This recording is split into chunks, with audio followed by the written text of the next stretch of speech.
Hello, my friends of the Paranormal M channel.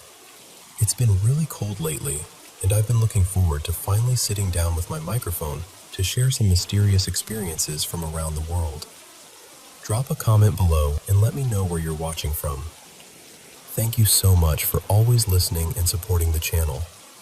And don't forget to subscribe and turn on notifications. Now, let's dive into today's stories. So, my dad passed away a little over a year ago, and our dog, well, she never actually saw him after it happened. So in her world, nothing had ended. He was just gone.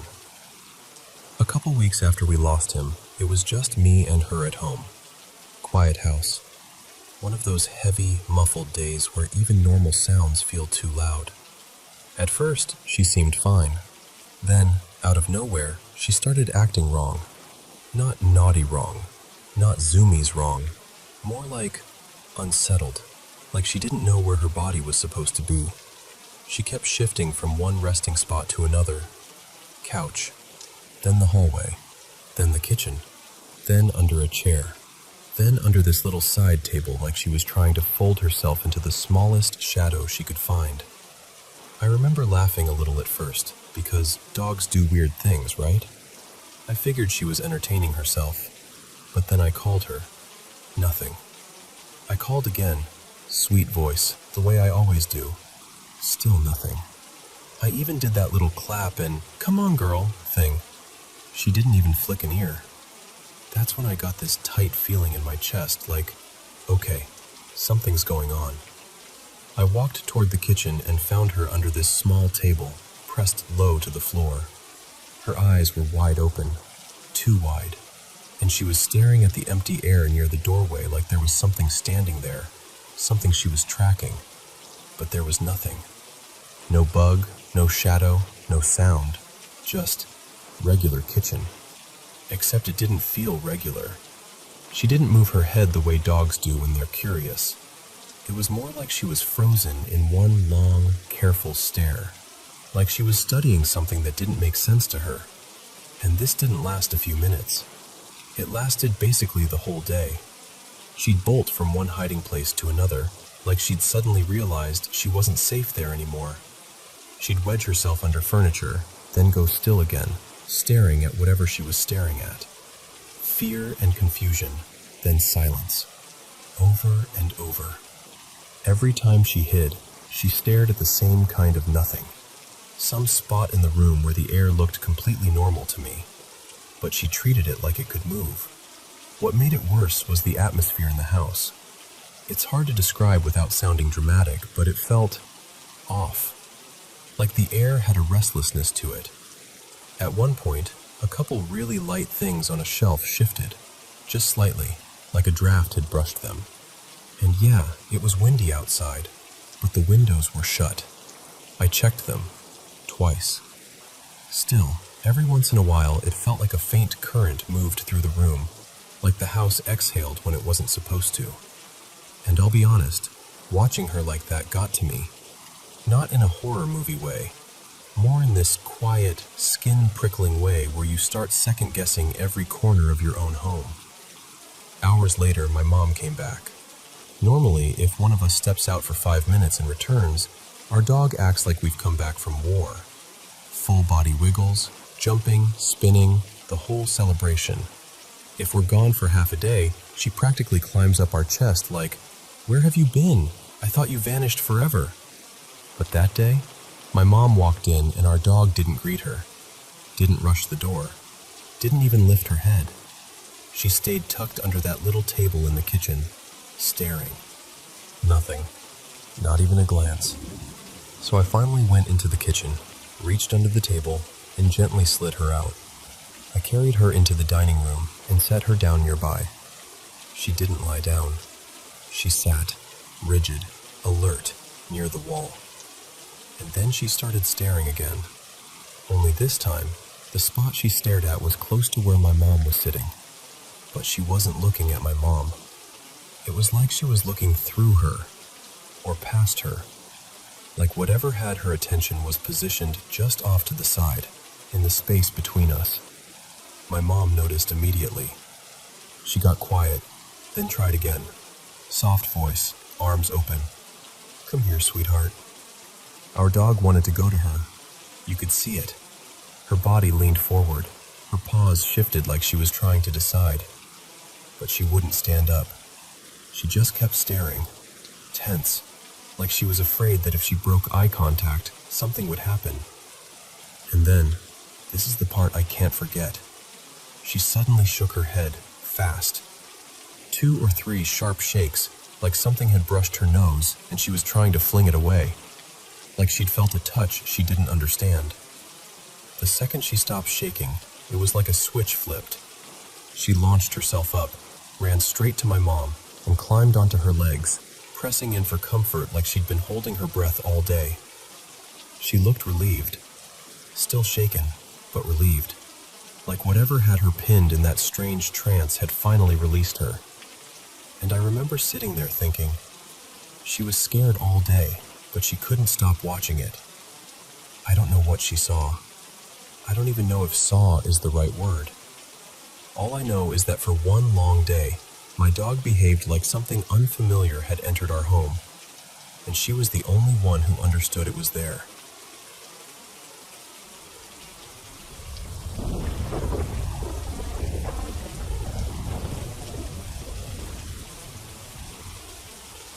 So, when I first moved into this little room I'm renting, I knew something was off the second I stepped inside. It's small, like properly small, but somehow it had 3 huge mirrors, and one of them was a full-body mirror that made the place look twice as big. Which sounds nice in theory, right? Except, in my Southeast Asian background, mirrors are kind of a big deal. Like we're always told don't put a mirror facing the bed, and definitely don't let it face the door. And guess what this room had? Yep, the biggest mirror was angled so it could catch the doorway and the bed. It was like the room was set up to break every "don't do this" rule I grew up hearing. From the very first week, my sleep got weird. I'd fall asleep, but it never felt restful. And the dreams, those heavy, unsettling dreams that cling to you even after you wake up. The only way I could sleep without feeling totally creeped out was leaving a little light on. My landlord, Mr. Somchai, was really strict about electricity though. He'd always remind me, "Lights off at night, okay?" He usually went to bed around 11 p.m., so what I started doing was, honestly, kind of sneaky. I'd turn everything off when he was still awake. Then once the house got quiet, I'd flick on my bedside lamp like I was running some secret nighttime operation. But one night, I was exhausted. Like the kind of tired where you don't even have the energy to be scared. I told myself, it's fine, just sleep, don't overthink it. And I passed out with the light off. That's when it happened. In the dream, I woke up and immediately felt that panic, like something wasn't right. I reached for the lamp and clicked it on. Nothing. No light, no glow, just dead. So I sat up and tried again, clicking it over and over, and still nothing. That's when I got out of bed and went to the main switch near the door. I flipped it. Also nothing. And the thing is, the bed was positioned so that when you stand at the door, you can see straight onto it. So I'm standing there in the dark, staring into this too familiar room, and my eyes adjust just enough for me to see there's someone lying in my bed. At first I thought, oh, someone broke in. Then I saw the shape more clearly. It was me. Same hair, same shirt, same posture. Like I was looking at an exact copy of myself asleep under my blanket. My whole body went cold, like the air had turned into ice water. And my first thought wasn't even logical. It was just instinct. Like something ancient in my brain went, wrong, wrong, get back now. So I rushed toward the bed and tried to throw myself back into my body. like you hear in those ghost stories. And the moment I did, I started trying to wake up, but I couldn't. I tried to scream and nothing came out. I tried to force my eyes open, and it felt like pushing against a wall. That horrible feeling of being stuck, like you're trapped behind your own face. And then, I woke up for real. I sat straight up, gasping like I'd been underwater. My heart was pounding so hard I could feel it in my throat. And the first thing I did, shaking, sweaty palms and all, I clicked my lamp on. It worked. I jumped up and flipped the main light switch. Also worked. Everything was normal. Because it felt too real. Like the room hadn't let me go yet. I didn't sleep after that. I just stayed awake until morning, watching those mirrors like they were watching me back. Later that day, I asked Mr. Somchai if I could rearrange things, cover the mirrors, shift the bed so it wasn't lined up with the door anymore. I tried to sound casual, but I'm pretty sure my face said everything. He paused, looked at me for a second, then just nodded. If it helps you sleep, sure. So I covered 2 mirrors with fabric, turned the big one to face the wall, and moved the bed so I couldn't see the doorway from where I lay down. And I swear, that night felt different. The air felt calmer, the room felt quieter, and the dreams, those sticky, unsettling dreams, stopped. I still sleep with a little light on sometimes, though. Not bright, just enough to remind myself I'm awake and here. Because in my culture, there's also this belief that you shouldn't sleep with your feet pointing straight at the door, like you're already being carried out. People say it makes it easier for your spirit to get pulled away, like it can be taken out through the doorway. I don't know if I believe every part of that, but I know what I felt in that room before I moved things. And honestly, mirrors have always freaked me out, even as a kid. Like, you ever put 2 mirrors facing each other and you get that endless tunnel effect? That infinite loop that looks like it goes on forever? Yeah, no thanks. Anyway, I'm curious. Are there any superstitions you still follow, even a little? Like habits you swear don't matter, but you still do them, just in case?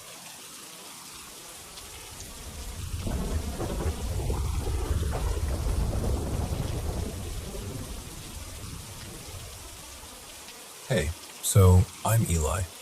I'm 22, and there's this thing my sleep does to me that I wouldn't wish on anyone. It's the false awakening loop. You know, that awful trick where you wake up, you're sure you're awake, and then you realize you're still dreaming, and then you wake up again, and it just keeps going. Before this week, my worst run was something like 6 or 7 in a row. I'd open my eyes, try to sit up, swing my legs over the side of the bed, and my body would feel like it was packed with wet sand. I'd reach for the lamp. Click. Nothing. Every time, the light wouldn't work. That was my test. If the lamp didn't turn on, I knew I was still trapped in it. One time, the loop came with extras. Like my brain decided, oh, you're already scared? Cool. Let's decorate. There was this floating dark shape, almost like a smudged out balloon, and then a dog-shaped shadow that moved like smoke. The worst part? When I finally actually woke up, I swear I still saw them for a second, like they'd followed me across the line. Today was worse. I lost count. It just stacked. Wake up, same room, same angle on my pillow, same weight on my chest, same sense that something was nearby, watching from just out of sight. I've gotten used to the paralysis part, which is a sentence I never thought I'd say. At this point, I can kind of push myself to move if I focus hard enough. Like I can slide an arm or roll my shoulder, but it's not real movement, not clean. It's like steering a heavy object with your thoughts. And the more I force it, the more my brain goes, "Great, you're active again," and drops me right back into sleep, into another wake-up that isn't real. This time, I decided I wasn't doing the lamp test. It can take forever. Instead, I tried to scream. In my head, it was a full-on yell, like I was going to rip the air apart. What came out was a breathy whisper, nothing more. So I tried rolling over and over, like if I could just fling myself out of bed hard enough, the spell would break. But it didn't matter what I did. Every time I'd blink and suddenly I'd be reset. Same spot, lying on my side, like my body was snapped back into position. And that's when I felt it. Not like a touch, more like pressure. Like when someone stands too close behind you and you don't even have to turn around to know they're there. I lifted my head just a little and I caught a glimpse of him. A silhouette near the edge of the room. Tall, too tall. A hat shape, wide brim, like an old-fashioned outline cut out of darkness. And then I dropped straight back into another loop before my brain could even process what I'd seen. But he didn't go away. At some point, I managed to get out of bed, sort of. I drifted through the house like I was walking underwater. Everything looked normal at first, almost insultingly normal, like my brain was trying to lull me into trusting it. And then I passed the bathroom. There was a staircase inside it. Not a small one, a huge wooden staircase, like something you'd see in a fancy old hotel, wedged right into the middle of the tile floor, like it had always belonged there. I didn't even think. I just backed away like, absolutely not. Not today. Not going up the bathroom stairs to wherever my subconscious thinks it's funny to send me. I grabbed my phone. It felt off. Just slightly laggy, like my fingers were moving a fraction of a second ahead of the screen. Still, I texted my girlfriend, Mara, something like, "Hey, are you awake? I think I'm finally up." And right as I hit send, the screen went black. Dead. Like someone unplugged reality. That's when it hit me again. Still dreaming. Then came what I can only describe as the endgame sequence, when you start trying anything because you're terrified you're never actually going to wake up. I tried tricks. I tried panic. I tried bargaining with my own brain. I even tried the kind of desperate, stupid stuff you try when you feel trapped, like thinking, if I do something embarrassing in here, maybe I'll shock myself awake. I had a whole moment of considering wetting myself just to force my body to react, and then immediately thought, nope, laundry is where I draw the line. Which is absurd because I was literally negotiating with a nightmare. I started doing this thing where every time I woke up, I'd launch myself out of bed as fast as possible, like a spring-loaded escape. All it did was trap me in a rapid loop. Eyes open, jump, reset. Eyes open, jump, reset. Over and over until I was dizzy from a motion I wasn't even truly making. And then I felt him again. This time, he wasn't a glimpse. This time, he was there. I'm about 1.82 meters, around 6 feet, and he made me feel small, like a kid, like prey. He stepped out of the dim part of the room, and I finally got a clear look. A long coat that hung straight down, like it was stitched from night. A hat with a wide brim that swallowed his face in shadow. And his eyes, God, his eyes. They weren't just red, they were lit. Like coals, like 2 points of heat looking straight through me. I tried not to stare because something in me, some instinct older than logic, was screaming that meeting his gaze was a mistake. He started walking toward me. And here's the part that still makes my skin crawl. I think he noticed how scared I was. Because he paused And then, calm as anything, he put on sunglasses. Like he was trying to make it easier for me. Like it was considerate. That somehow made it worse. Then he spoke. Not in the muffled, dream voice way people talk in nightmares. This was deep and heavy, like it came from a place that wasn't made of sleep. I had heard people talk about a figure like this. Friends, online threads, whatever. But nobody ever mentioned him talking. And when he did, it wasn't random. He said, "I will show you the way, little one." I froze. Completely. Backed up until I hit the corner of my room, like I could make myself smaller by pressing into the wall. Then he started saying something else. Words that weren't words. A chant, maybe. Low and rhythmic, like a language my brain couldn't decode. And the longer it went on, the more terrified I got, because it felt less like he was haunting me, and more like he was doing something to me. Like a lesson. Like a marking. When it stopped, I jolted awake for real, like my body finally snapped back into itself. And I just lay there, breathing hard, staring at my ceiling, trying to convince myself the corners of my room were just corners again. So yeah, what is his moral standing?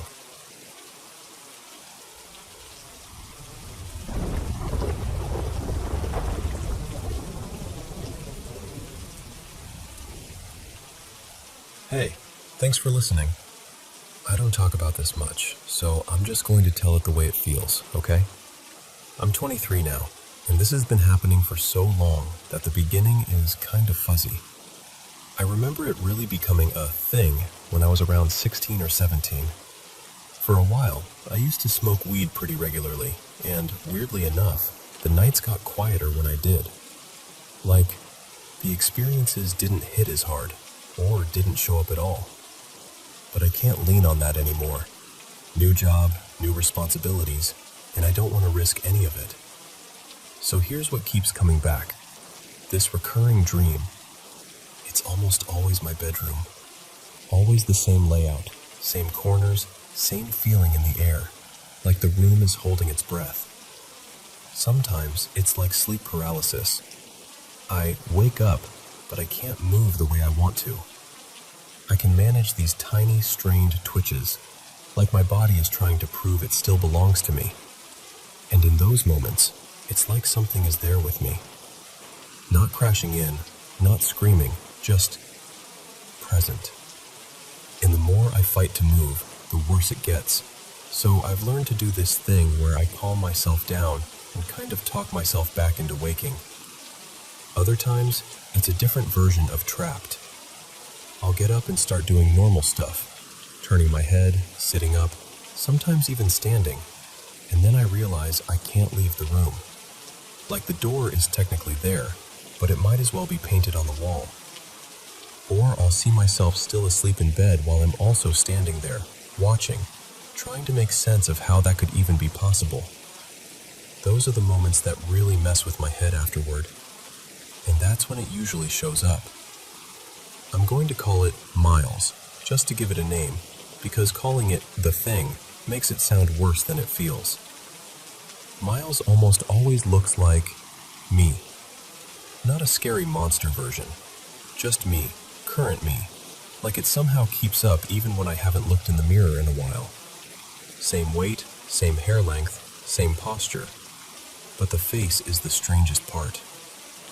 The harder I try to focus on its features, like really pin down the eyes, the mouth, anything, the less defined it becomes. Like wet paint. Like a smudge that wants to be a face but won't let me lock onto it. Miles talks to me. I know that sounds wild, but in the moment, it's real enough that I'm listening like it matters. The frustrating part is, when I finally wake up, I can't hold on to the words. It's like my brain dumps the audio file the second I open my eyes. I'll remember the feeling of being spoken to, like someone pressing a warm hand to the center of my chest and telling me I'm okay, but the actual sentences turn into nonsense. Like trying to recall a dream you felt in your bones, and then it slips right through your fingers. Here's the part that confuses me. When I'm stuck in the bed paralysis kind of dream, Miles never does anything threatening. Not once. If anything, it's like it's steady. Like it has a job to do. Because sometimes there are other things, hallucination type stuff that I've read can happen with sleep paralysis. Shadows, shapes, the feeling of something trying to come into the room. Like the windows are suddenly vulnerable, like the door doesn't matter anymore. And those things feel wrong in a way Miles doesn't, like static crawling under my skin. And I know this sounds dramatic, but in those moments it genuinely feels like those other presences can't reach me. Like they're outside, banging around, and the room is the barrier. And Miles is part of that barrier. And then Miles crawled up onto the bed and laid on top of me. That sounds terrifying when I say it out loud, but I swear, the weight wasn't crushing. It wasn't the classic sleep paralysis chest pressure people talk about. It felt grounding. Like a heavy blanket fresh out of the dryer. Like being pinned to the safest part of the world. My panic didn't spike. It dropped. Like my body finally got the message that I didn't need to fight. And then I woke up, and the room was just my room again. The other layer of all this is what it does to me during the day. I go through stretches where I feel like people around me get suspicious of me for no reason. Like the tiniest misunderstanding turns into someone looking at me like I'm dangerous, or like I'm hiding something. And then I'm stuck doing this constant balancing act, trying to be calm, trying to be normal, trying to keep trust intact even though I genuinely don't feel like I've done anything to deserve losing it. I don't know how much of that is stress or anxiety or just my brain trying to connect dots that aren't connected. I just know it feels like a battle sometimes, like I'm always defending myself from something invisible. And that's why, as strange as this all is, I can't shake the feeling that Miles is on my side. Benevolent is the closest word I've got. Protective, maybe. Like whatever it says to me is important, even if I can't remember the exact words afterward. Sorry if I'm rambling. I've never told it this fully before. I think I've always been afraid that if I explained it in detail, it would sound ridiculous. Or worse, it would sound like I'm not okay. But I am okay. I'm just trying to make sense of something that keeps visiting me in the same shape, in the same room, again and again. And honestly, I keep wondering if anyone else has ever experienced something like this. This presence that looks like you, speaks softly, shows up mostly in dreams or paralysis, and somehow feels like a shield. That's the whole story. That's what I've been carrying around. Thanks for letting me say it out loud.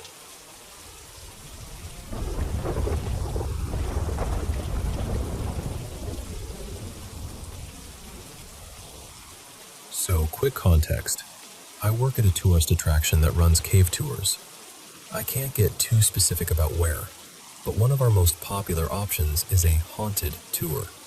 The whole gimmick is that you're walking through parts of the cavern that are completely unlit, and you're only allowed these tiny, dim lanterns that barely do anything except make the shadows feel alive. When I was training, my trainer, Mara, was surprisingly blunt. She'd basically point-blank tell me which stories were rooted in real reports, and which ones had been, let's say, gift-wrapped for maximum drama. And I appreciated that, because I'm not exactly the type who believes every weird sound is a ghost clearing its throat. I'm a skeptic, right? And caves are perfect for messing with your head. It's dark. You've got a group of people clustered together. Everyone's already tense, and you're feeding them scary stories. Your brain is itching to turn every echo into a footstep. Still, on the third haunted tour I ever led, something happened that I couldn't shake. We were in this chamber where the acoustics are ridiculous. Sounds bounce in ways that make them seem like they're coming from behind you, or right next to your ear. or from some impossible corner. I was standing with my back to the wall, talking, when I heard this sharp little noise, like a soft click and a scrape, right behind me. I paused mid-sentence and went, "Did anyone else hear that?" And everybody murmured yes. My first thought was, okay, phone notification. Maybe someone's screen tapped, sound bounced off the stone, weird cave trick. So I tried to laugh it off and keep moving, because the last thing you want is to look spooked when you're the person holding the lantern. But then we got to the next room, the one where we do the total darkness moment. The part where we have everyone put the lanterns out and just stand there with nothing. No glow, no outlines, no sense of distance. Just breathing and stone and your imagination doing cartwheels. That room has a reputation, and I know reputations can be fed and repeated and exaggerated. But even the way my coworkers talk about it is different. Quieter, less joking. Like they don't want to say too much out loud. There are old stories tied to it. Supposedly, the original owner and his wife stayed in that area during early exploration, and there are accounts of bodies being temporarily kept down there back in the day. I've also heard a story, again, who knows what's true, that something violent happened in that stretch of the cave decades ago. Anyway, we gather everyone in. I do the little speech about staying close and not panicking and breathing slow, and then I have everyone blow out their lanterns.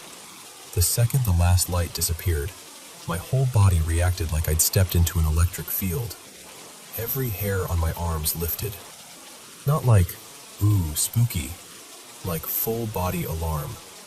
And it wasn't even a thought. It was a sensation, like this buzzing prickle under my skin, the way your nerves feel after you've been startled, but turned the fear volume up way too high. And then, this is the part that still annoys me, because it's so simple. I felt what I can only describe as a hand, not grabbing, not squeezing, just a light, calm pressure on my shoulder for a second or two, like someone was there and wanted me to know it.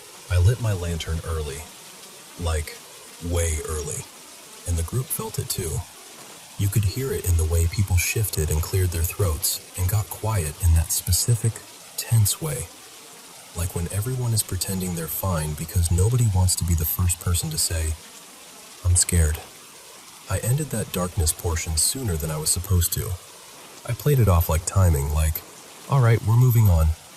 But inside I was thinking, okay, that got to me. That got to me for real. Fast forward a couple weeks. By then, I'd led a bunch more haunted tours.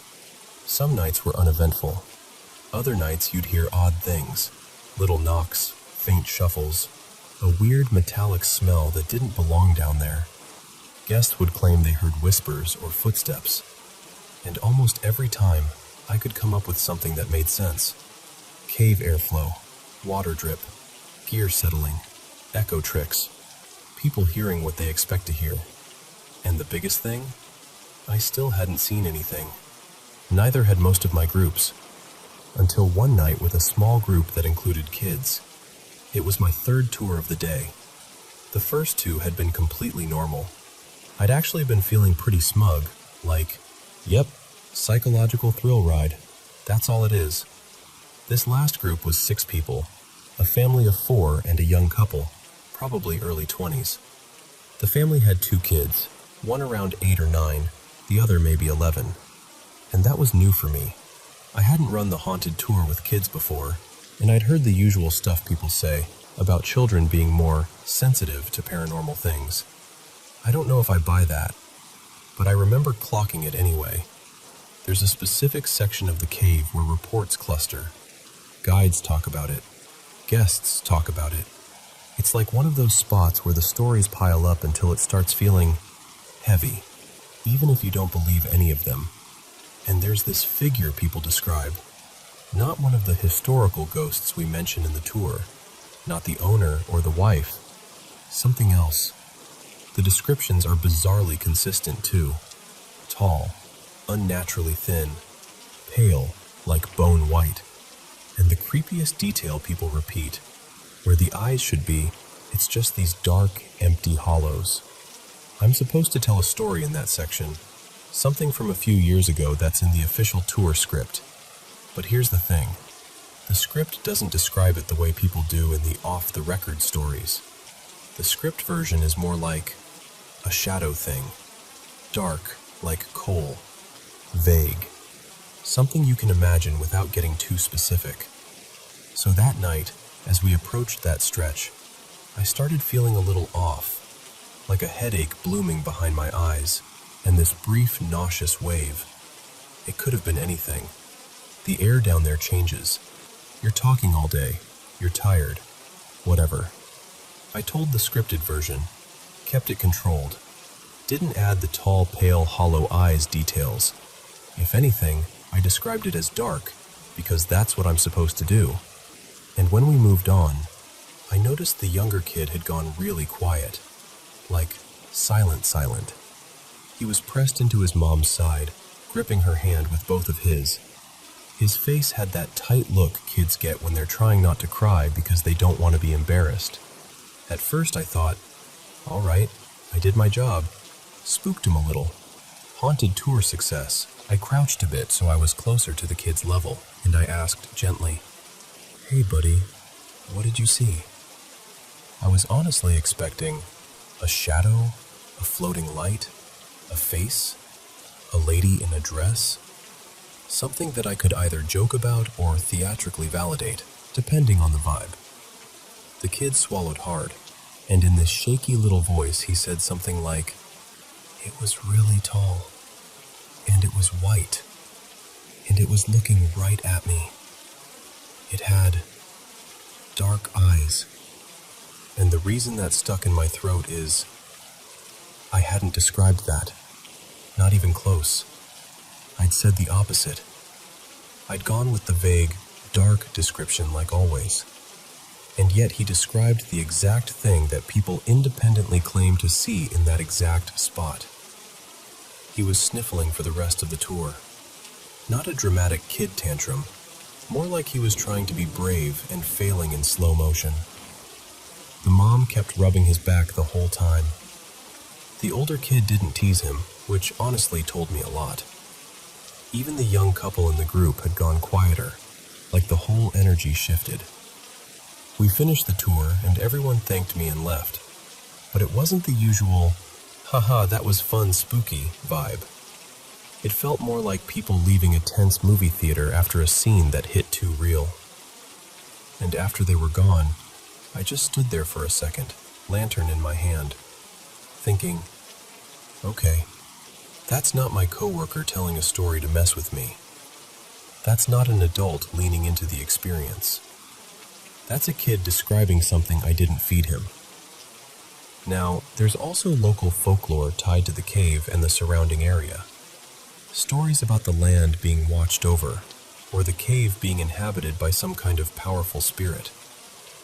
I don't know what's accurate and what's been passed around and embellished.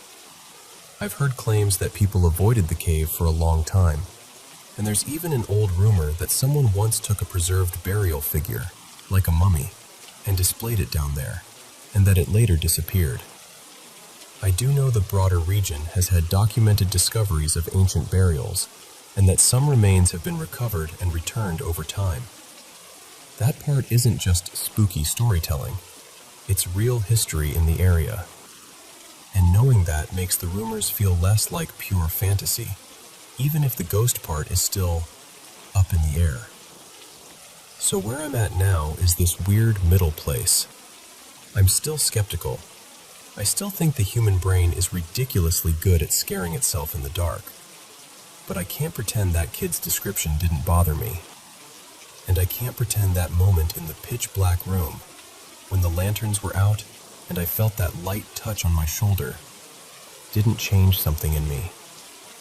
It's almost embarrassing to admit, but there's a part of me that wants something undeniable to happen. Not because I want to be terrified, I don't, but because it's hard living in the in-between. Hard hearing story after story from coworkers, people who don't even care about paranormal stuff, saying, no, seriously, something happened. And always having just enough doubt to explain it away, but never enough certainty to fully relax. And the worst part? Every time I lift the lantern and lead another group into that darkness, my body remembers before my mind does.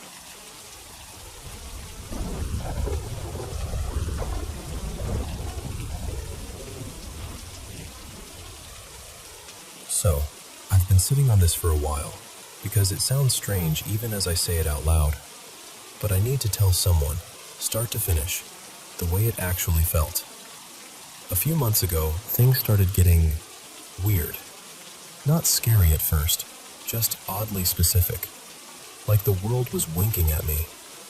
It began with these intense little coincidences that kept stacking up. I'd think of something random, like a phrase, an idea, a name I hadn't heard in years, and then it would show up later the same day. Once, I looked up this obscure concept online, something I had no reason to be searching, and then I heard it pop up in a stranger's conversation at a cafe.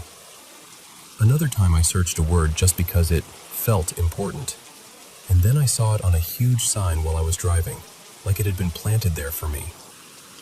I told myself it was just my brain doing that thing where it notices patterns, but the timing kept being too sharp, too on the nose. It started to feel like my thoughts were somehow echoing out into the world, and the world was echoing back. And that's when it shifted. Because after the synchronicities came something physical. It started as this burning sensation on my skin, mostly my forearms, sometimes my shoulders and upper back. At first, I thought maybe it was detergent or some kind of rash coming on, but it didn't feel like irritation. It felt like heat with pressure behind it, like something was actually pressing a hot surface against me, except there was nothing there. The pain wasn't subtle either. It would flare up fast, and I'd jerk or gasp, like my body was reacting before my brain could even form a thought. I'd run my hands over the spot and feel nothing. No warmth, no source, no explanation. Then later I noticed marks. Not always. Sometimes there'd be nothing, but a few times there were faint blotches that looked disturbingly like contact burns. The kind you'd get if you touched a hot pan by accident. Except I hadn't. I live alone. I wasn't near anything hot. It made my stomach drop in this way I can't really describe. Around the same time, my vision started doing things that terrified me. The first big moment was in the bathroom mirror. I was brushing my teeth, totally normal, and I glanced up, and for a split second I swear I saw my own skull. Like my face flickered off and I saw the bone underneath. Just a flash, like a frame of film that didn't belong. I froze so hard my jaw hurt.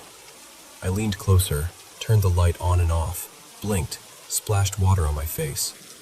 Nothing happened again right away, but after that, the distortions kept coming. Sometimes it was like the walls breathed, just slightly, like the surface moved when it shouldn't. Other times I'd catch shapes sliding across the corner of my vision, shadows where there weren't any objects. And then, the faces. That's the part I hate saying out loud, because it wasn't like seeing a face in a cloud or imagining something in wallpaper. It was more like an imprint, like something had been pressed into the wall. I'd look over and there would be a face-like shape, and it would stay. Not for a second, sometimes for minutes. Once, it felt like it lingered for most of the evening. I'd look away and look back, hoping it would reset like an optical illusion, and it wouldn't. I started avoiding certain rooms. I started keeping lights on. I started feeling like my own home wasn't fully mine anymore. And then the messages started. That's what it felt like, messages. I tried to be rational. I told myself, Nolan, you're stressed. You're connecting dots that don't belong together. I tried to laugh it off. I tried to stop feeding it attention. But the more I tried to ignore it, the more intense my body got, like my nervous system was stuck in this constant something is wrong mode. There was one night that still makes my chest tighten when I think about it.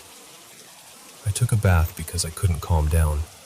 I wanted the warmth, the quiet, anything that would make my muscles unclench.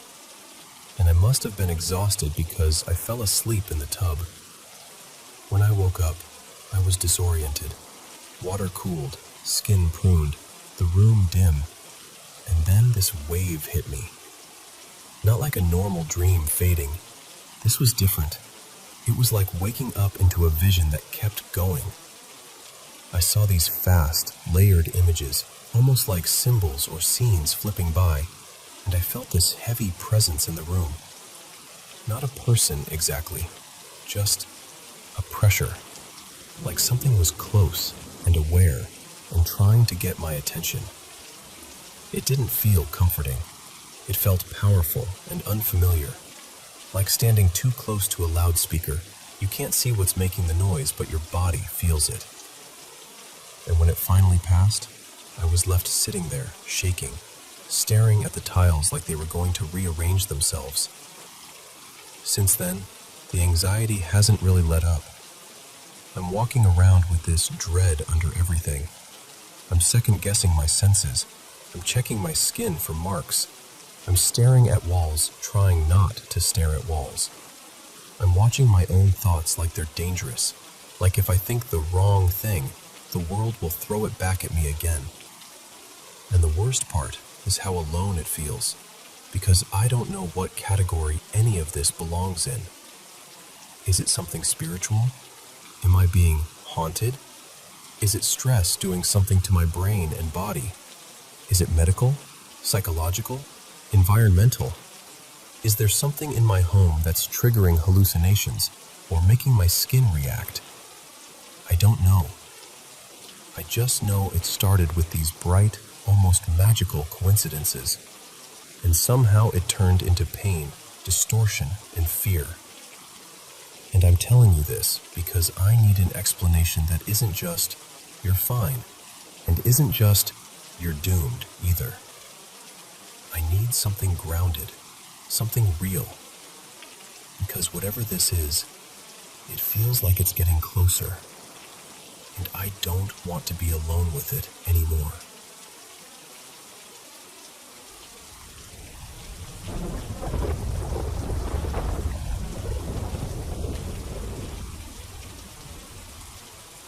So, I've always been curious about the supernatural. Not in a, I'm definitely a believer way. More like, I've always had one foot in skepticism and one foot in fascination. I've had a couple strange moments over the years. Little things that made me pause, but nothing that ever truly flipped the switch for me. Until this.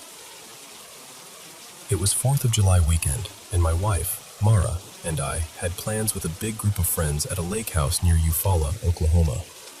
If you've ever been out there in the summer, you know the vibe. Busy roads, coolers everywhere, sunburns, boats, people laughing. Totally normal. And for me, it wasn't even new. I'd been to that lake a bunch growing up, so there wasn't a single creepy thought in my head when we pulled up. The house itself was older, but it had clearly been expanded over the years. Newer porches, added rooms, a garage that looked more modern than the rest. Upstairs was where most of us were sleeping. It had this open living room area at the top of the stairs, and then 2 bedrooms, one on each side. Mara and I had one bedroom, another couple had the other, and a couple more people were on air mattresses out in the upstairs living area. That first night, around early evening, a handful of us decided to go to a little bar not far away. Mara wasn't feeling it. Neither were a few other friends, so they stayed back at the house to relax. We were out for a few hours, and I was the designated driver. No drinking. That part matters because I wasn't even slightly buzzed. I was clear-headed. We got back around 10-ish, and the house had that late-night quiet to it, like everyone had already been winding down for a while. I went upstairs and headed into our room. It was pitch black in there. The only light was this tiny blue dot from a charger plugged into the wall, just enough to barely outline the bed and show me where Mara was lying.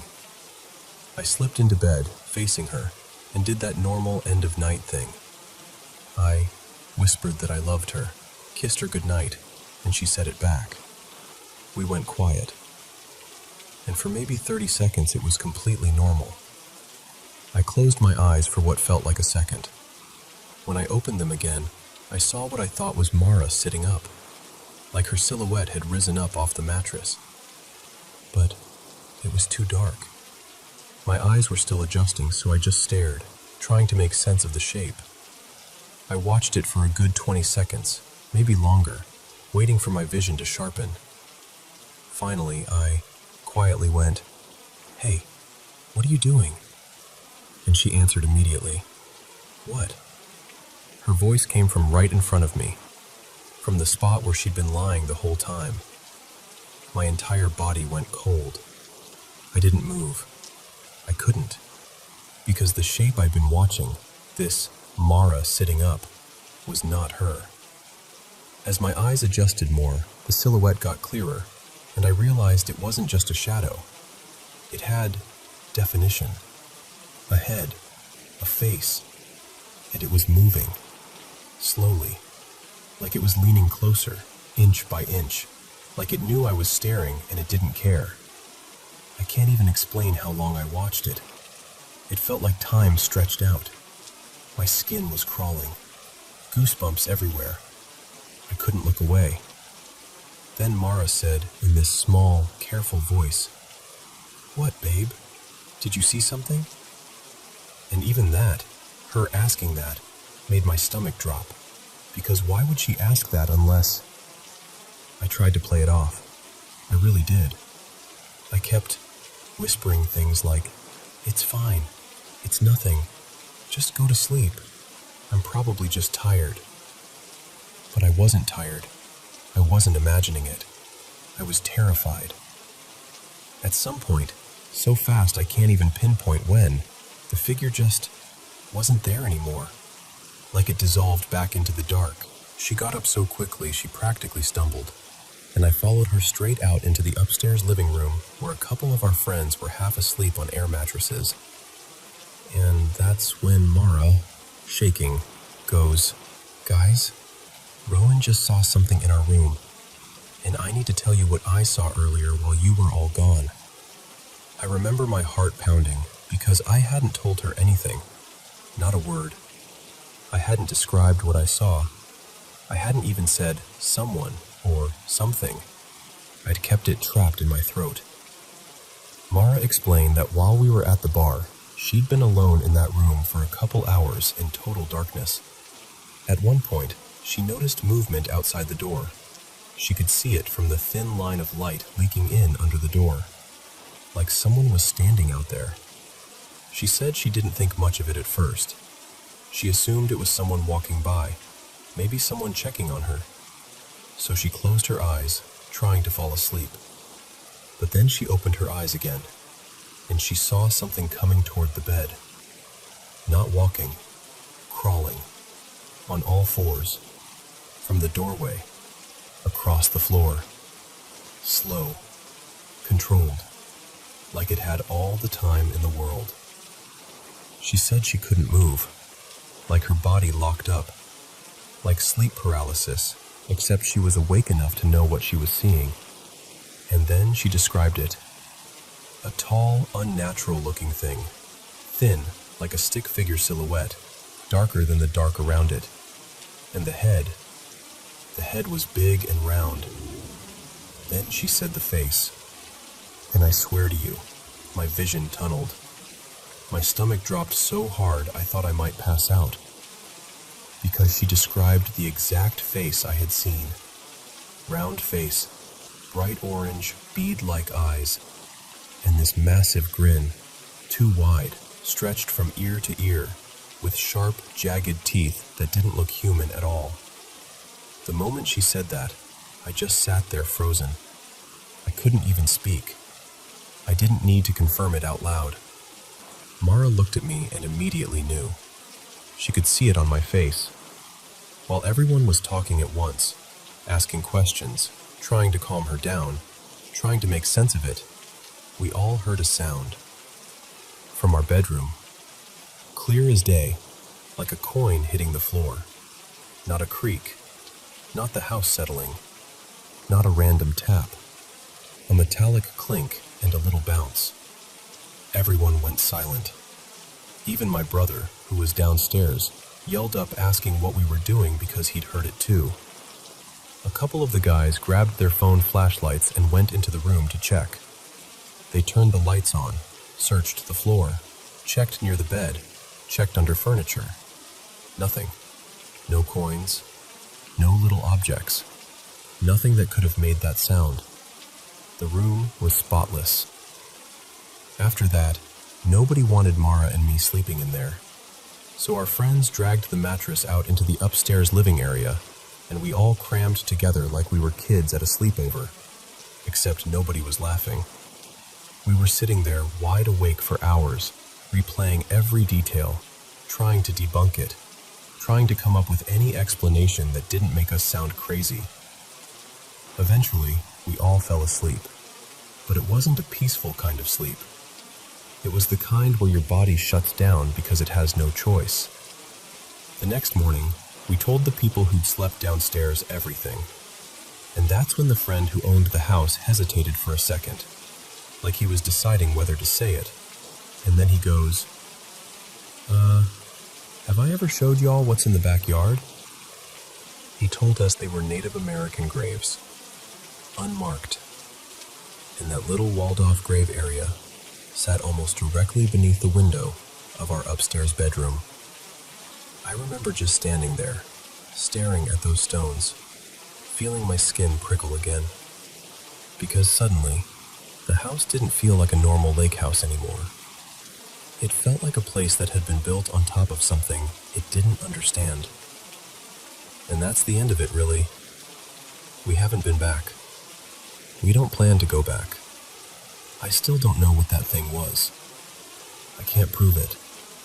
All I have is the fact that Mara described it perfectly, without me ever telling her what I saw. Same eyes, same grin, same shape, same slow, deliberate way it moved toward the bed. And the worst part? I've seen that face a few times in dreams since then.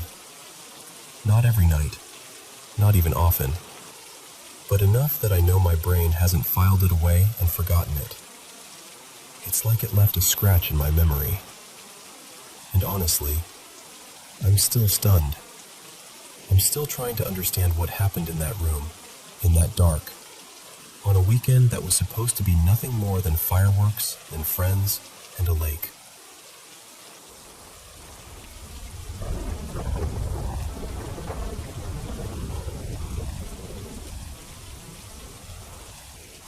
So, let me tell you something that still gives me chills, even saying it out loud. A few months back, we were staying at this lake house with some friends. One of those places that's cozy in the daytime, but at night, it gets really quiet. Everybody decided to head out and grab some drinks, and my wife, Mara, stayed back at the house by herself. I didn't go too hard or anything. I had maybe a beer, 2 tops. Just enough to feel relaxed, not enough to be stumbling around. When I got back, I slipped into the bedroom and it was pitch black, like the kind of dark where you can't even tell what you're looking at, you just catch shapes. I could make out this silhouette on the bed, and I assumed it was her, lying there. So I crawl in, lay down facing her, and I'm squinting, trying to see her face, but I can't. It's just shadow. Then I notice something off. It looked like she was sitting up. Not fully, but like her upper body was raised. And I remember whispering, real soft, something like, "Hey, what are you doing? Why are you sitting up?" And then I hear her voice, but not from where the silhouette was. Her voice came from right in front of me, lower, like she was still lying down where she should be. And that little mismatch, just that tiny, impossible detail, hit me like ice water. My stomach dropped, because if she was right in front of me, then what was that shape? I didn't move. I couldn't. I just stared into the darkness, and the longer I stared, the more my eyes adjusted, and I realized it wasn't sitting up at all. It was on the edge of the bed, standing there, hovering over us. This tall black figure, like not a person in the dark, not a coat on a chair. I mean tall. 8, maybe 9 feet, the way it filled the space. And here's the part I can't forget. It didn't step closer like a normal thing would. It leaned, but only its face. Like its face was stretching out from the darkness, slowly reaching toward me, closing the distance inch by inch. And I'm just stuck there, frozen, watching it come right up until it's inches from my face. And that's when I see its eyes. Tiny, bead-like orange eyes, with these pinprick black pupils. I swear to you, my whole body locked. Like my brain couldn't decide whether to scream or run, so it chose neither. I just stared at it, breathing shallow, heart pounding so hard I thought it might wake the whole house. Mara turns toward me and goes, "What? Did you see something?" And I don't know why, I still don't, but I couldn't say it. I just whispered, "I don't want to talk about it." She sits up a little, instantly alert. "No, you have to tell me if you saw something." So I admitted it. I said, "Yeah, I saw something." But I didn't tell her what. And we tried to just calm down. Like, okay, don't spiral, don't freak out, it's fine, go to sleep. But she couldn't. I could feel it in her. She was terrified. So we both got up and practically speed walked out into the main area where our friends were hanging out. And she's shaken, like she's been holding something in all night. She looks at everyone and goes, "Okay, I think Jax just saw something, and I need to tell you what I was seeing while you were all gone." Some of them kind of chuckle, like she's about to tell a spooky story for fun. But she wasn't playing, not even close. But then she said something that made my blood run cold. She said at one point she saw something lower, like a shadow moving along the floor toward the bed, like it was crawling on all fours, coming closer.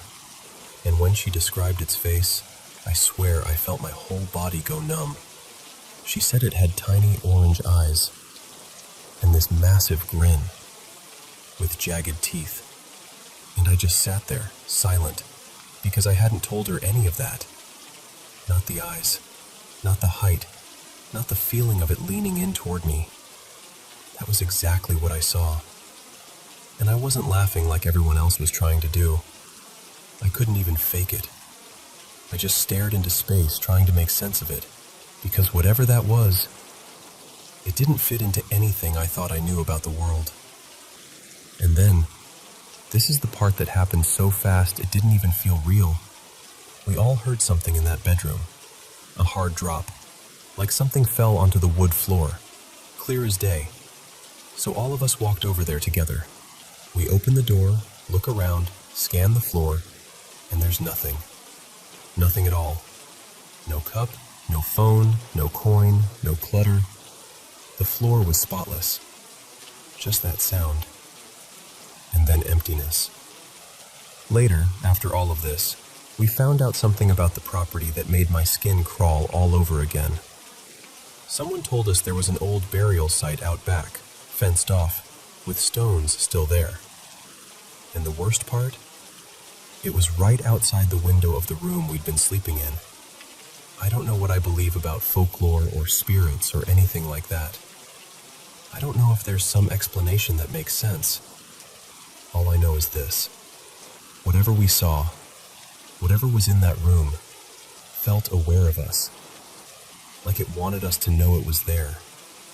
And even now, telling you this, I'm getting that same tight feeling in my chest. The same cold shiver up the back of my neck. I haven't really talked about it much since it happened, but it still sticks with me. So, yeah. What do you think that was?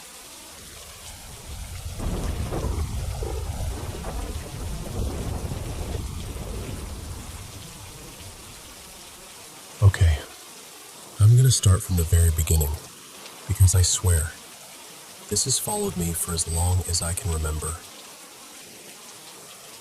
When I was little, like 6 or 7, I was always aware of things. Not in a normal kid imagination way either. I mean, I'd walk into a room and immediately feel like I wasn't alone. I don't even know if I had imaginary friends, but I was weirdly obsessed with ghosts. I used to tell anyone who would listen that our basement was haunted, and honestly, I still think it was. That basement had this heavy feeling, like the air was thicker down there. I'd be halfway down the stairs and get that sinking, prickly sensation, like someone was watching me from every dark corner. And the creepiest part is, I started seeing this figure. It was tall, too tall, just a black shape, like it swallowed the light around it. And it always had this hat, like an old-fashioned brimmed hat. I used to call it the tall shadow man. It never lunged at me or anything, never spoke. It would just stand in my doorway like it owned the place, like it was checking in on me. And even before I started seeing it, I'd wake up from these horrible nightmares, violent ones. I'm talking dreams where my family was hurt, or something awful happened and I couldn't stop it. It felt so real that I'd wake up shaking, heart pounding, and I'd be scared to fall asleep again because I knew it would come back. Then middle school started, and I was living with my mom. The feeling of being watched never really went away, but it got quieter for a while. I wasn't seeing as much. I almost thought maybe I'd grown out of it. But one night I woke up, and I know what I saw. There were two dark figures at the side of my bed, like silhouettes, crouched kind of low. The second my brain caught up and I realized, oh my God, those are people. They ducked down like they were hiding. And when I sat up and looked again, nothing. Gone. For a second, I convinced myself it had to be my younger siblings messing with me. So I got up and went to check. Because what else do you do when you're trying to force logic into something that doesn't make sense? And they were both asleep. Deep asleep.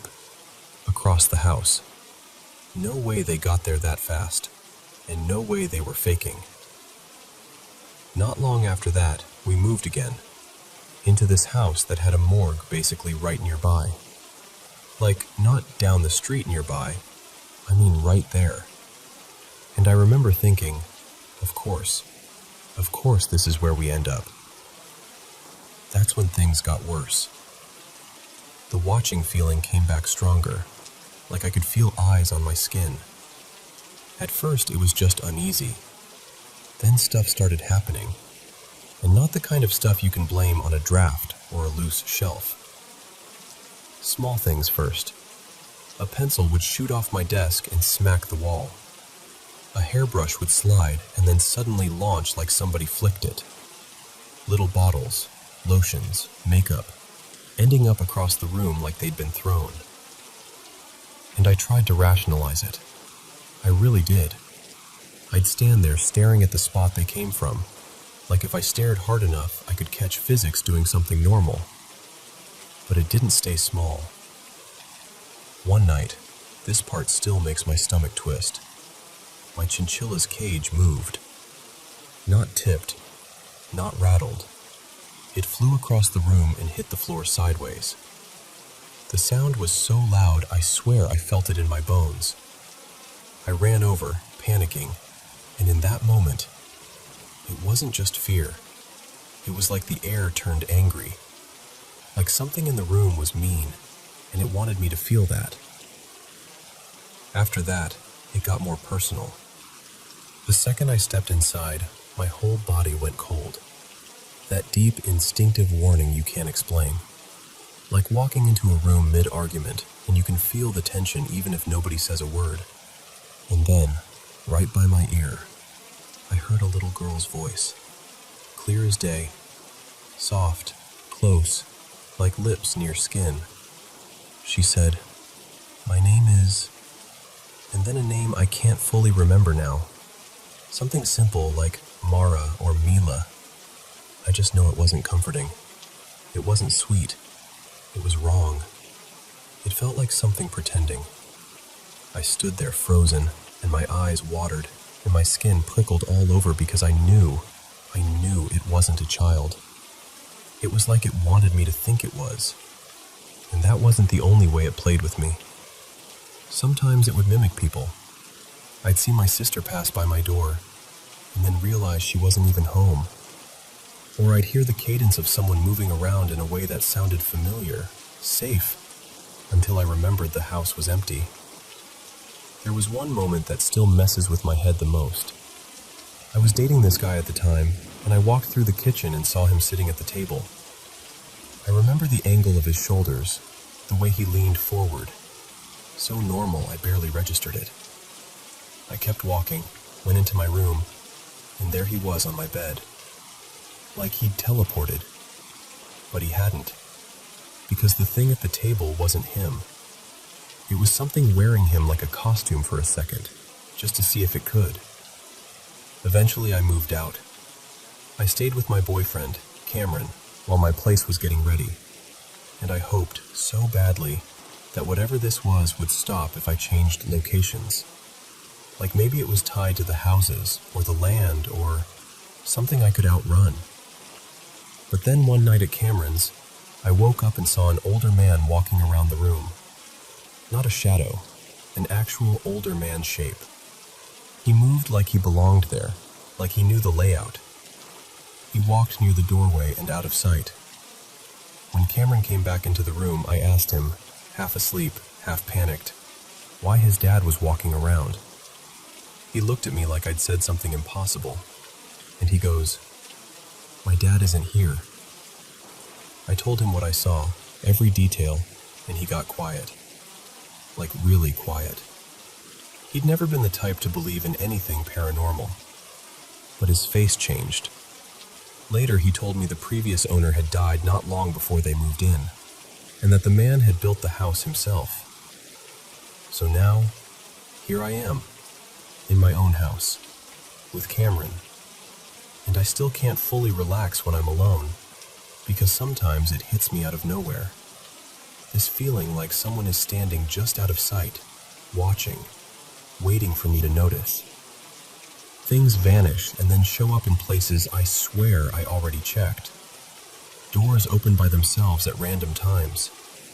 I keep having brutal nightmares and these vivid, almost lucid dreams that leave me exhausted like I never slept at all. And my mental health has been rough. I've had these waves of anxiety and depression that feel like they come out of nowhere. And I hate even admitting this, but sometimes I get these really dark thoughts, intrusive, scary ones, that don't feel like me. Like they don't match the person I know I am. My body has been struggling too. I've had back pain that started randomly and just kept getting worse, and my health has felt like it's been slowly deteriorating the last few years. And here's the thing I need you to understand, because this is where I get stuck. From about 16 to 19, I was trapped in a seriously abusive relationship. I'm out now. I'm safe now. But I'm still carrying a lot from it. CPTSD kind of stuff. Anxiety, hypervigilance, all of it. But then, there are the things I've seen. The cage moving. The voice, the mimicry, the way it all started when I was a kid, long before anything else happened.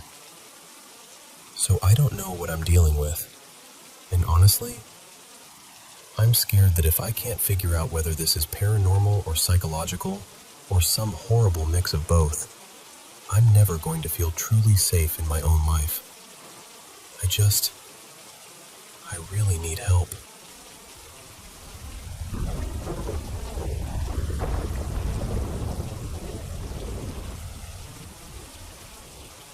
So I'm in my early 30s now, married, working as a graphic designer, and I've always been the kind of person who falls in love with anything visual. Paintings, films, photography. If it tells a story without even speaking, I'm in. And I've never really shared stuff like this online before. It's always been something I'd mention to my wife, or maybe a couple close friends late at night, when the conversation drifts into that quiet, Okay, but tell me something real territory. But this one memory has followed me for so long that I don't know. I felt like telling someone outside my little circle. My first brush with anything paranormal wasn't even something I saw with my own eyes. I was a kid, maybe 6 or 7, and we were driving out of the city in Bosnia to visit my grandparents in their village. It wasn't a huge trip, maybe an hour or so, and the closer we got, the more the roads narrowed. You know the kind, main highway, then you peel off onto a smaller road that snakes through scattered houses and fields. I remember staring out the window, half bored, half daydreaming, while my parents and a relative in the front seat pointed out places as we passed them. Oh, that's Amir's place. He added that second floor last year. And over there, that house belongs to the Hadjic family. Just casual village commentary. But then we rolled past one particular house and the whole vibe shifted. Not dramatically, not like a movie, just subtle. Their voices got lower, the way adults do when they think a kid is listening, but don't want to make it obvious they're being careful. My mom asked, almost casually, "Does anyone live there now?" And my relative answered, "No, not anymore. After things started happening, they moved out. Another family tried living there after, but they didn't last either. They left fast." That got my full attention immediately, obviously. I leaned forward like, "Excuse me?" I started firing questions like a little interrogator. What things? Like what happened? Why would they leave? My dad kept his eyes on the road and tried to make it sound normal, like he was describing bad plumbing instead of whatever this was. He goes, "They said they heard voices inside. Stuff would move. Doors, objects, just strange things." And I remember how weird it felt, because he didn't sound like he was telling a spooky story. He sounded like he was reporting weather. When we got to my grandparents' place, I couldn't let it go. Their house wasn't far from that road, and I asked them to, right away. And they didn't hesitate at all. Same story, matter of fact. Like everyone in the area had already agreed on the details a long time ago. Now, I know how this sounds. On paper, it's not much. I didn't see a ghost. No shadow ran across the hallway. No one levitated. It was just talk. But here's the thing. The people telling me this weren't the type to play along with nonsense. My parents were practical to the bone. My grandparents were even more blunt. Those old-school village personalities who don't dramatize anything unless it's truly worth it. And this was the only time in my entire life I ever heard any of them discuss anything even remotely supernatural. They weren't trying to scare me. If anything, they seemed mildly annoyed that I was asking so many questions. So that planted something in my head. For years, it stayed buried. I grew up, life happened, school, work, marriage, and that memory became one of those dusty little mental boxes you don't open often. This time they kind of laughed, because I was an adult asking about a haunted house, and I think it sounded ridiculous coming out of a grown man's mouth. But even while they laughed, I could tell they still believed what they'd said. Like the humor was just them reacting to me, not the story. And when I pressed a little, they added something that made it worse.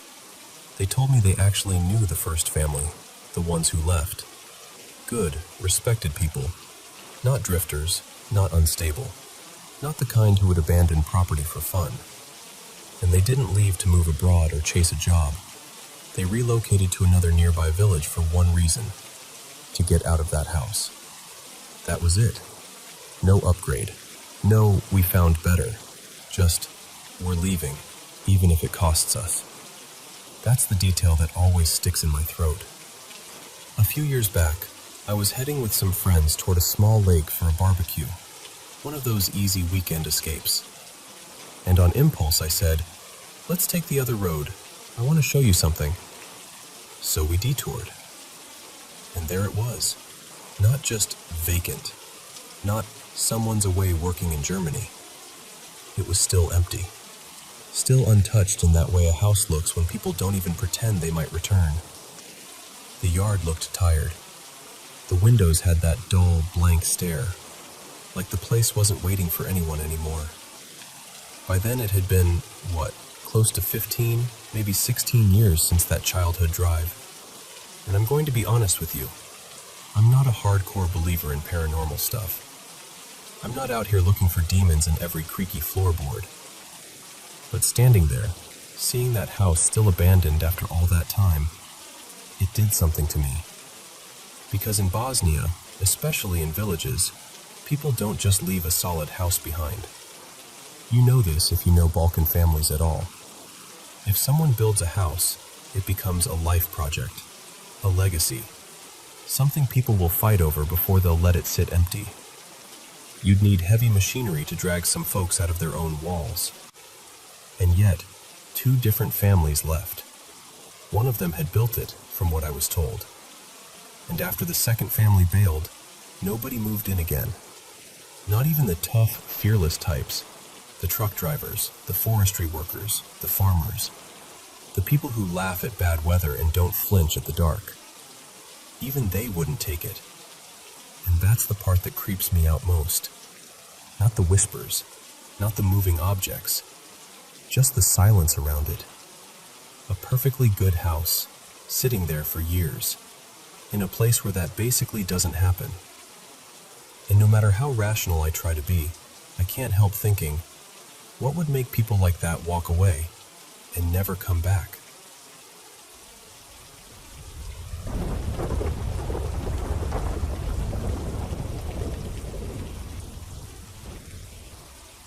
So, back in 1998, I spent a summer on Cape Cod, in this little cluster of cottages tucked behind a big old Victorian house where the owner lived. The place my friends and I rented was tiny.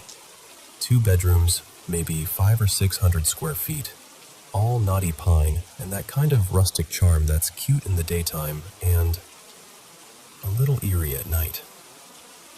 There were 4 of us staying there, but honestly, we were barely ever home. We were working non-stop, double shifts, long hours, just grinding through summer jobs. So the cottage was basically a place to shower, sleep, and collapse. And nothing weird ever happened. Not once. Well, not until the very end. When summer was wrapping up, everyone else had already peeled out, and it was just me, Callie, alone in the cottage, packing up to head back to campus. I was planning to drive back late that night, so I plugged in my old alarm clock to keep an eye on the time while I packed. It was one of those super common radio alarm clocks from the late 90s, an Emerson with that fake wood grain finish. If you saw it, you'd immediately go, oh yeah, that clock. Simple buttons, red numbers, nothing fancy. Definitely not the kind of thing with hidden features. I'm taping boxes shut, folding clothes, doing that end of summer routine, and I glance over at the clock. And instead of showing the time, it's just counting down. Not like a normal timer display. No hour, no minutes. Just a big, blunt countdown starting at 60, 59, 58. Like it's ticking off 1 minute of my life for absolutely no reason. I just froze. Because I knew that clock didn't do that. It never had. There was no countdown mode. It was an alarm clock. That was its whole personality. So I walk over, trying to stay calm, like, okay, maybe I hit something by accident. And I pick it up. I start pressing buttons, flipping switches, doing that desperate little ritual you do when electronics act possessed. After a few seconds, I manage to get the countdown to stop, and the regular time pops back on. I set it down and just stand there for a second like, what was that? Then I go back to packing, telling myself it's probably just a glitch. Maybe the outlet's weird. Maybe the cord is loose. Maybe it's just old. And then, maybe 5 minutes later, I look over again, and it's doing it again. 60, 59, 58. Same thing. No explanation. No accidental button press. Just the clock deciding it's a timer now. And that was the moment my nervous system officially clocked out. Because suddenly I was extremely aware that I was alone in this little wooden cottage with the walls creaking, the light outside getting dimmer, and this stupid alarm clock counting down like it was trying to build suspense. I didn't even try to troubleshoot it the second time. I just went into pure nope mode.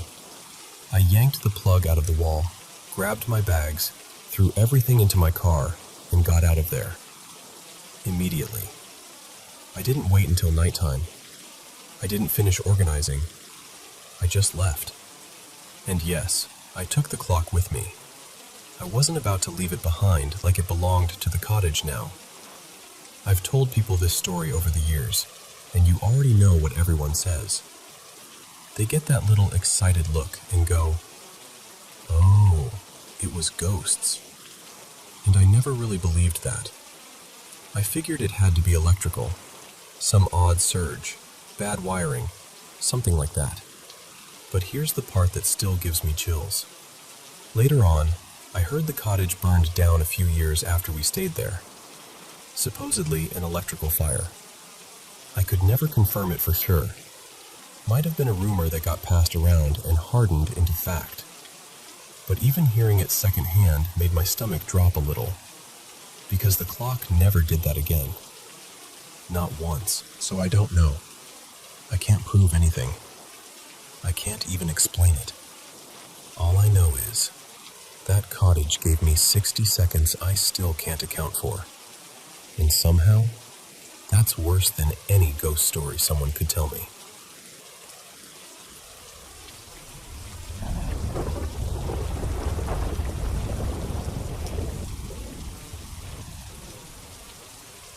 Okay, so I've got to tell you this story because it still makes my skin crawl a little when I think about it. For the past couple of months, I've been stuck in this confusing hot and cold thing with this guy. Let's call him Adrian.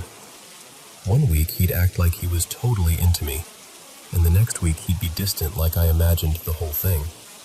I kept trying to read the signs, and honestly, it made me feel kind of ridiculous. But then, in the last couple of weeks, Adrian suddenly switched up. Like, consistent, attentive, texting first, actually following through. And at one point, I finally said something like, "You know you've been kind of on and off, right?" And he got so apologetic. He was like, "Oh my God, I didn't realize I was doing that." And he kept saying he felt awful that he'd made me feel uncertain. The next few days, he seemed determined to show me he could be better.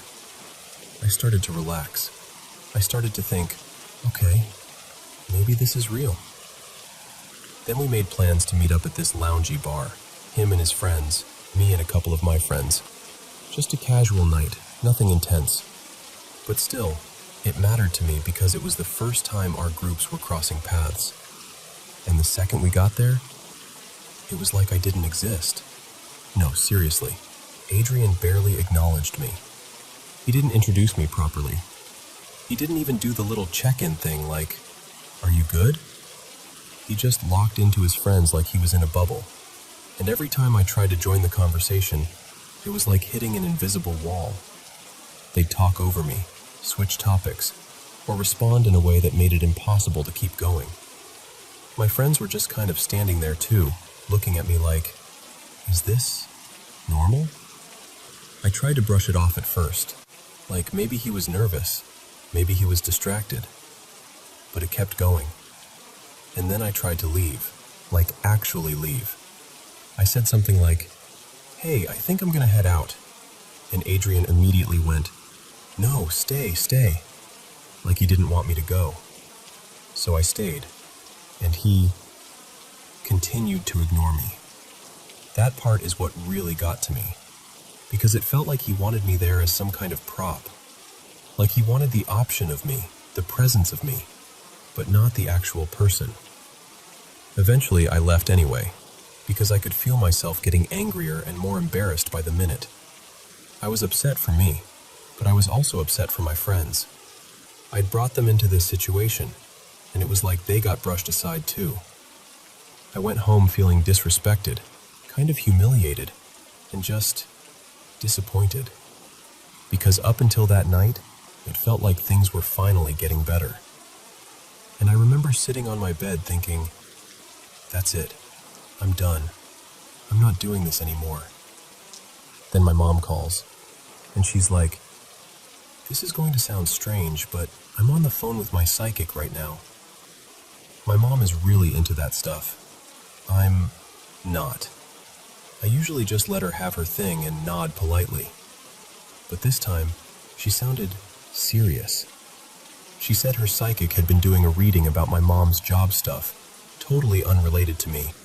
And apparently, out of nowhere, the psychic interrupts herself and goes, I need to tell you something about your daughter.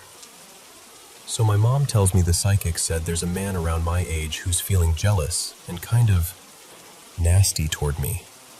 Like he's smiling in my face, pretending to be friendly, but underneath, he's resentful. My mom goes, she said he's sending bad energy and he may be trying to mess with you. And I'm already sitting there in that gross, heavy post-bar feeling, and I'm like, wait, what? So the psychic asks my mom to send over photos and names of guys my age who are in my life. Friends, classmates, whoever. So she can see who it is more clearly. And I'm thinking, this is absurd. This is literally absurd. But I'm also unsettled enough that I'm like, fine, whatever. So I send my mom a handful of pictures. Guys I know from class, friends from school, people in my circle. And yes, I included Adrian. A little while later, my mom texts me back the psychic's response. And out of all the photos, the psychic picks Adrian. She says he's the one. She says he's pretending to be kind, but it's an act. That he likes having access to me, likes the attention, likes being seen as the good guy, but that underneath he's jealous and has bad intentions. She says he's wearing a mask and that eventually it'll slip. And then she gets weirdly specific. She warns that if he's going to mess with me, it'll show up around school and work-related stuff, like trying to undermine me, create stress, or throw me off, because we're in the same academic environment. And I'm just sitting there staring at my phone like, what the hell? Because listen, I don't consider myself someone who believes in psychics. I'm not out here making decisions based on vibes and moon phases. But the timing was creepy. The fact that my mom didn't prompt it, apparently. The fact that she picked him from a lineup. And the fact that what she described honestly matched the way he'd been acting. The hot and cold behavior, the sudden switch, the weird power move of ignoring me but still insisting I stay. It freaked me out in a way I can't fully explain. And I know, there are a million rational explanations. Confirmation bias, general statements, coincidence, my brain grabbing onto patterns because I'm already upset. But still, if you were me, sitting there after a night that made you feel small, and then you get a call saying someone who doesn't even know the details just flagged the exact guy who made you feel that way? Yeah, it got under my skin.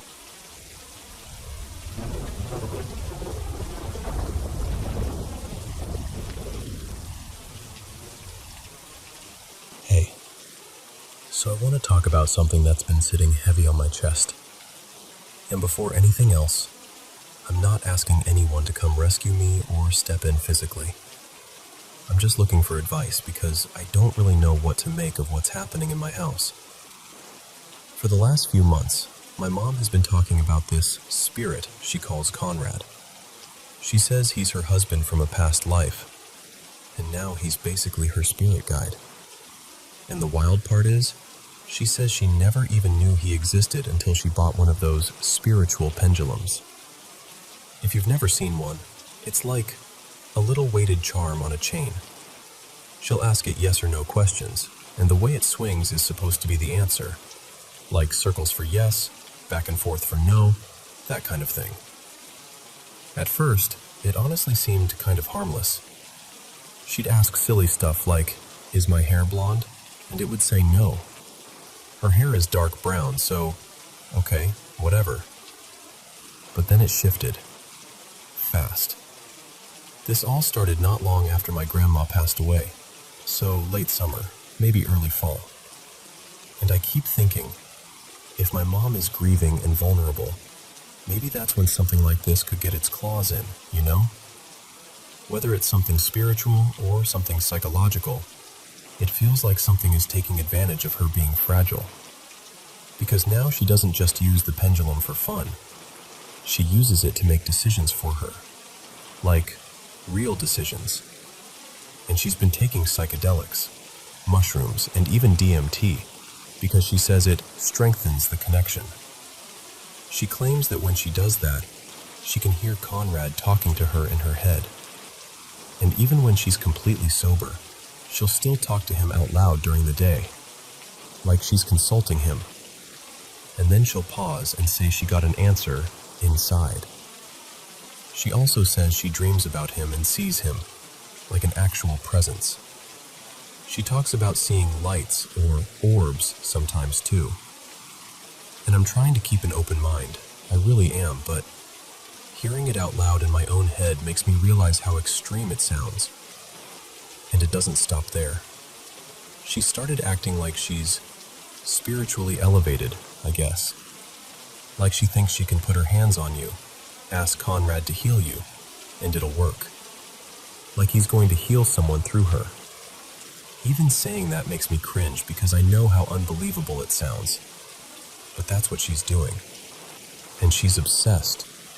Like, every conversation, no matter what it starts as, loops right back to Conrad. It's like she can't help it. She'll literally say, "I know you don't like hearing about Conrad, but..." And then she launches right into it again. It's every day. It's her whole world now. I finally brought it up to a friend of mine who's older than me. She's in her early 30s. Because I needed someone with a little more life experience to tell me if I'm overreacting. At first she laughed, like she thought it was just some harmless hippie thing. But the more I explained, the more her face changed. Like, she got genuinely disturbed. And then she told me something similar happened with her dad. And she said something that kind of lodged in my stomach. That my mom could be under the influence of something really dark. Like a demon. And I know how that sounds. I know. But once that idea got planted, I couldn't unthink it. And it scares me even more because my mom has fought so hard to build a stable life. So watching her get pulled into something that seems to be taking over her mind, it feels like watching someone undo all the work it took to survive. And I feel kind of trapped, honestly. I'm 18, and I'm just barely stepping into adulthood, but I don't feel equipped for it at all. I've never had a job. I don't drive. She never really taught me or helped me learn. I'm sitting here with almost no life skills, and I hate admitting that, but it's true.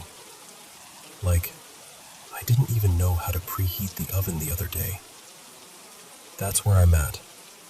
The only bright spot in this is that I started dating my boyfriend right around when all of this began, and he's been amazing. He tries to keep me out of the house as much as he can, just so I can breathe.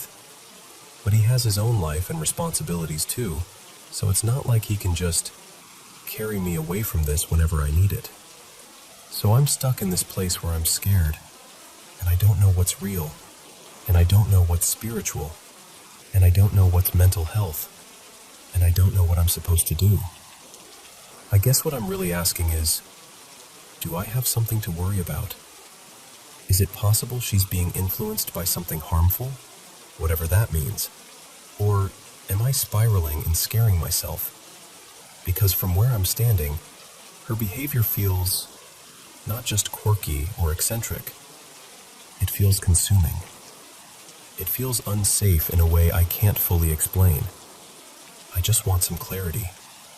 I just want a better idea of what could be going on, and what someone like me is supposed to do when the person you live with is drifting farther away every day.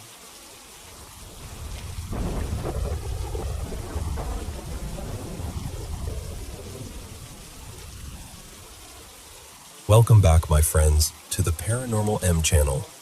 Wow, it's so good to be back after a long day doing what I love. Thank you so much for always supporting the channel and for sending in your mysterious experiences. I'm always happy to be here with you, and I hope you have a great night's sleep. Now, without further ado, let's dive into today's stories. And don't forget to subscribe and turn on notifications. So, a few nights ago, my boyfriend Evan and I did this little weekend getaway out in Montauk, and we stayed at this old place called Seabrook Manor. Neither of us had any clue people even whispered about it being haunted. Evan booked it because it looked charming and classic. Big windows, old school vibes. The kind of place you imagine drinking coffee in a robe and pretending you're in a movie. We were supposed to stay 2 nights. The first night was totally normal. Well, normal-ish. We originally got a room on an upper floor, and the second we stepped inside, it had this weird smell. Like a freezer that had been unplugged for a decade. You know that sour, stale, cold air smell? I couldn't do it. We went right back down and asked to move. They put us in room 214 on a lower floor, and honestly, it felt like an upgrade. It was bigger, quieter, and it had this huge deck. Out on the deck was this little stone statue, not quite a gargoyle, more like a squat lion thing. And the creepiest part was how it was positioned. Like it was watching the far end of the walkway instead of the room. Evan laughed and was like, "Great, we've got a guard." I laughed too, but I didn't love it. Anyway, that first night, fine, peaceful, slept like normal people, no drama. But the second night is when the energy shifted. We'd been asleep for a while when Evan nudged me and whispered my name like he didn't want the walls to hear it. He told me he heard the elevator. The doors opening and that soft rolling sound, like someone had gotten out. And normally that wouldn't be a big deal, except the hotel felt empty. All weekend we barely saw anyone. So at around 2 in the morning, it just felt wrong. Like why would anyone be moving around now? Then Evan goes, "And the pillow. Look." One of the pillows that had been propped on a chair was now on the floor, like it had slid off. It wasn't tossed across the room or anything dramatic, but it hadn't been there before. I tried to be the calm one. I was like, "Babe, it probably just slipped. Or you bumped the chair earlier. And it's a weekend. Maybe someone checked in late." I said it like I believed it. But the truth is, once he said it out loud, I couldn't unfeel it. I kept the bedside lamp on. Evan was tense. I was tense. And we just stayed awake. Talking in low voices, doing that thing where you try to explain away fear while your body refuses to calm down. We kept checking the door, checking the corner of the room, checking the deck through the curtains like we expected to see a face pressed up against the glass. Eventually, it got close to 4 a.m., and I was exhausted. So I did that very naive thing people do in horror movies. I looked at the clock and said, "Okay, it's past the creepy hour. We're safe now. Let's just sleep." And I turned off the lights. I fell asleep almost instantly, like my body had been waiting for permission. And then, maybe 15 or 20 minutes later, I snapped awake. Not gently, not confused. I woke up like my whole body was screaming, "Move." My heart was pounding so hard I swear it made my ribs ache. I called Evan's name, over and over, like I needed to hear another human voice right that second. He jolted up too, totally panicked, asking what was wrong. And here's the part that still makes my skin crawl. I didn't think. I didn't sit up and assess. I didn't grab a shirt. I didn't rationalize. I just ran. Evan came after me, frantic, dragging me back inside while whisper yelling, "What are you doing?" And once the door shut, we just stared at each other, both breathing like we'd been chased. At that point, there was no, "maybe it's nothing." We decided we were leaving. Right then. Not after breakfast, not after sunrise, immediately. We started throwing things into bags. Evan was laser-focused, quiet, pale, moving fast. I kept doing this weird, half-laughing thing, like my nervous system couldn't decide whether to cry or crack up. And Evan kept snapping, "Stop, just pack, just pack." When we finally got into the hallway, the hotel felt even more silent than before, like the building itself was holding its breath. We pressed the elevator button and waited. And waited. And waited. It took forever. Long enough that I started imagining it opening and nobody being inside. Long enough that my palms went sweaty. When it finally arrived, we got down to the lobby, and the front desk guy looked at us and made this little joke about us leaving so early. Like it was funny. Like we were just dramatic tourists. Evan didn't laugh. I barely could. And now it's been a few days, and I still don't feel normal. I've dealt with anxiety before, like real, intense anxiety, and this flipped a switch in me. At night, I feel this heavy pressure on my chest and arms, like the air is thicker, like the room is crowded even when it's empty. I wake up and just listen, waiting, bracing, and nothing happens, but my body doesn't believe that nothing is happening. I've tried little comfort rituals, went to church, did a white light meditation, tried to calm myself down, but I still feel unsettled, like I didn't fully come home when I came home. And I keep wondering, quietly, when it's dark, if something followed us. Or if the scariest part is that my brain and body got spooked so badly, they're still acting like they're trapped in that room.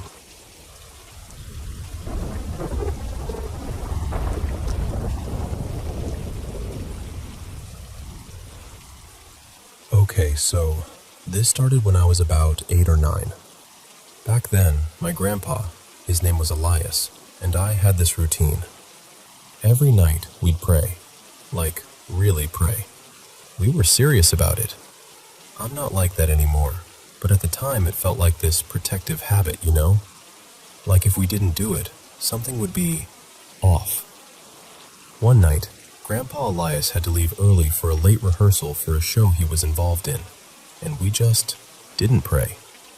I told myself it was fine. One night wouldn't matter. But the second I got into bed, I had that feeling in my chest, like my body knew I'd skipped something important. I couldn't sleep.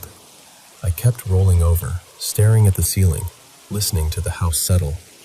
And then, at some point, I must have drifted off, because the next thing I remember is waking up suddenly, like someone snapped their fingers right next to my ear.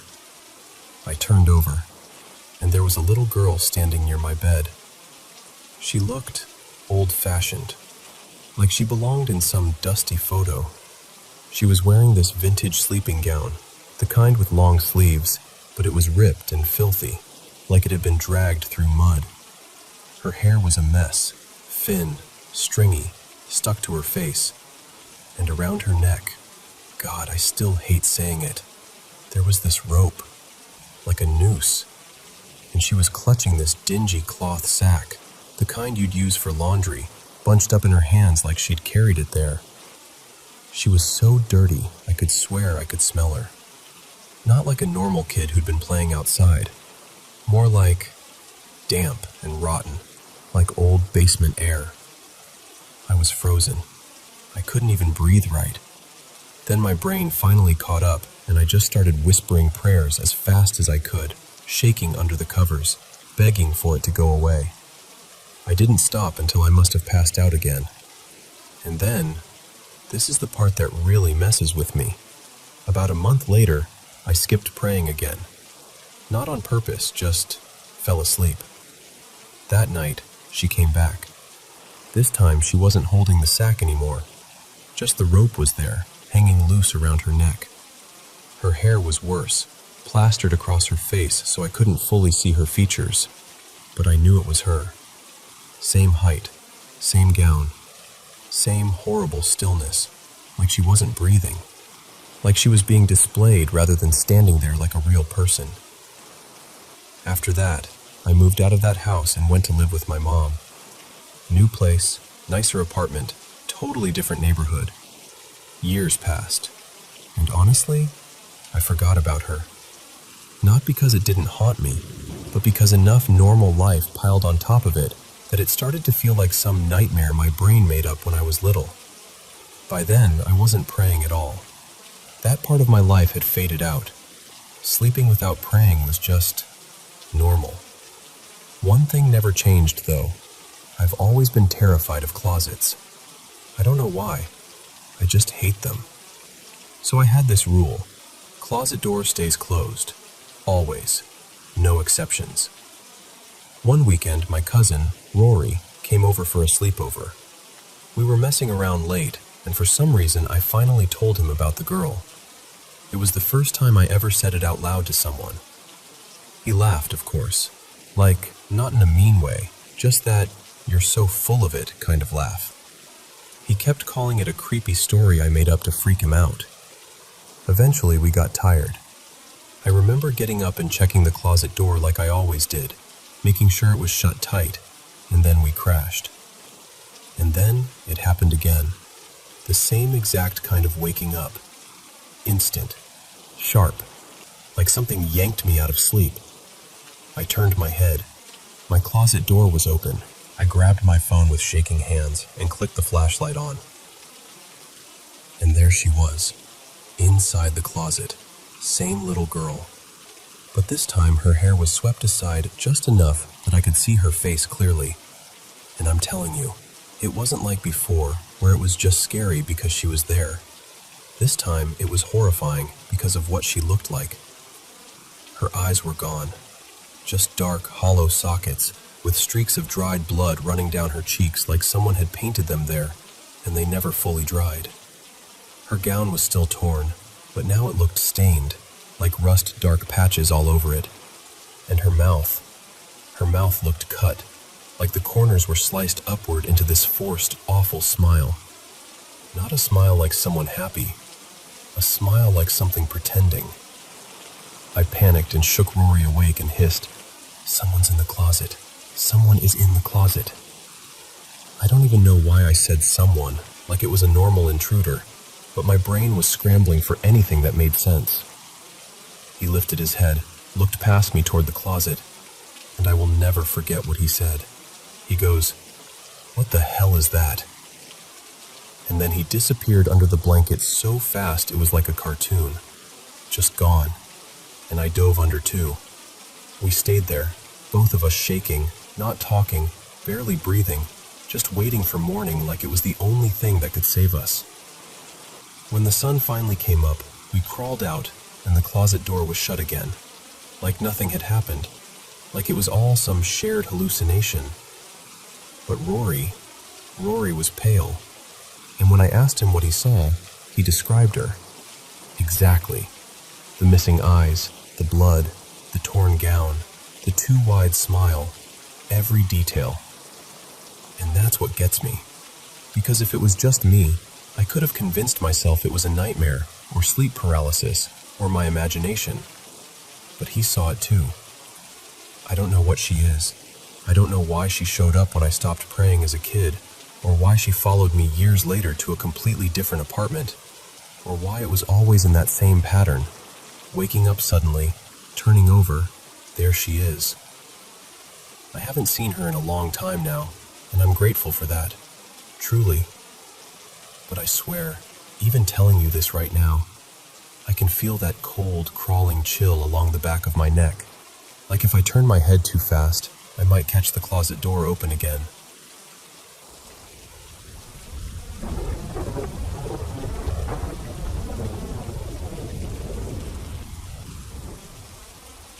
So, I grew up in the same house from the time I was little until I left for good.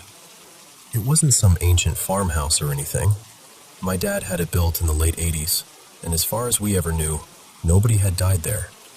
No dramatic history. No tragic headlines. But locals used to talk. Not in a spooky tour way, more like casual. Yeah, this area used to be where different native tribes lived, type of talk. And I don't know. I guess I filed that away as my only explanation for why the place never felt completely quiet.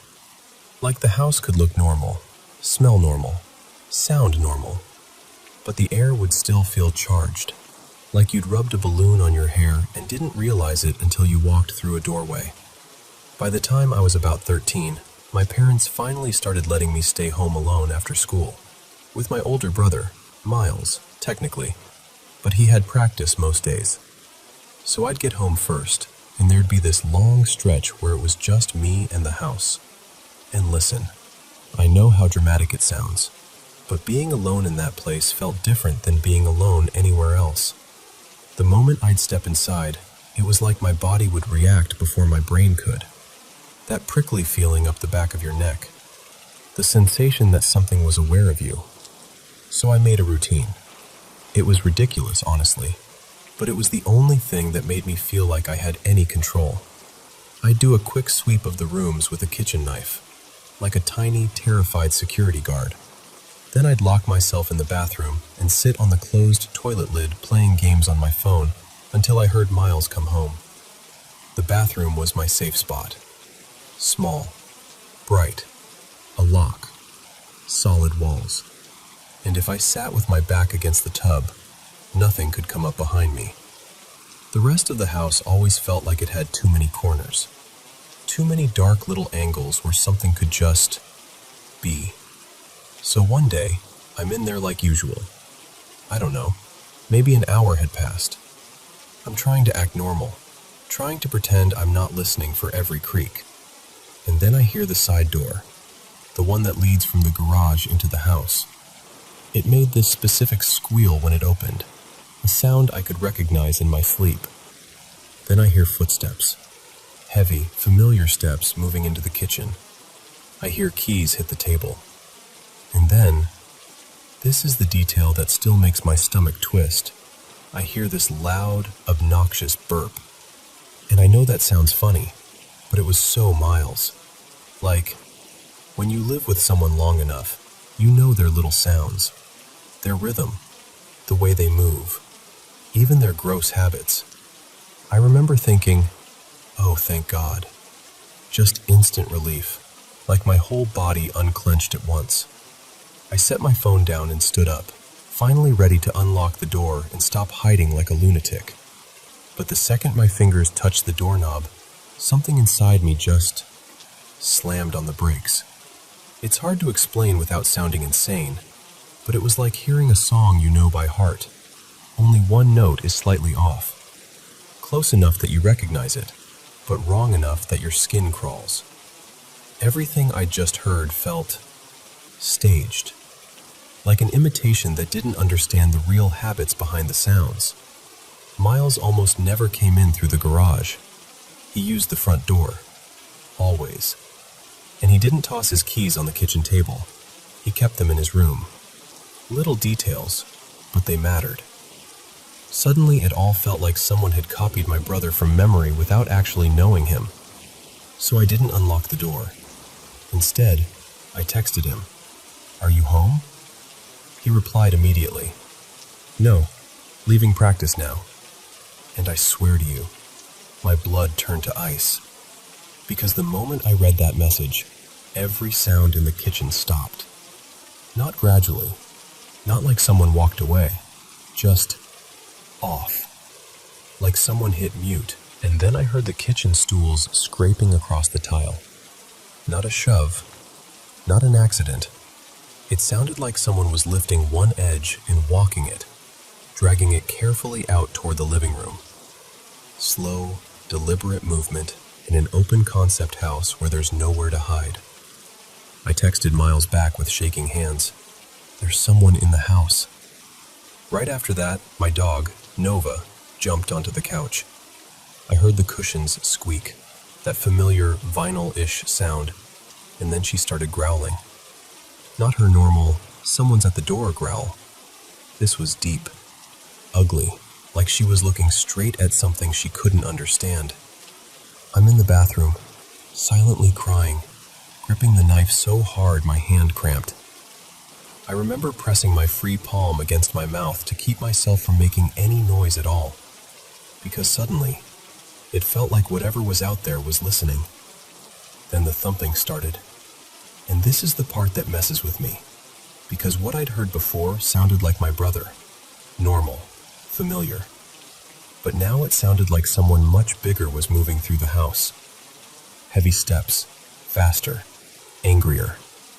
Things shifting, bumping, like objects were being jostled or tossed. And Nova was barking like crazy, barking the way she did when she truly wanted something gone. I thought about calling the police, but my brain kept spiraling. What if they come and there's nothing? What do I even say? Hi, my house is pretending to be my brother. So I stayed there, trapped between terror and embarrassment, waiting for something to happen. Minutes passed like hours. And then Miles texted, "I'm home, walking in now." And, no joke, the noise stopped the second that message came through. Like it had been waiting for that moment. I heard the front door open. I heard Miles's real voice, slightly muffled, calling, "Hello?" And then, confused, "Is someone here?" That was the first time I could breathe. I unlocked the bathroom door and stepped out, expecting the house to look wrecked. I was bracing myself for the aftermath. The overturned stools, the scattered stuff, anything that proved I wasn't imagining it. But everything was perfect. The kitchen stools were where they always were. The table was clean. Nothing on the floor. No signs of anything being moved, tossed, or touched. And the garage door? The one I heard open? Locked. From the inside. Unmoved. The only proof I had, the only proof, was Nova, frozen on the couch with her fur standing up, eyes wide, trembling like she'd just seen something she'd never forget. That happened almost 10 years ago, and it still makes my throat tighten when I talk about it. Because whatever that was, it didn't just make random noises. It copied someone I trusted. It tried to lure me out, and when it realized I wasn't coming, it got angry. I'm not an expert, and I'm not going to pretend I know exactly what it was. Mimic. Something darker. Something we don't have a name for. I just know the feeling of it. That artificial, almost human wrongness. And I know this. If my gut hadn't stopped my hand on that doorknob, I don't like to think about what might have happened if I'd stepped out.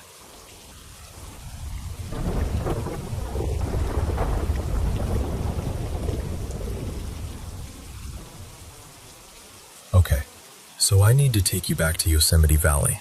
Late summer, 1989. Just after we got married. Like, brand new married.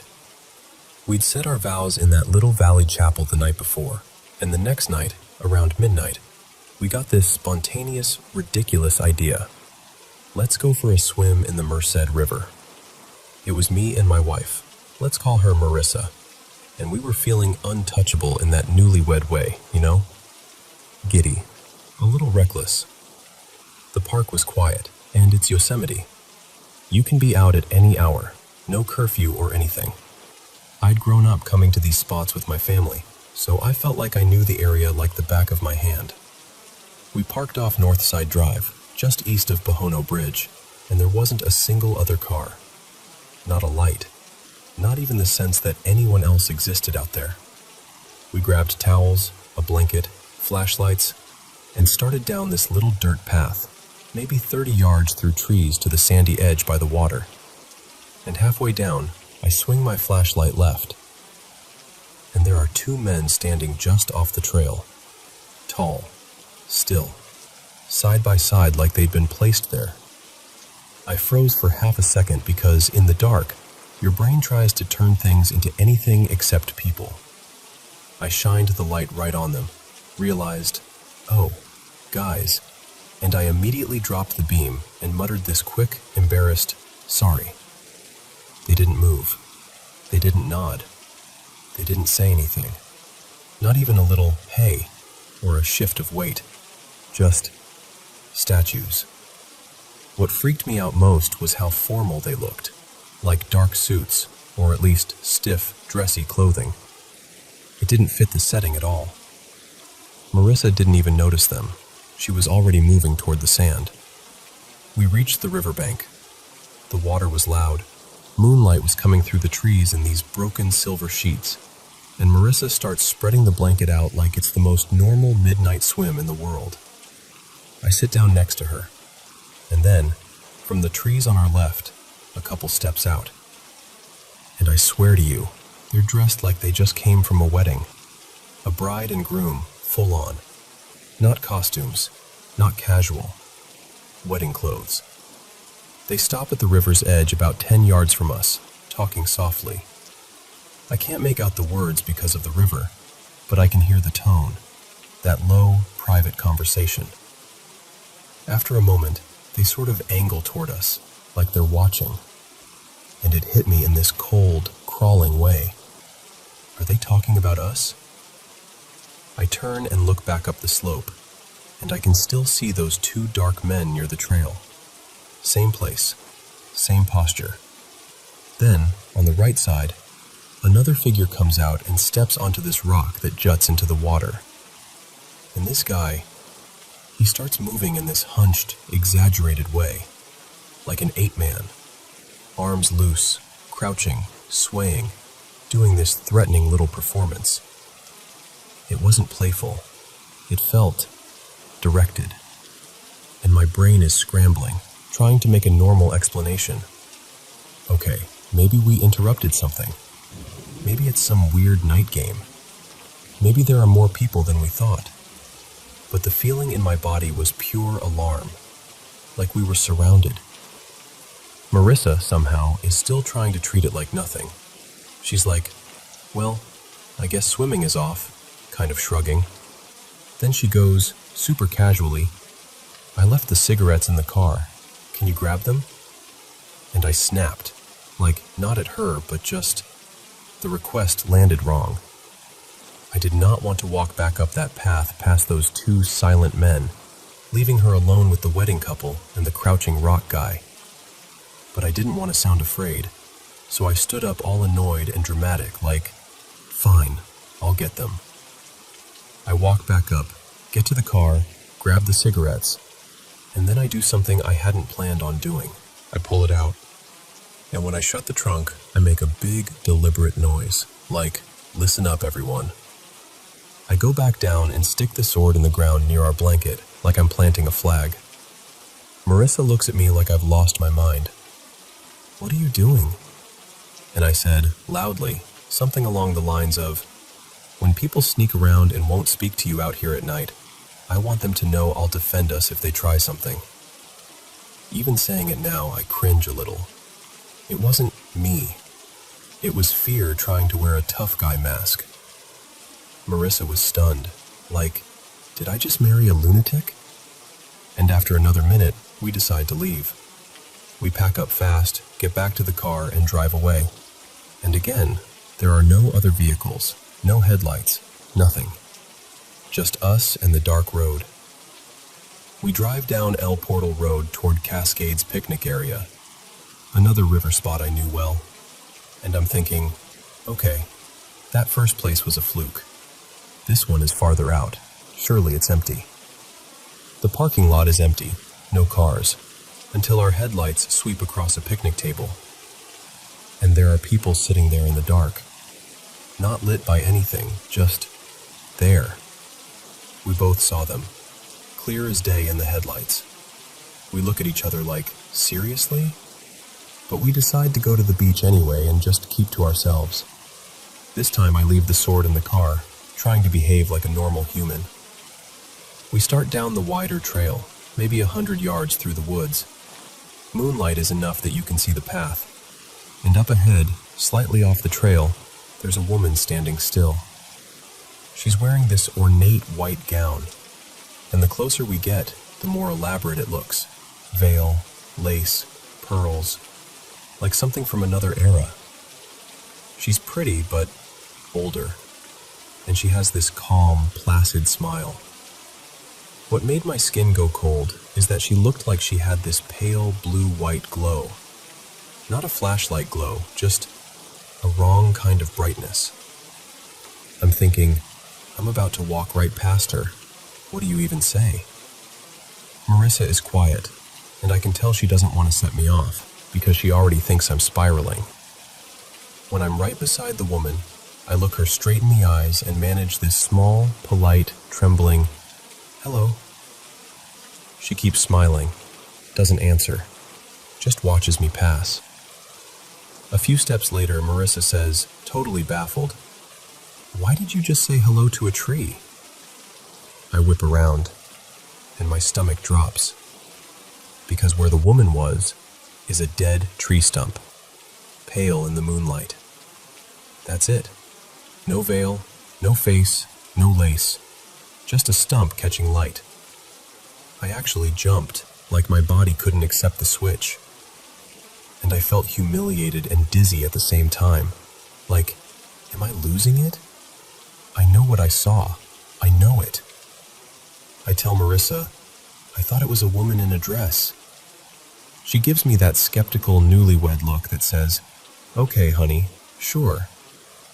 We keep walking, and now I start noticing shapes, dark figures, standing off to the sides of the trail between the trees. Not close enough to touch, but close enough to be there. I don't even shine my light at them this time.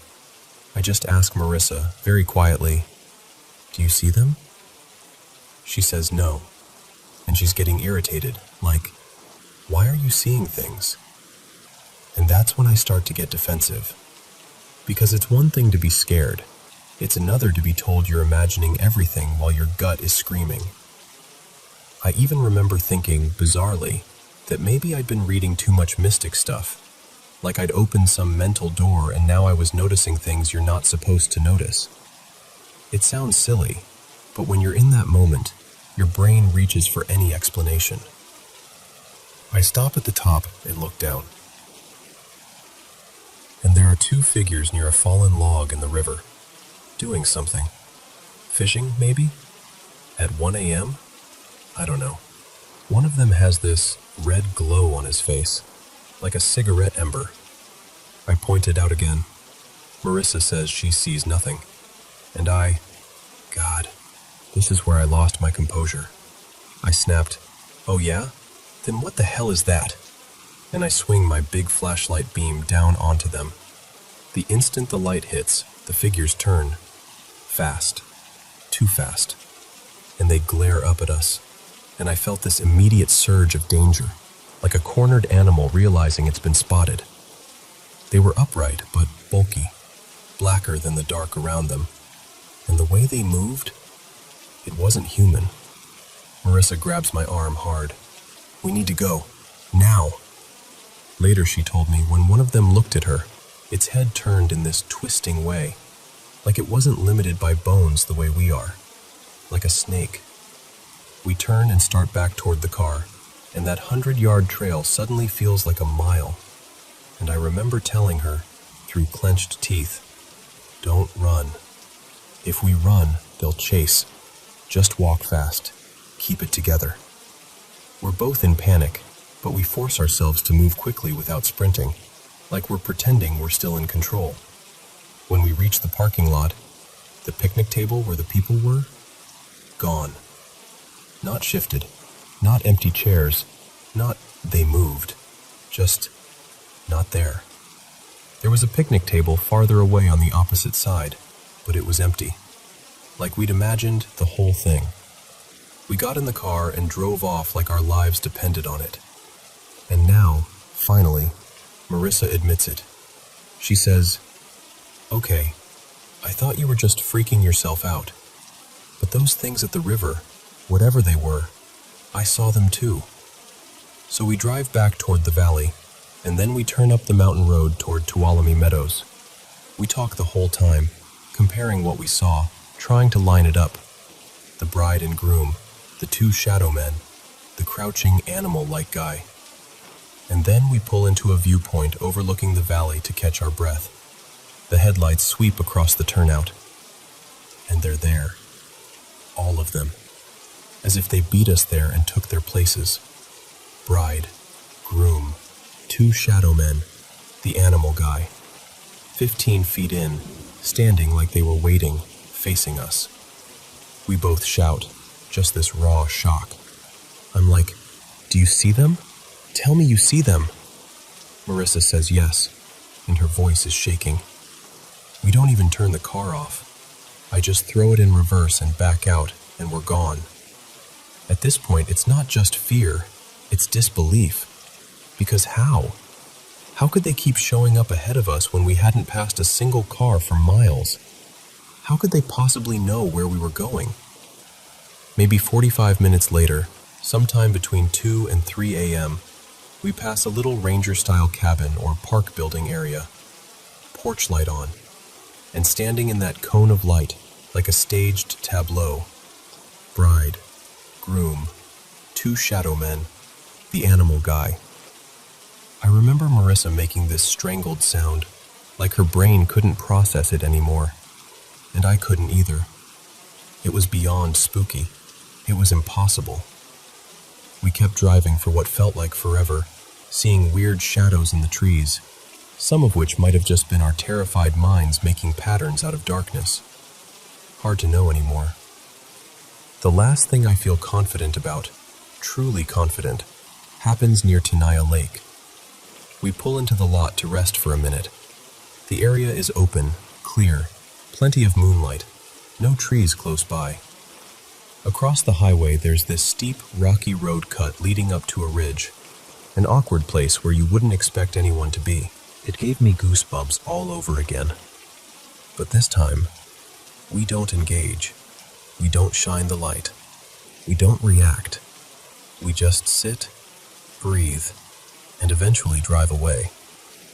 When we finally reach the Tuolumne Meadows area and pull up near the camp store, dawn is starting to come in, gray light, the world returning to normal.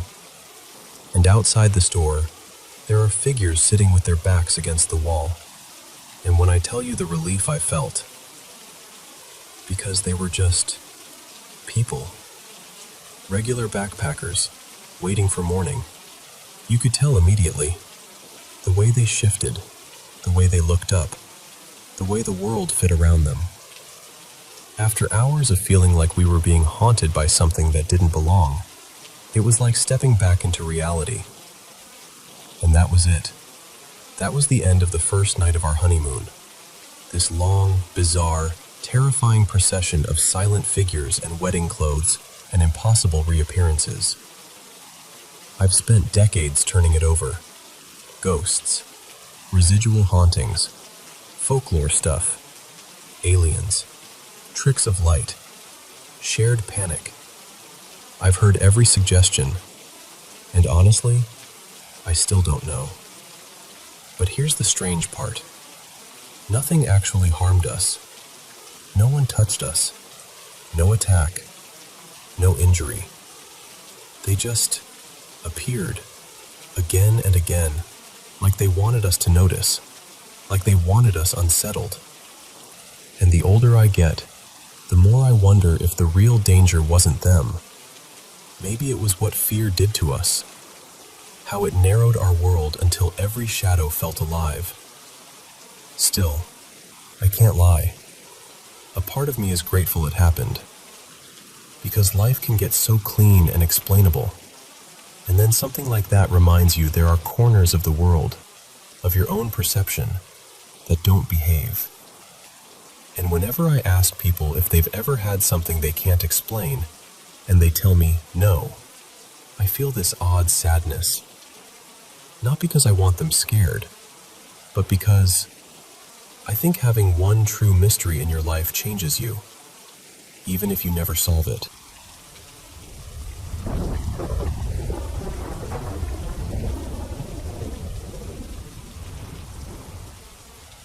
So, we moved into this brand new apartment in London back in 2021. Fresh paint, new everything.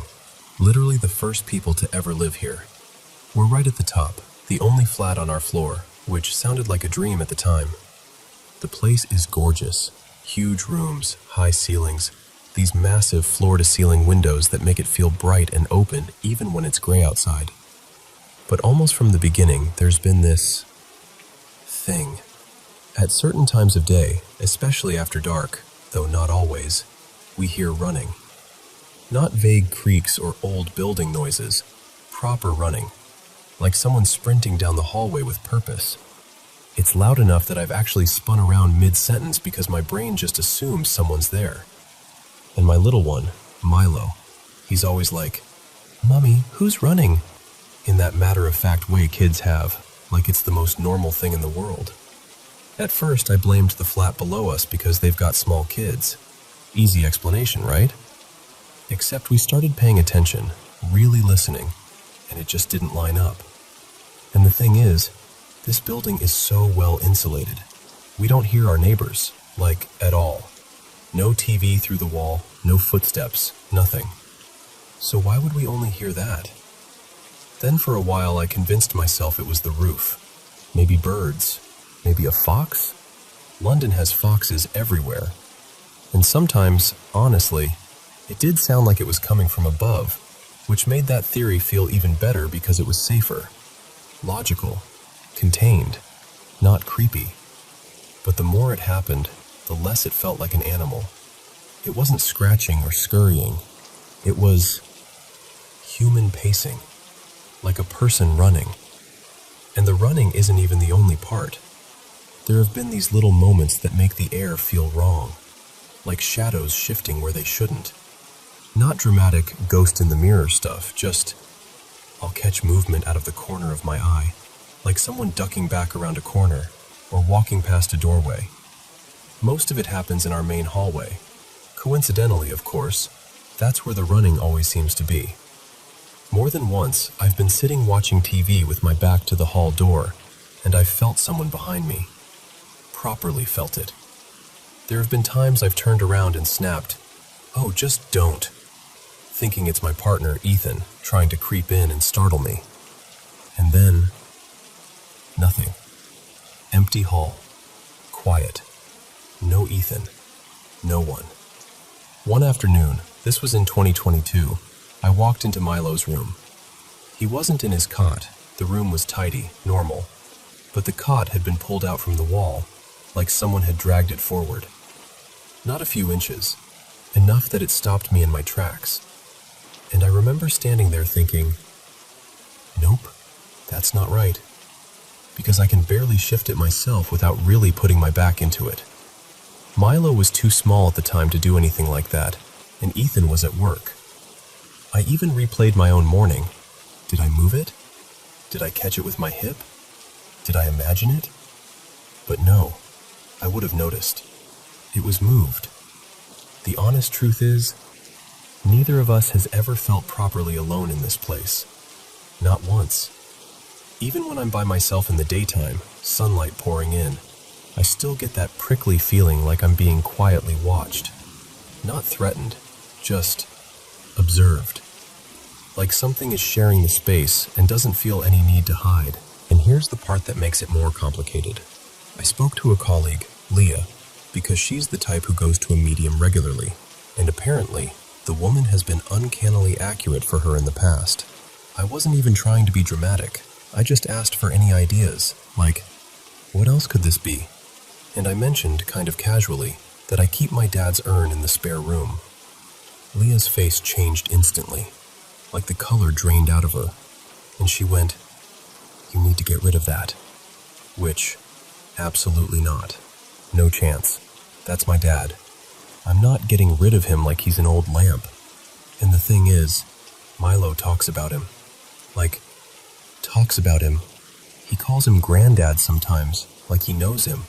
He's said he's seen him, that he's spoken to him. And I have photos up, and I bring my dad up naturally. Little stories, little memories. So it's not like he's never heard his name. But Milo seems to know him in a way that still makes my stomach flip, because my dad died when Milo was just a few months old, too young to remember anything. Yet sometimes Milo will say things with such certainty, like he's describing someone he genuinely knows. And none of this has ever felt sinister. That's what messes with me. There's no screaming, No slamming doors, no scratches, no leave this place now horror movie stuff. It's more like the atmosphere is off, the vibe is wrong, like something slightly out of alignment and your body notices before your brain can explain it. We're actually selling the apartment now, partly for practical reasons, but if I'm being real, we're just tired. Tired of that unsettled feeling. Tired of second-guessing every sound, every shadow, every little movement in the hallway. And I keep coming back to the same thought. I just want to know what it is. Because if it's animals, fine. Tell me it's animals and I'll sleep better. If it's the building settling, great. Show me where and why. If it's some weird acoustic thing, brilliant. I'll take it. But whatever the reason, this place has never felt empty. Not once.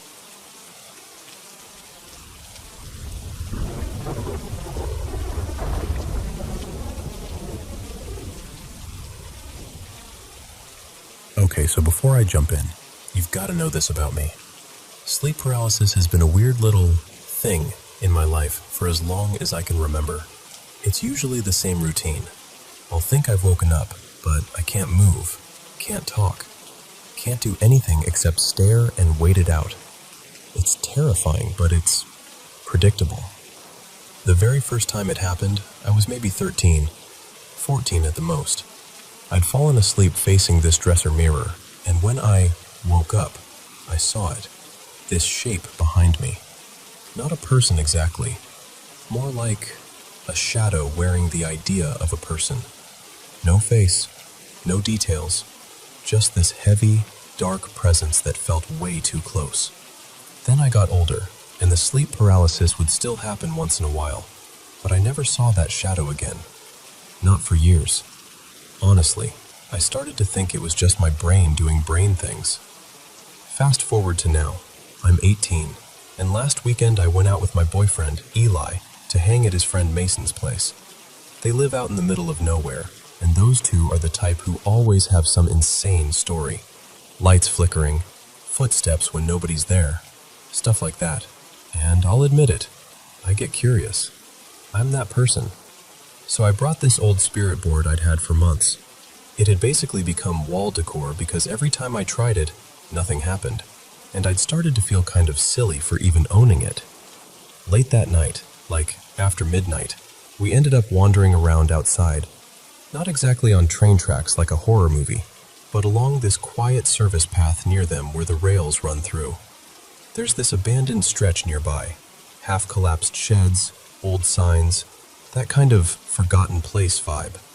We stopped there, and Mason and I decided to try the board, just for fun. Eli hung back, messing with his phone light and laughing at us. And listen, I know. First mistake, only 2 people on the planchette. Second mistake, doing it out there in the dark like we're asking the universe to mess with us. I did the basic question, the one everyone does. Is there anyone here who wants to talk to us? At first, it didn't move. I remember thinking, see, told you, it's nothing. Then the planchette started sliding, slow, deliberate. It spelled G-E-T-O. And I swear to you, my stomach dropped so fast it felt like I missed a step on a staircase, because we both knew what it was going to say. I didn't even let it finish.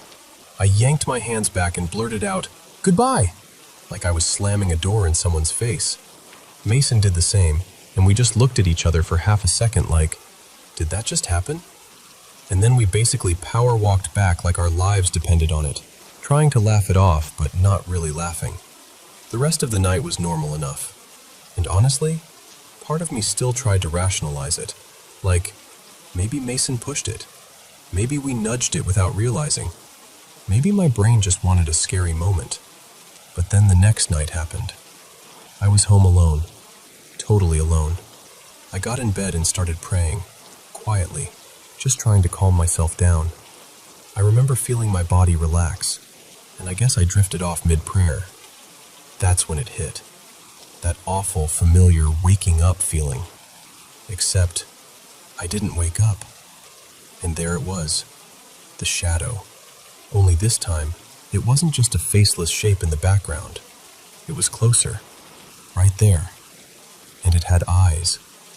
I know how that sounds, but I swear, eyes. Not normal eyes, just these focused points that felt like they were looking into me, not at me. And here's the part that messed with me. This didn't feel like my usual sleep paralysis. Usually I'm frozen. This time I was fighting, like I was flailing and trying to shove it away and begging, actually begging, please let me wake up. And then suddenly I did. I sat up, breathing like I'd run a mile, and I remember actually saying out loud, "That was so weird. I hate this." Like I was trying to make it smaller by naming it. Eventually I fell back asleep. But then, later, maybe an hour or so after, I woke up again. And this one was worse. Same thing. I'd been praying and drifted off without finishing. And then my eyes opened, and I knew instantly it was happening again. The shadow was there in the same place, like it had been waiting, like it never left. But this time it wasn't leaning toward my face. It was leaning toward my ears, like it wanted to speak right into them, or crawl inside my head through them. I don't know. I just know I was horrified in a way that made my whole chest ache. I fought it.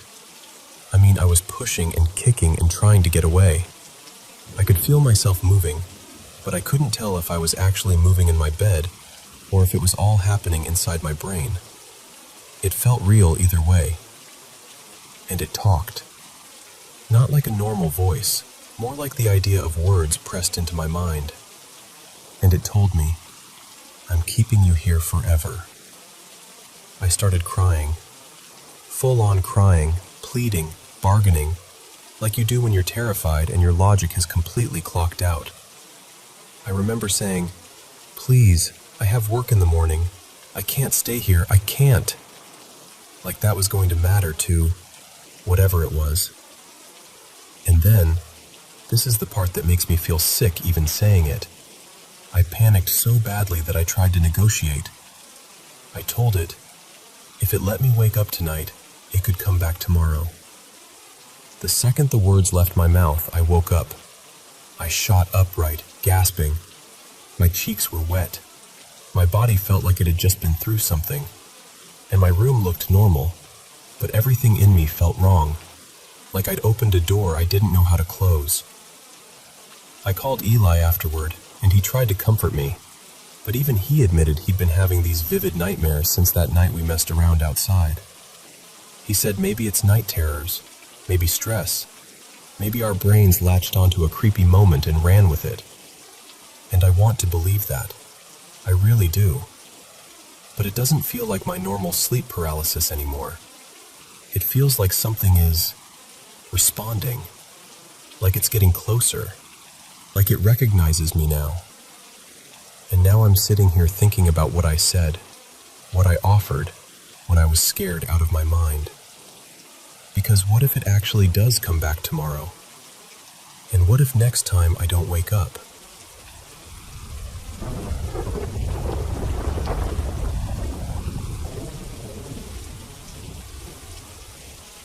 Have you ever met someone who just isn't scared of the paranormal at all? Like, not even a little? Because I swear, I stumbled into that kind of person, and it still makes me laugh when I think about it. So, I'm from Finland, and a while back, I started dating this wonderful single dad named Mikko. The first time I visited his place, I honestly felt like I'd stepped into a storybook. He lives in this ancient farmhouse he inherited from his grandparents. One of those big, weathered homes that looks like it's been quietly watching the world go by for generations. And here's a funny detail. His family's been on that land for so long that his last name is actually the same as the name of the little village nearby. Like the whole area and his family are basically stitched together. It made everything feel even more rooted. Like the house didn't just belong to him, he belonged to it too. Inside, it's like a living museum, but not in a dusty, creepy way, more like warm and charming. old wooden trunks, embroidered linens, antique tools, faded photos in frames that have been touched by 100 hands. And somehow, he's managed to blend it all with modern life. Coffee machine on a vintage table, a smart TV sitting under a creaky old beam, like it's the most natural thing in the world. After we'd been together for a while, Miko asked me to move in. I was thrilled. Truly. The house, the garden, the whole property. It felt magical. He takes such good care of everything, too. The yard is always tidy, the paths are swept, flowers everywhere in summer, and even in winter it has this cozy, glowing feeling. It's the kind of place where you half expect to see little lanterns hanging in the trees. But, yeah, there's also a different kind of fairy tale living there, because I'm pretty sure we weren't alone. It started with little things, random thumps when nobody was upstairs, a cupboard door that would be slightly open even though I knew I'd shut it, something falling off a shelf for no reason. And at night, this was the worst part for me, I'd hear what sounded like slow footsteps, like someone walking down the hall while the whole house was asleep. At first, I tried to act normal. I didn't want to be the nervous new person in the old house, So I'd just quietly panic on the inside. Then one afternoon, we're sitting in the living room. I'm in this old rocking chair trying to get some work done on my laptop. Miko is across the room doing his own thing, completely relaxed. And suddenly, out of nowhere, the living room door swings open with this long, dramatic creak. I'm not proud of this, but I basically launched out of the chair like it had bitten me. I pointed at the door with wide eyes and went, "Did you see that? Did you see that?" And Miko, without even looking up properly, just goes, "Yeah, old house." Like he was commenting on the weather. Then he smiles, all casual, and adds, "Could be my great aunt stopping by." I just stared at him like, "Excuse me? Did you just make a joke about a ghost like it's a neighbor dropping off cookies?" Later that night, we're in the kitchen making tea, our little routine. The kettle's humming, the mugs are out, everything calm. And I finally say it.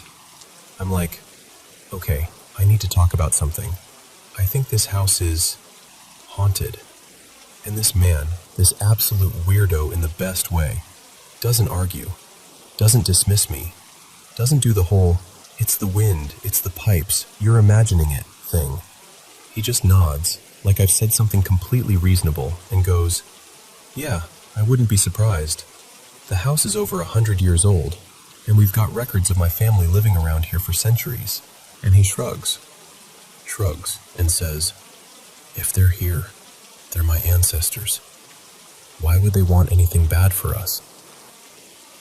That is not the kind of comfort I expected. I thought he'd reassure me by saying ghosts aren't real.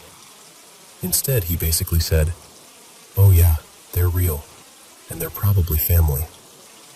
And the strangest part?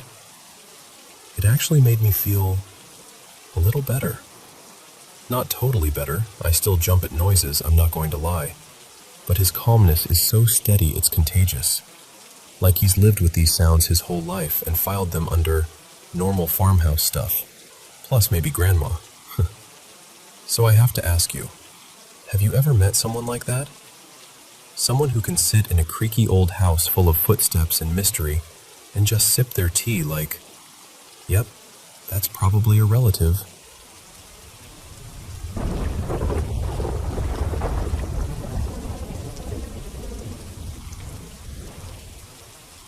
Okay, so before I start, I have to tell you, this isn't my story. It happened to my Aunt Marisol, and she's told it so many times that it feels like it lives in our family's bones. This was in northern Mexico back in the late 80s. Marisol was the kind of teenager who thrived on trouble, always sneaking out, always daring somebody to do something ridiculous, always acting like nothing could touch her. My mom, her little sister Lucia, was the complete opposite. Quiet, careful, the kind of kid who apologized when someone else bumped into her. One afternoon, Marisol had a few girls from school over. They were hanging out in their bedroom, doing each other's hair, flipping through glossy magazines, laughing at boys, normal teen stuff. And of course, Lucia kept hovering, begging to stay. She was that annoying little sister who didn't want to be left out of anything. At some point, one of the friends, Roxana I think, unzips her bag and pulls out this homemade spirit board. Not a fancy store-bought one, just cardboard with letters and numbers drawn on it, and a little cutout piece they used like a pointer. Marisol and her friends lose it, giggling like it's the most thrilling thing in the world. Everyone's leaning in, daring each other to touch it, except Lucia. Lucia immediately goes pale and starts whispering, "No, no, don't do that. That's a bad idea. Please don't mess with that." But you know how teenagers are. The more someone begs you to stop, the funnier it becomes. So they start playing. And it's not even respectful. It's teasing, mocking.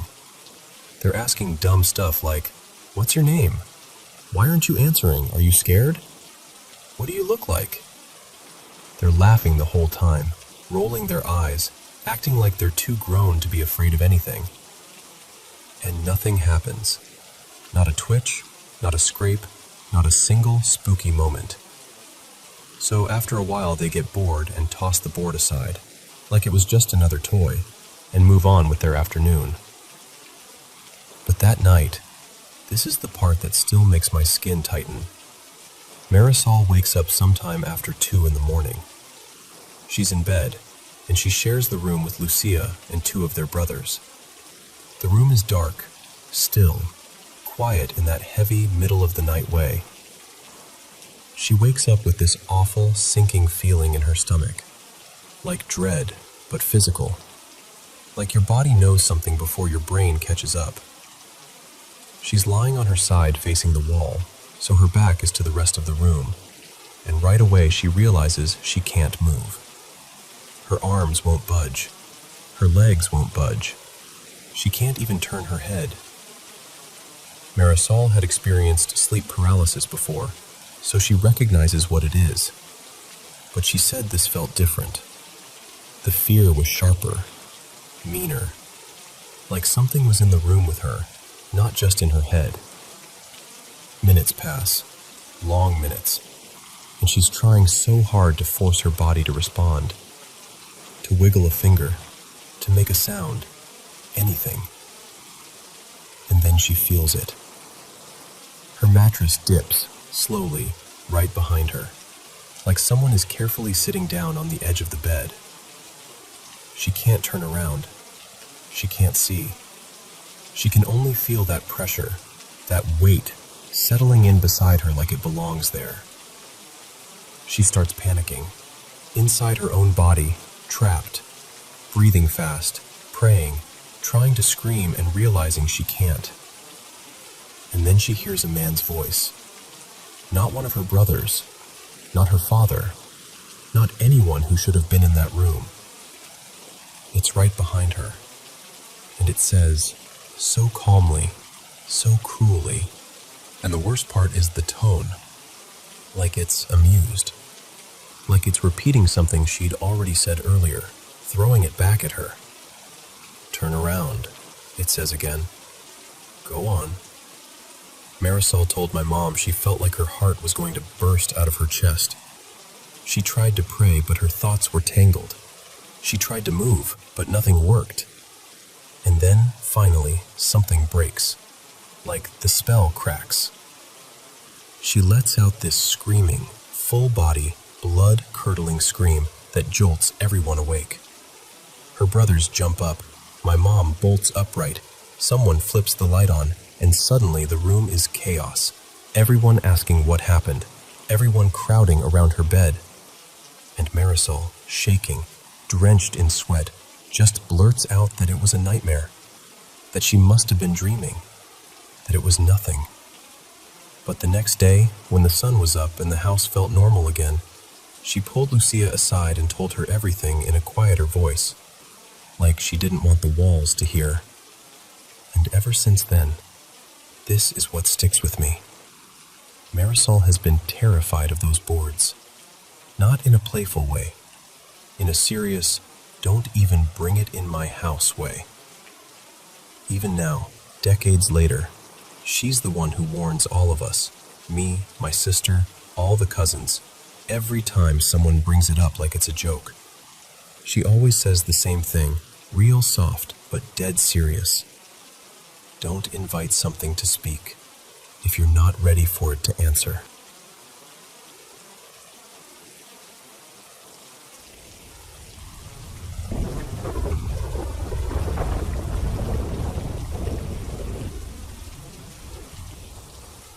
Before I tell you this, I just need you to understand something, okay? I don't drink, I don't do drugs, and I'm not someone who has hallucinations or anything like that. I've replayed this 100 times, and I still don't have a neat explanation for it. So, this happened really recently. It was a Sunday night, technically Monday morning, and I met up with my ex. I'll call him Cal. It was around 12:45 a.m., and yeah, of course it was one of those nights where the moon was ridiculously bright. Not quite full, but bright enough to make everything feel exposed and eerie at the same time. We ended up in this little park near some houses. Not a massive place, but it has this trail that curves, and the trees sort of lean in over it like a tunnel. There's a bench right where the path bends, and once you're in that spot, it feels secluded, like you've stepped into another pocket of the world. We were talking for maybe 45 minutes, just standing there in the dark, having one of those conversations that's half closure, half reopening a wound. And at some point, I noticed movement further down the path. Shapes, really. I assumed it was a couple walking dogs. We couldn't see them clearly because of the trees, but every now and then we'd hear a little jingle, like tags clinking, and faint footsteps near the bench area. Then, out of nowhere, we heard a man scream. And I don't mean a startled shout. I mean this raw, ripping scream like someone was being hurt badly. Like pain you can't control. It wasn't "help me," it was just agony. The kind of sound that makes your stomach drop before your brain even catches up. Cal and I looked at each other and immediately bolted. No hesitation. We ran out of the park so fast, I'm surprised we didn't trip over the uneven path. The scream kept going behind us, echoing through the trees, and it honestly sounded like the man was being dragged or torn up. Not stabbed, not punched. Mauled is the only word that fits, and that's what freaks me out, because this is the UK. Your brain scrambles for something logical, like fox? But I've never heard anything like that, and I've never known a fox to do that to a grown man. We got out near the gate, onto the pavement, and we just stood there, breathing hard, trying to process what we'd just heard. Cal completely froze, like his body just locked up. I had my phone out, thumb hovering over the emergency call screen. It was around 1:50 a.m. by then, and the screaming didn't stop. It went on for another, 5 minutes, maybe closer to 8. Long enough that it stopped feeling like a moment and started feeling like a nightmare you can't wake up from. And Cal actually took a step like he was going to go back in, like instinct kicked in, maybe to help, maybe to check, and I grabbed his arm and said, "No, absolutely not." Because whatever was doing that to someone, if it could make a grown man make that sound, what were we supposed to do? Run in with our hands? Get ourselves added to it? It sounds harsh, but it was survival. Pure survival. Then, suddenly, silence. Like someone hit a switch. And in the quiet, all we could hear was this tiny dog barking. Little yappy barks. Like, almost normal. Which made it even worse somehow. Because where did the man go? How do you go from that level of screaming to nothing? And then we heard a woman's voice. That's the part that made my curiosity override my fear for a second. I know, stupid. But it was like my brain needed to see something to match the sound. So we walked along the outside of the park, staying on the pavement. We didn't go back in, just moved to where we could see the area near that bend. The park has these small gates, maybe chest height, and we were well outside them. Far enough away that I felt sort of safe. And that's when I saw her. A woman standing there, kind of still, like she was waiting. I couldn't make out her face, just her outline under the dim light. And near her, on the ground, there was this black shape. At first I thought it was a person lying down, but then it moved. And I swear to you, the way it moved was wrong. It didn't move like a dog running or a person crawling. It was like this thick shadow slid along the ground, like a body dragging itself, but smoother. Almost like something being pulled without legs. Like ink spreading. Like slime, honestly. That's the closest comparison I have, even though it sounds ridiculous. Then it rose. Not all at once, kind of unfolding, and when it stood up, the shape changed. It became this big dog-like figure, like the silhouette of a shepherd or something similar. Tall at the shoulders, solid, completely dark. And the moment it stood, it turned, like it knew we were there. I remember being weirdly stuck, like my body forgot how to react because my brain was trying to label what I was seeing. It's just a dog. It's just a dog. Except, it didn't feel like just a dog. It felt like something that had been pretending to be part of the night and then decided it didn't need to hide anymore. And then it started coming toward us. Slowly at first. Not charging, just closing the distance. And the thing is, we weren't even inside the park. We were outside the gates, across the pavement, nowhere near that bench. But it was still moving toward us like we'd stepped into its space. I didn't even have to say anything to Cal. We looked at each other and we both ran, immediately. Full sprint. No, should we? No, maybe it's fine. Just gone. We ran through side streets, cutting corners, not even caring where we were going as long as we weren't there. I kept looking back and couldn't see much, but I didn't stop. I didn't slow down until my lungs burned. And even now, what messes with my head is the questions. Where did the screaming man go? Why did it end so suddenly? Why was the woman so calm? Why was there only a tiny dog barking after all that? And if her big dog attacked someone, or attacked the small dog, why would she just stand there like nothing happened? Why would she stay in the park at all after hearing those sounds? And why did that thing move toward us? I've had friendly dogs come up to me before, sure, but in daylight, wagging their tail, normal dog behavior. This was different. This was 2 a.m., in the dark, and it felt purposeful. Like it wasn't curious, it was approaching. I don't expect anyone to solve it. I just needed to say it out loud in a way that matches how it felt. Because I can't make sense of it. And that's the part that still makes my skin go cold when I think about it.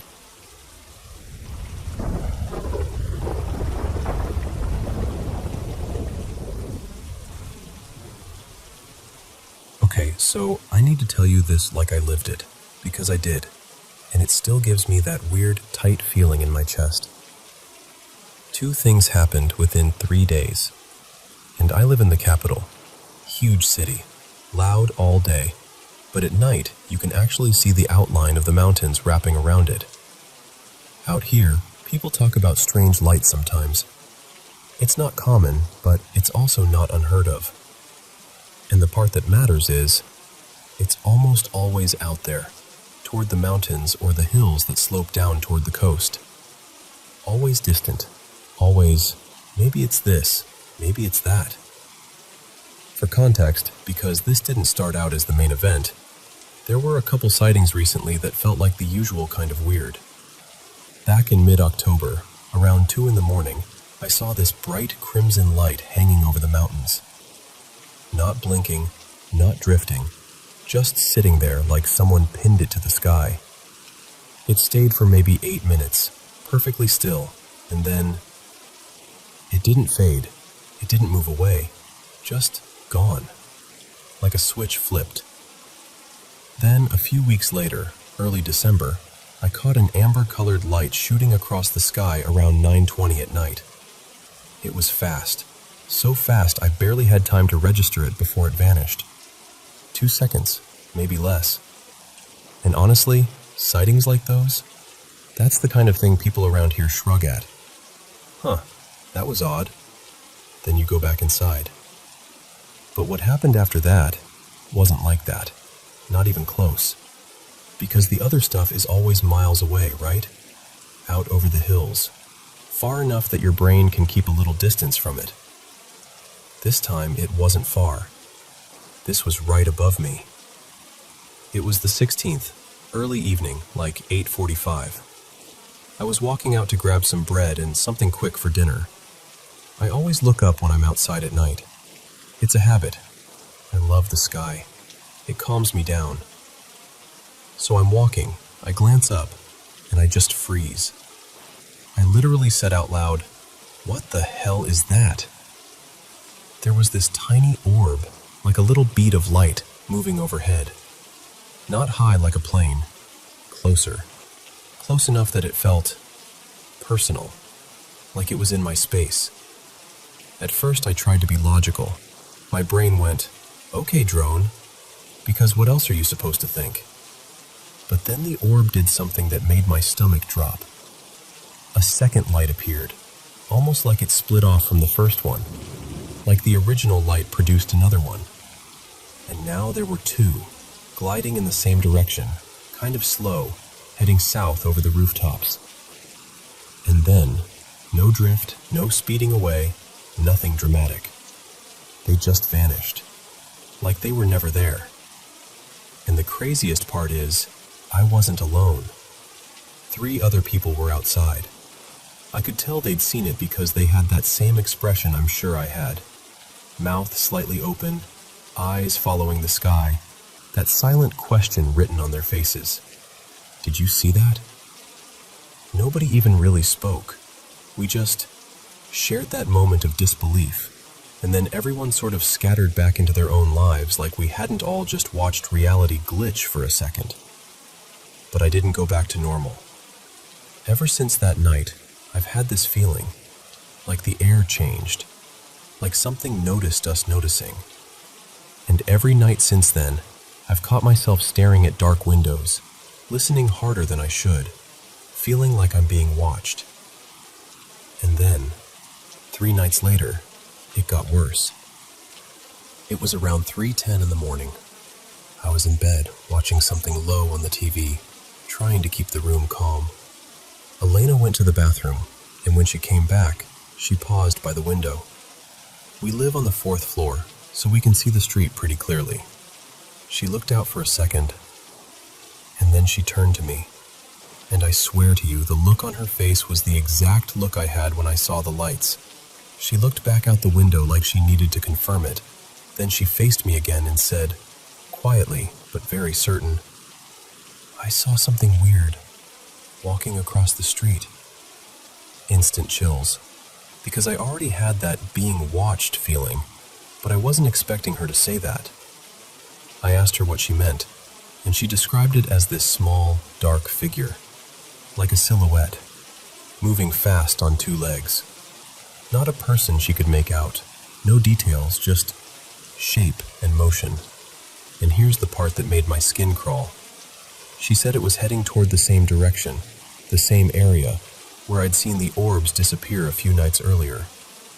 So of course I went to the window. I had to. I needed to see something, anything, some rational explanation. But I didn't see the figure. What I did see was the building across the street, this new apartment block that's still empty, not officially open yet. Dark, unfinished looking. And in that darkness I kept catching movement. Little shadowy shifts, like something ducking around corners. Not one clear shape, more like multiple quick movements. The kind you almost convince yourself you imagined, except it happened again and again. Like something was trying not to be seen, but also wasn't really leaving. It felt like watching, like we were the ones being watched. And we just stood there, silent, staring at this dead building at 3 in the morning, sick and exhausted, with the city completely still beneath us. Neither of us slept after that. And even now, telling you this, I can feel that same uneasy pressure in my chest, like the night didn't end when the sun came up. We have no idea what Elena saw. I don't know if it was a person, an animal, a trick of the light, or something else entirely. But I do know this. Whatever happened those nights didn't feel distant anymore. It felt close. It felt like it knew where we were.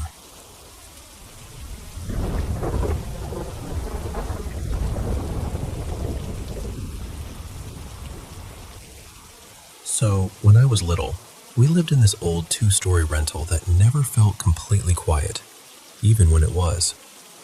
We were upstairs, me, my parents, and my 2 half-sisters, and the landlord, Mr. Preacha, lived downstairs with his family. My mom, Lydia, always had this uneasy explanation ready. The place has bad energy. The house sat at the end of a narrow dead-end street, and straight ahead, almost like the house was staring at it, was a hospital. She hated that. Said it invited the wrong kind of traffic, if you know what I mean. The thing is, my parents came at all of this from totally different worlds. My dad, Thon Win, is Buddhist, and when he was a boy in Myanmar, he trained as a novice monk for a while. Even now, he's the kind of person who walks into a room and instantly goes, "Something's off." Like he can feel a mood the way other people feel temperature. My mom and my sisters were Catholic, and honestly, they fought about everything. They could argue about a spoon. But the one thing they didn't argue about was this. Something strange was in that house. One of my sisters, Maris, was away at university most of the year and only came home for winter break and summer.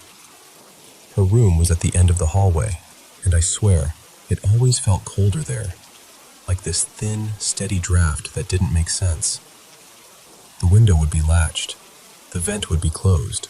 Still, that air moved.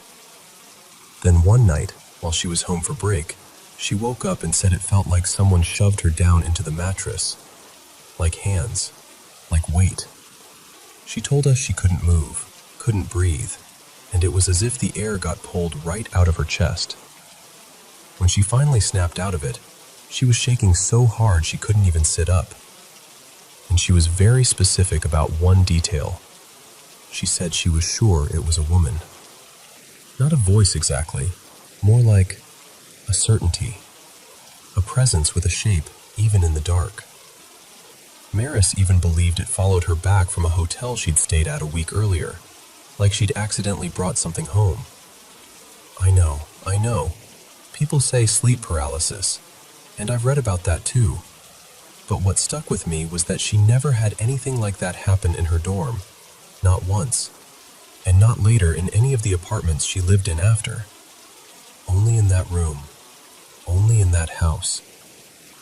About a year later, everything fell apart in a very human way. My parents divorced. My mom and sisters moved out, and my dad stayed behind alone for a while. That's when things got louder. He told me he'd be sitting in the bedroom and hear someone in the kitchen softly calling his name. Thon. Like it was someone trying not to wake the neighbors. He'd walk out there and the whole place would be still. No TV, no radio. Just that heavy silence that comes after you know you heard something. And at night, he said he could feel 2 somethings enter the room. Not footsteps, not creaking floors, just the feeling of a presence crossing the threshold, the way you can tell someone is standing behind you even before you turn around.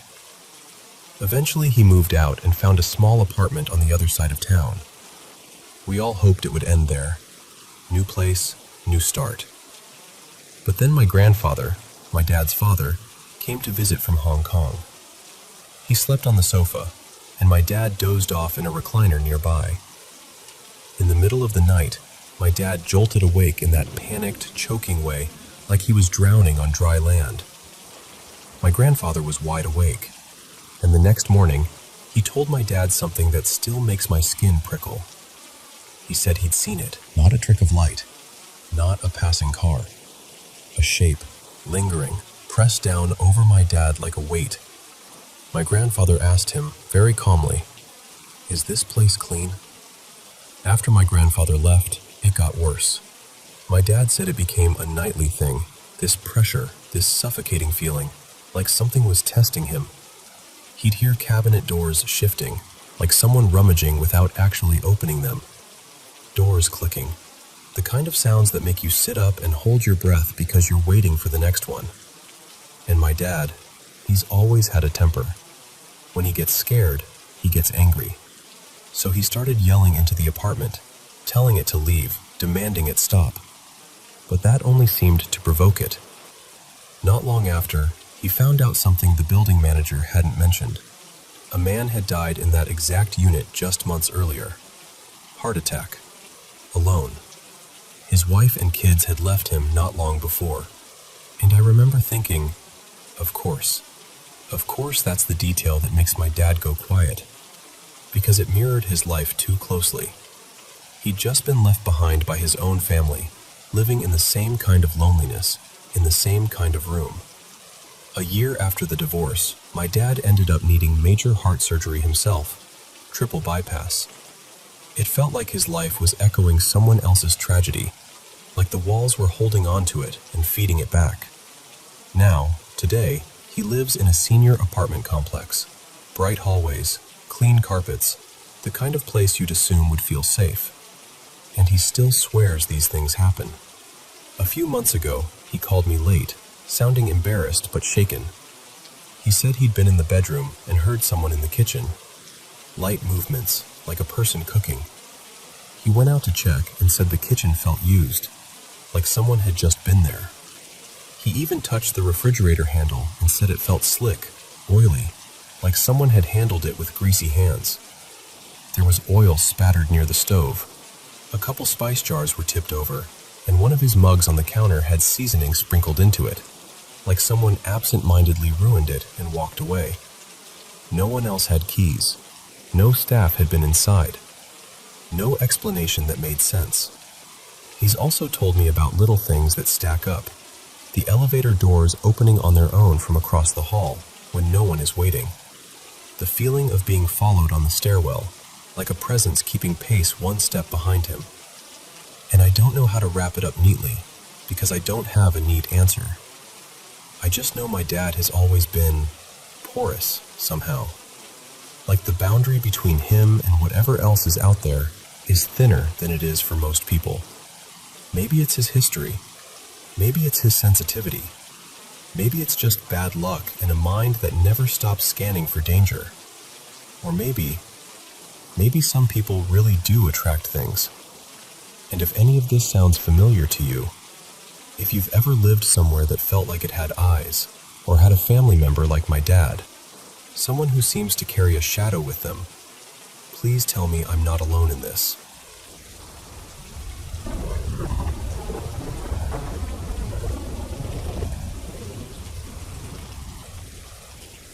Hey, thanks for letting me ramble a little. I promise I'm not trying to be dramatic, but I need to lay this out the way it's actually been happening, because it's starting to scare me in a really specific way.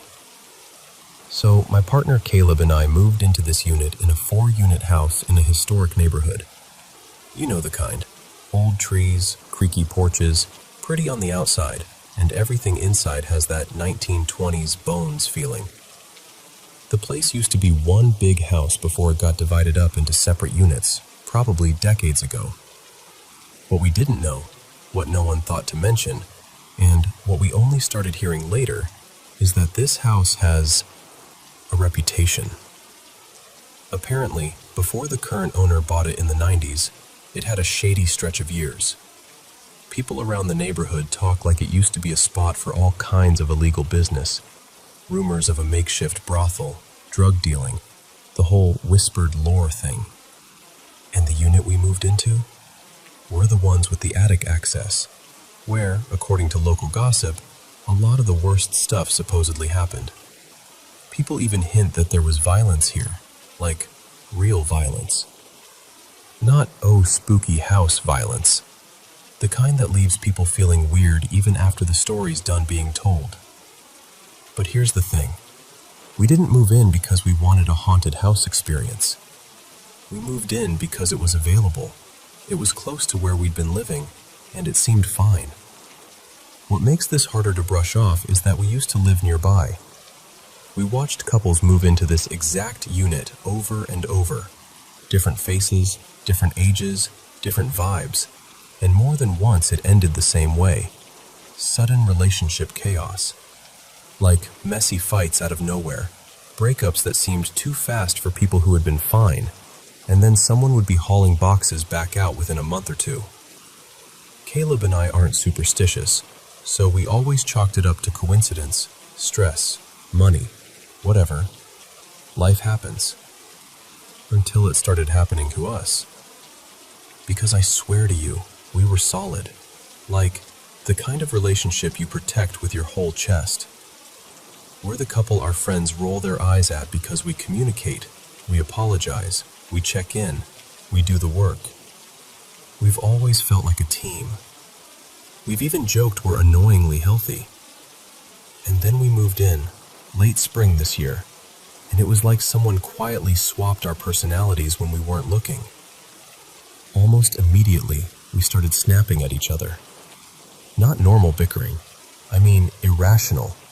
Picking fights over nothing, misreading tone, feeling offended by tiny things, getting that sudden heat-in-your-face anger that doesn't even match what's happening. And it's not just one of us, it's both. Like we're both getting tugged into the same ugly current. Worse, we've both been having intense dreams, bad ones. The kind where you wake up with your heart racing and you're mad at the person next to you even though they didn't do anything.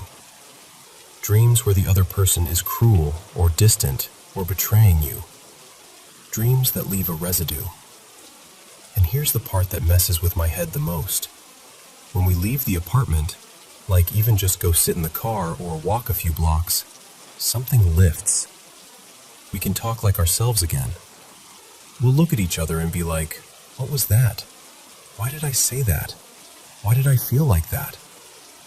We're apologetic, but also genuinely confused, like we're reviewing footage of two people we don't recognize. Then we came home, unlocked the door, and it was like the atmosphere tightened, like we walked back into a room that doesn't want peace in it. And I know how that sounds. I do. If someone told me this story a year ago, I'd be like, okay, but are you sleeping enough? Are you stressed? Is it moving fatigue? And sure, moving is stressful, but this doesn't feel like stress. Stress makes you tired. This feels like something pressing buttons. On top of all that, there have been these small, creepy little things. Nothing movie level, but enough to make you freeze for a second. Cabinets we swear we closed sitting open when we come back into the kitchen. Couch cushions shifted in a way that doesn't make sense. And one day in the backyard, I touched the handlebar of an old bike we keep out there, and this weird, dark, oily gunk, like black residue, kind of spit out of the end. That one really got me, because it wasn't just, oh, maybe we forgot. It was physical, and it was gross, and it was sudden. Our dog Miso has been restless here too, pacing, staring down the hallway like he's listening to something. Not constantly, but enough that we've noticed. And we're not people who normally assign meaning to every little animal behavior. It just feels like the whole apartment has a hum to it, and none of us can fully relax. We've tried to do the responsible stuff. Therapy, long talks, being intentional, even praying, which we don't usually do as a go-to solution, but we're at that point where you start trying anything that might bring relief.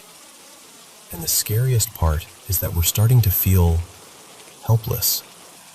Not because we don't love each other, we do, deeply, but because we can't predict when we'll get pulled into that ugly version of ourselves inside these walls.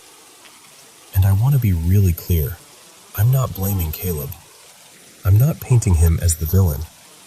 He's been acting unlike himself, and so have I. That's what makes it feel so wrong. We both keep looking back and thinking, that's not who I am. That's not how I love you. We're already trying to move out as soon as we can. Like, actively. But until then, I don't know what to do. So if you're listening and you've been through something like this, something where a space seems to change people, what would you do? Would you cleanse it somehow? Ask someone to bless it? Open windows, burn something fragrant, put up protective stuff, whatever people do? I'm not above anything that's kind and harmless at this point. I just want us to make it through this with our relationship intact, and with our sanity. Because I love him. I love us. And I hate the feeling that the moment we walk through our own front door, we're not fully in control of the story anymore.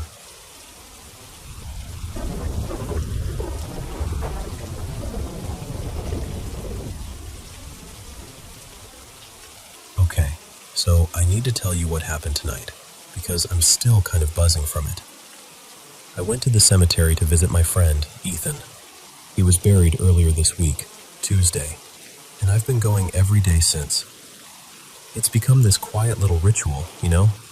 Just showing up, sitting with him for a bit, talking like he can still hear me. I got there around 9:30-ish, maybe closer to 9:40 p.m. The cemetery is one of those you can actually drive through, and the burial tent was still set up from the service, so I did what I've been doing, parked near the back and walked over. Last night I went alone, no problems. No weird feelings, no odd sounds, nothing. Just sad, quiet, normal. Tonight I brought a friend with me, Maya, because it was a holiday night and I didn't really want to be out there by myself. We sat under the tent for a while. I even lit one of those tiny candles, the little metal ones, because I'd left a candle there the night before and it felt right to keep that going. We just talked softly, reminisced, sat in the cold for a bit.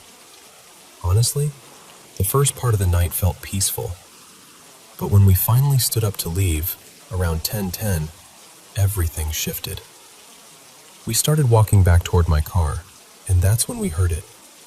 This low, growling sound. Then barking. Not playful barking either, more like something warning you or guarding something. It was coming from deeper in the cemetery, somewhere between the rows. I remember stopping and doing that thing where you hold your breath without realizing it, like your body is trying to listen harder. Maya and I looked at each other like, did you hear that? We didn't want to run. Running felt like the wrong move, so we just kept walking, faster but controlled, trying not to panic. And then we saw it. A big white dog, like big, shepherd-sized at least. But it wasn't solid white. There were darker patches along its side, like stains or spots. It didn't charge at us. It didn't even come toward us. It just paced back and forth, kind of sideways in the distance, like it couldn't decide whether to leave or stay. And the weirdest part was the way it felt. I know that sounds dramatic, but it didn't look like a normal dog. There was something off about its movements, too steady, too deliberate. Maya kept saying she could still hear it growling the entire time, even when it wasn't moving its mouth. We both turned our flashlights off after a second because, I don't know, instinct. Like we didn't want to draw attention to ourselves. Maya kept her eyes locked on the dog, and I kept mine fixed on my car like it was the only real thing left in the world. We kept walking. And then, this part still messes with me. The dog just wasn't there anymore. It didn't run behind a tree. There weren't bushes to disappear into. The cemetery is open, flat. You can see across it, and we were both watching it. 1 second, pacing. Next second, gone. We got to the car, and I swear I didn't feel relief until I clicked the lock and heard that little thunk. I sat there for a moment with my hands on the wheel like I'd forgotten what driving even was. And then, as I started backing out, we heard a woman scream, "Help!" Clear as day, not like a distant radio, not like someone's phone. It sounded outside, near the cemetery, close enough that my stomach dropped instantly. We didn't talk much on the way back, just silence and heavy breathing, and that feeling you get when something happens that you can't file away neatly in your brain. When we got to Maya's place, we finally got out, and that's when we noticed something else. On the trunk of my car, there were these long drag marks, like fingers had been pulled slowly across it. Not scratches like branches, more like oily, streaky lines. And on the passenger door, there were 2 clear fingerprints, like someone had pressed their fingertips right into the surface. Fresh. Distinct. And I know for a fact they weren't there earlier, because I'm weirdly picky about my car being clean, and I would have noticed. We stood there staring at it like, what are we even looking at? And I hate saying this because it makes me sound like I'm trying to turn it into some big paranormal thing, but it genuinely felt connected. Like the night didn't end when we left the cemetery, it followed us right up to the driveway. We didn't even think to take pictures at the time. We were too shaken. It was only later, when I calmed down a little, that I realized how badly I wished I had proof of what we saw. So now I'm sitting here, trying to make sense of it. Was it just a stray dog and weird timing? Was it someone messing with us? Was the scream even real? Or did our brains just fill in the worst possibility because we were already scared? I don't know. All I know is that it didn't feel normal, and I can't stop replaying that moment where the dog simply vanished, like it was never there at all. Have you ever experienced anything like this? The growling, the feeling of being watched, the voice, any of it? Because I really, really want a normal explanation for what happened tonight.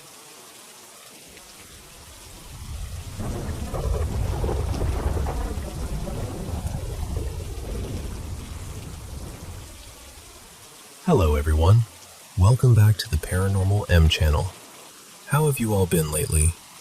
Still having trouble sleeping? I'm really excited to be here sharing my paranormal experiences to help you relax and get a better night's sleep. If you enjoy this kind of content, please subscribe and turn on notifications so you don't miss any new videos. And thank you so much for sending in your own paranormal experiences. Now, get into bed, turn on your nightlight, and let's listen together. So this was maybe 6 years ago now, back when my family and I were living in this little apartment that had 2 balconies, one facing the street and another in the back. And the back balcony was the one that messed with me. Behind our building, there was this odd stretch of land that didn't feel like it belonged in the middle of a neighborhood. It was overgrown and messy, and you could see the broken down remains of what looked like an old house. Just chunks of walls and rubble. And off to one side, there were these stone shapes half sunk into the ground that honestly looked like a tiny, neglected graveyard. Not dramatic, not movie style, just wrong in this quiet, forgotten way. At the time, I wasn't someone who believed in ghosts, like, at all. I'd tell myself it was superstition, people scaring themselves for fun. But every single time I stepped onto that back balcony and looked out, I'd get this heavy feeling in my stomach, like the air was darker over there, even when it was sunny. I kept brushing it off as imagination, stress, bad vibes, whatever. Then one afternoon, I went out to that back balcony to film a quick video for social media. I picked that spot on purpose because it was usually really quiet. No traffic noise, no people yelling, none of that. Just stillness. I recorded, went back inside, and started editing. I was cleaning up the audio in Audacity, wearing headphones, just doing my normal thing, when I suddenly heard this burst of noise, like sharp static, almost like a quick screech. It lasted maybe 2 seconds, 3 tops, and then it stopped. And the thing is, it didn't sound like a regular glitch. It sounded like something intruding, like a sudden interference. I replayed it a few times, trying to convince myself it was wind or a mic issue. but it didn't match anything else in the clip. Still, I told myself, okay, random audio artifact, move on. But after that day, something changed. I started getting this feeling that I was being watched. And I know that sounds vague and dramatic. Believe me, I wish I had a better way to explain it, but it was like, if I turned my back to the balcony, my body would tense up like something was right behind me. Not like a casual, someone staring feeling. More like my instincts were yelling, don't turn away. Like whatever it was waiting for me to slip. That feeling stuck around for days. Then one night, I couldn't sleep at all. I didn't even know why. I just had that awful sense that something was building up, like the air in the apartment was charged.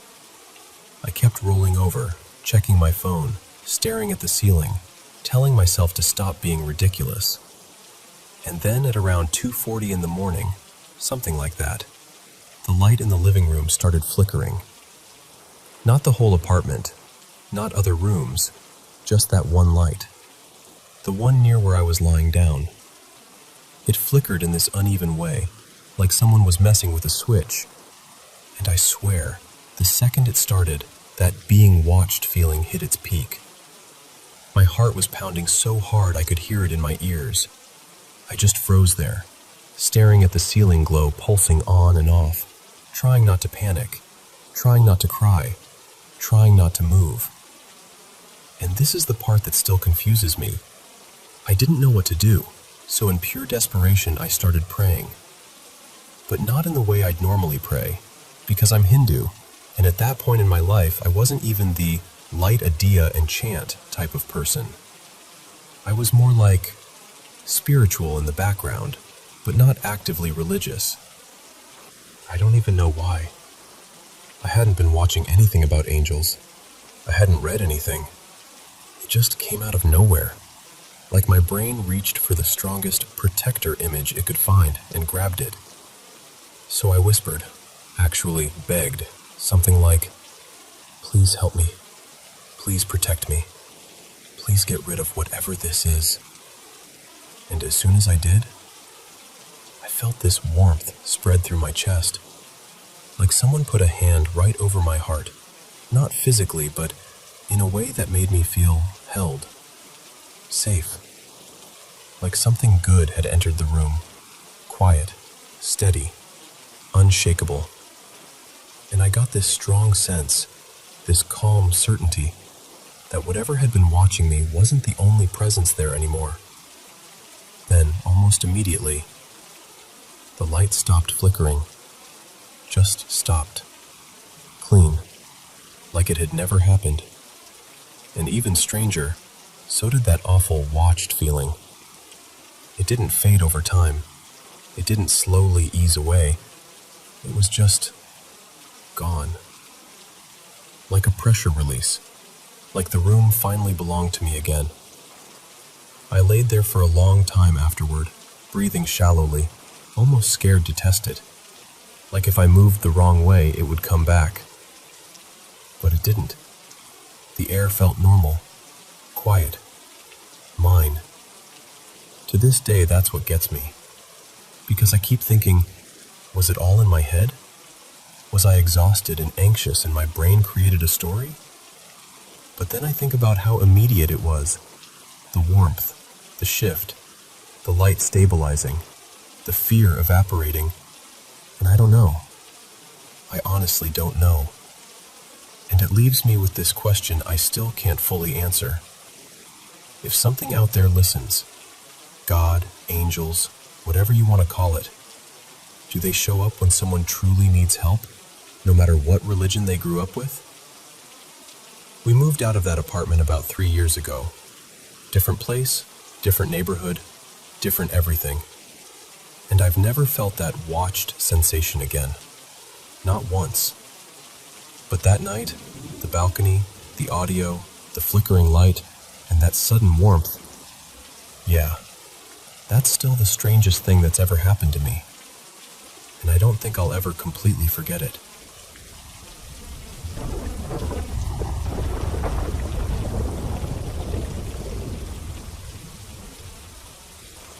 Okay, let me tell you about my friend Eli, because this has been sitting heavy on my mind. Eli's always said there's something that sticks to him. I grew up calling it an attachment, and I know that might not be the perfect word, but it's the word I've got. What makes it extra eerie is that his mom noticed weird stuff even when he was little, like toddler age. She'd catch him babbling like he was having full conversations with someone, but nobody was there. And she'd swear small things in the room would shift or make noises right when he did, like the space around him was answering back. The thing is, it didn't stay in one house. They moved a couple times, different neighborhoods, different layouts, all that, and it still showed up. Like it didn't care where he lived, as long as he was there. And it plays with voices. That's honestly the part that makes my skin crawl the most. It mimics people he trusts, his mom, his aunt, even his grandpa, like it's trying to pull his attention in a really specific way. It'll call his name from another room. It'll ask questions like, "Eli?" or "Are you awake?" in this tone that sounds almost right, but not quite. One night, it even copied the sound of his grandpa's old cane tapping down the hallway, like someone was getting up and walking around. Eli sat there listening, heart pounding, because he knew his grandpa was asleep. And when he checked, nobody. Nothing. Then there's the animal stuff. His pets react like they're seeing something moving through the house that humans can't track. Like sudden stiff posture, staring at empty corners, low growling. One of his cats usually sticks close, like a little guard, always planted near him. But recently, that same cat looked toward the doorway, froze, and then absolutely lost it. Ears flat, tail puffed, bolted out of the room like it was being chased. Eli said he's never seen it do that before. It happens at random times, but it also has this awful habit of showing up in the middle of the night, especially around 3 a.m., which just feels like it's trying to be dramatic on purpose. He told me about these knocks that would start up. 3 knocks, then a pause, then 2 sets of that pattern, then silence. Then it would start again, like someone was testing his nerves in intervals. Not banging, not someone at the door, just measured, deliberate tapping. And then there are the physical things. He's woken up with fresh scratches he can't explain. One morning there was this thick smear of blood on his sheets, like somebody had a bad nosebleed, except he didn't have one. No blood on his face, no dried stuff in his nose, nothing. Just blood where he'd been sleeping, like it appeared there. He's heard doors slam when nobody's near them. Heavy footsteps, breathing that isn't his. And sometimes this low, ugly sound, like growling, like something irritated that he's still there. It messes with his electronics too, which sounds almost silly until you're living it. Remote controls vanish and show up in places that make no sense. The TV volume changes on its own. Devices glitch, lights flicker, that sort of thing. And he'll suddenly feel sick, nauseous, shaky, like the air got too thick. Like whatever it is can lean into the room and press down on him. There was this one weird moment that's burned into his memory. His bedside clock had been unplugged, like fully unplugged, and it started going off. Not just flickering, like an alarm. And he, half panicked, half exhausted, actually said out loud, "Stop." And it stopped, immediately, like it heard him and chose to listen. His mom tried cleansing the house once, burning herbs, windows open, the whole thing. And according to her, whatever it is reacted so aggressively. Louder noises, heavier slams, this sudden oppressive feeling, that she cut it short because she felt like she'd made it worse. Now she's pushing him to talk to someone official, like a priest, someone experienced with spiritual cleansing. But Eli's skeptical because it hasn't reacted well to being kicked out before. He used to wear a little cross necklace, and during one of the worst episodes, the chain snapped and the cross broke, like it was making a point. And just today, this is what really pushed me to write it all out. His roommate gave him this bracelet. Not just jewelry, but one of those protective ones. Stones, string, the whole idea of it being blessed. Eli put it on, took a nap, and woke up with this sharp, stabbing pain in his stomach, like something punched him from the inside. He looked down, and the bracelet was ripped off his wrist, like yanked, and shattered on the floor. Here's the part that makes it feel personal. He said in the dream, right before waking up, he was arguing with an old friend who used to be really toxic, someone he hasn't talked to in years. And in real life, that same person once gave him a similar bracelet, and that one also broke the moment he walked into his home with it, like the house, or whatever's in it, rejected it. He says most of the activity clusters in the living room, like that room is a stage it likes using. And he's not feeding it attention either. He's tried staying calm. He's tried ignoring it. He's tried prayers, cleansings, protective charms, every version of don't react, don't escalate. And it still keeps happening. If anything, it's gotten worse with time. And that's the part I can't stop thinking about. This isn't a one-off scary night. This has been trailing him for basically his whole life. And it's escalating. He's tired. He wants peace. And I'm sitting here feeling useless because I only know so much. And I don't want to give him advice that makes things worse. I want him safe. I want him to sleep without waking up to knocks, or blood, or that feeling that the room is crowded when he's alone.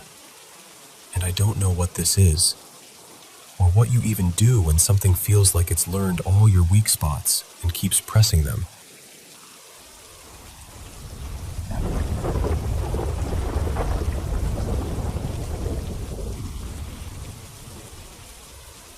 So, let me tell you a few things that have happened in my life, because when I lay them all out like this, it's hard not to wonder what I'm carrying around inside me. A few years back, I had this beat-up little sedan, barely holding together, always making some new noise like it was inventing problems out of spite. I couldn't afford to keep fixing it, and I definitely couldn't afford to replace it. I remember saying, more than once, half joking, half desperate, I swear, I wish somebody would just hit this thing so insurance would finally put it out of its misery. And then, it happened. Not while I was driving either. A guy who'd been drinking slammed into it while it was parked right in front of my place. Just destroyed it. I walked outside to flashing lights and wreckage and that awful smell. And I felt this weird mix of shock and, I'm not proud to admit it, relief. The wildest part? The payout was more than I expected. Like, a couple thousand more than I thought the car was even worth. I remember staring at the number like, are you serious right now? That wasn't the first time I noticed something like that, though. Back when I was single, I used to do this thing, almost without thinking. If I saw a guy I thought was cute, I'd just look at him. Not a dramatic stare down, just a steady look, like I was tuning into a station. And so many times, it was like he felt it. He'd weave through a room, across a crowd, come right up and start flirting or ask for my number. It happened enough that I stopped calling it coincidence. And then there's this other pattern I hate even admitting out loud, because it makes me sound arrogant, or like I'm wishing harm on people. But I swear, when someone really does me wrong, or hurts me in a way that sinks deep, something tends to happen to them not long after. Something messy. And I'll hear about it later through someone else, like the universe is sending me a quiet little receipt. The biggest example is my ex. Let's call him Mason. Mason wasn't just a bad boyfriend. Mason was the kind of person who could turn the air in a room into a weapon. When I finally left him, it wasn't clean or calm. Of course it wasn't. I was packing my things, trying to stay focused, trying not to fall apart. And he followed me around the whole time, yelling, saying things meant to cut me open. I was crying, shaking, just trying to get my last bag and get out. And I remember turning around at the door, my hands full, my face hot from tears, and something in me just snapped into this cold, steady clarity. Like my voice didn't even belong to the panicked version of me anymore. I said something like, "I want you to understand what you've done, and I want you to know I'm putting this on you. You won't be loved gently. You'll keep breaking people, or they'll break you. You're going to live inside the consequences of who you are. And every time life turns on you, I want you to remember my words and know you earned it." I didn't say it like a movie villain. I said it like a final truth, like I was carving it into stone. 2 years later, he messaged me, out of nowhere. He told me he genuinely believed I cursed him. And then he started listing everything that had happened since we split, like he was building a case. The women he dated after me? One cheated, got pregnant by someone else, and left. Another was living this double life he didn't see coming.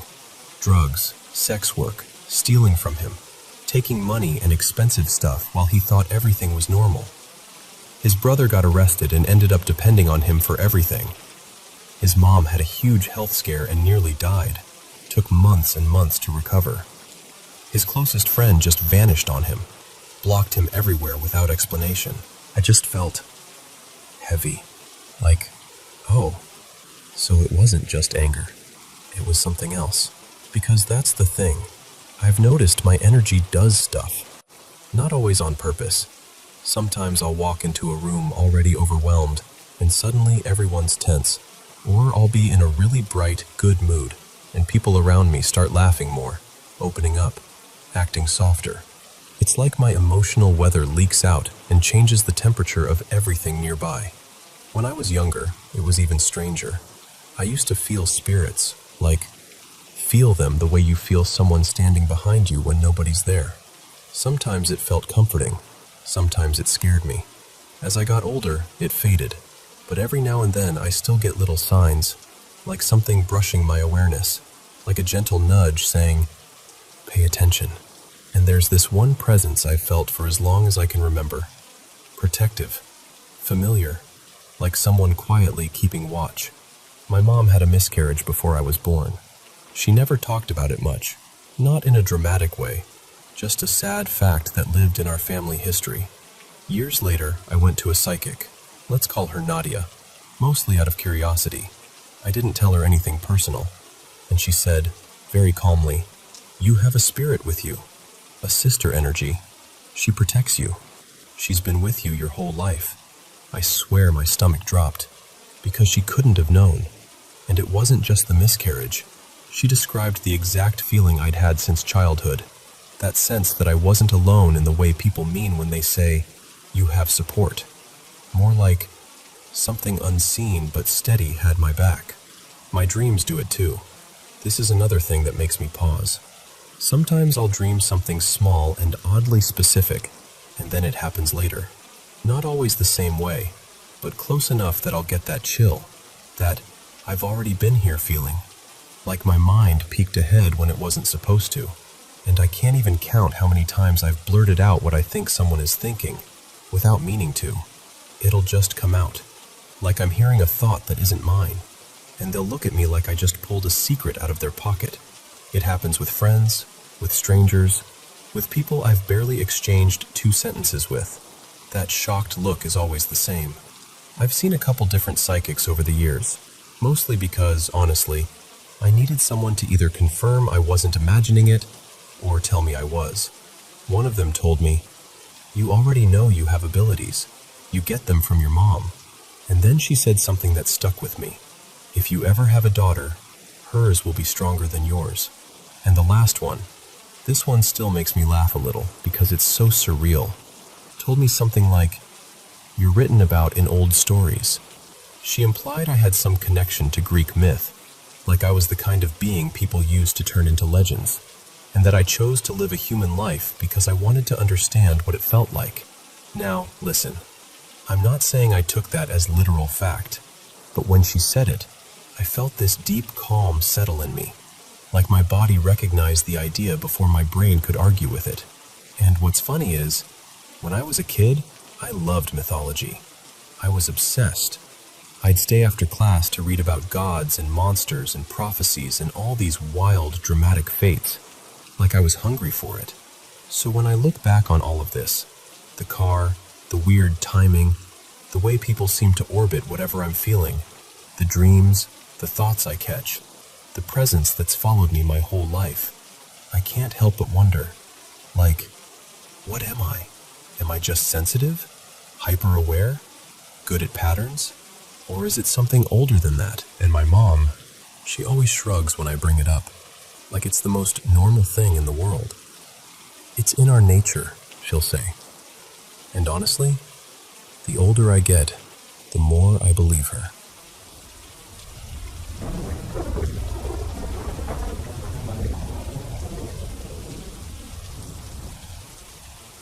So, when I was a kid, I used to feel things around me that I couldn't explain. Like I could sense spirits the way you sense someone standing behind you without seeing them. And there were a few moments that still make my skin prickle when I think about them. Little, almost playful things. A book sliding off a shelf when I walked by. A pencil rolling across the table like someone flicked it. Once, a light object, like a balled-up sock, tossed gently in my direction. Not to hurt me, just to get my attention. Like, hey, we see you. You feel us. I didn't talk about it much, because how do you say that out loud without sounding completely ridiculous?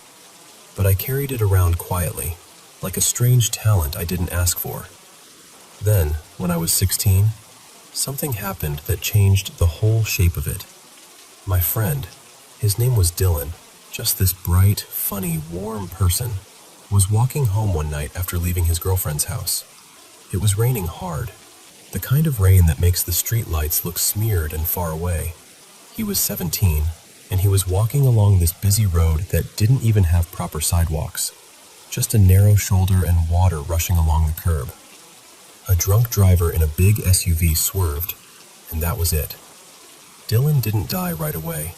He made it to the hospital, but not for long. And I remember the sick, unreal feeling of hearing the news, like my brain refused to accept it, like it kept trying to rewind the moment and choose a different ending. After the funeral, that's when he started showing up. Not like suddenly he's standing in my room with full lighting, nothing like that. It was more soft and close. He'd come to me in that weird space between sleep and awake, or in dreams so vivid they didn't feel like dreams at all. He'd talk to me, and it always felt like him. His energy, his way of speaking, even the little pauses he used to make when he was trying to be serious. And he kept saying things like, "Please go see my mom. Tell her I'm okay. Tell her I'm not alone. Tell her I don't want her to fall apart."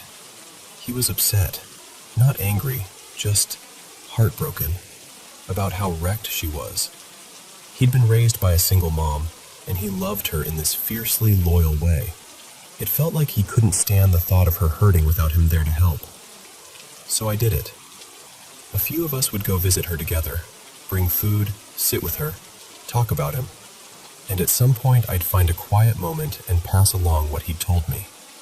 But here's the part that still messes with me. A few hours later, I wouldn't be able to remember what I'd said. It wasn't like normal forgetting. It was like the memory had been wiped clean. I'd know I'd delivered the message. I'd know it mattered. But the actual words? Gone. Like they were never meant to stay with me. Like they weren't mine to hold on to. That went on for a few weeks, on and off. He'd come, he'd ask, I'd go, I'd tell her. And then the details would dissolve out of my mind like fog. When I left for college, I thought it would stop. New place, new routine, new noise. But every once in a while, he'd still appear. Sometimes in dreams. And sometimes, this is the part that still feels impossible to say. Sometimes in the daytime, in crowded places. I'd be walking across campus or through a busy cafe, and I'd see him across the room. Always at a distance. Always smiling at me like we shared a private joke. and it would hit me like a slap. Because daylight makes you feel safe. Daylight makes you think, that kind of thing doesn't happen right now. I'd stop dead, my heart pounding. Then I'd push through people, weaving between shoulders and backpacks, trying to get closer. He wasn't there. No trace, just strangers, just noise, just the weird feeling that I'd chased something that didn't belong to the world anymore. The last time I ever had an encounter with him was, honestly, kind of ugly. It was after a party. I was extremely drunk, like blackout drunk. My boyfriend at the time, Marco, had to carry me back to my dorm room, literally on his back, and put me to bed. He climbed in next to me and fell asleep. In the middle of the night, I woke up crying. But it was strange. I was awake, but my eyes were still closed, like my body was panicking before my brain had fully arrived. I shook Marco hard until he jolted up, and I remember blurting out, "He's here. Dylan is here. He wants to talk to me." And then I started sobbing, because I felt terrified and guilty at the same time. I told Marco, "Tell him to go away. Tell him I'm too drunk. I can't do this. He's scaring me." I didn't even fully understand what I was saying, but I meant it in that moment. I was overwhelmed and messy and not in control of myself, and suddenly this presence I used to feel comforted by felt like too much. The next morning, we were at breakfast with friends, and Marco told everyone what happened, half amused, half unsettled. And I just sat there stunned, because I hadn't seen Dylan in months. I thought those visits had ended, but apparently, they hadn't. And after that night, he never came back.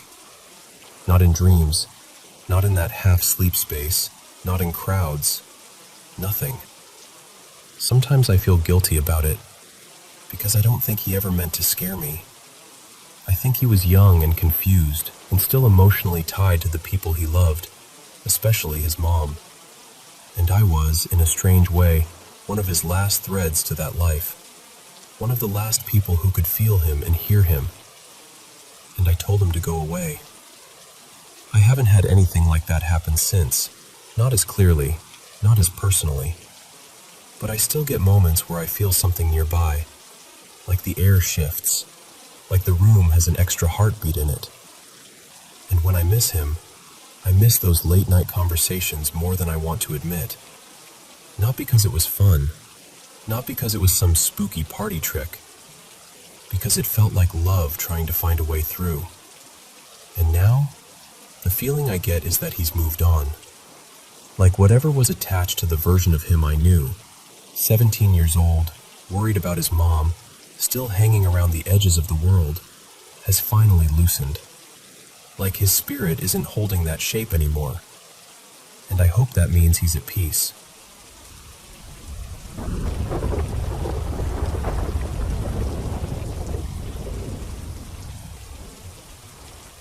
So this happened about 6 years ago, when I was in my final year at uni.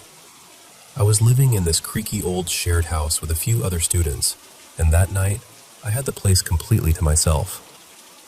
I remember it being one of those winter evenings where it's not even that late, but somehow it's pitch black outside anyway. The rain was hammering the windows, proper downpour. Out of nowhere, I get a message from a guy I barely knew. Let's call him Elliot. "Hey, weird question," kind of energy.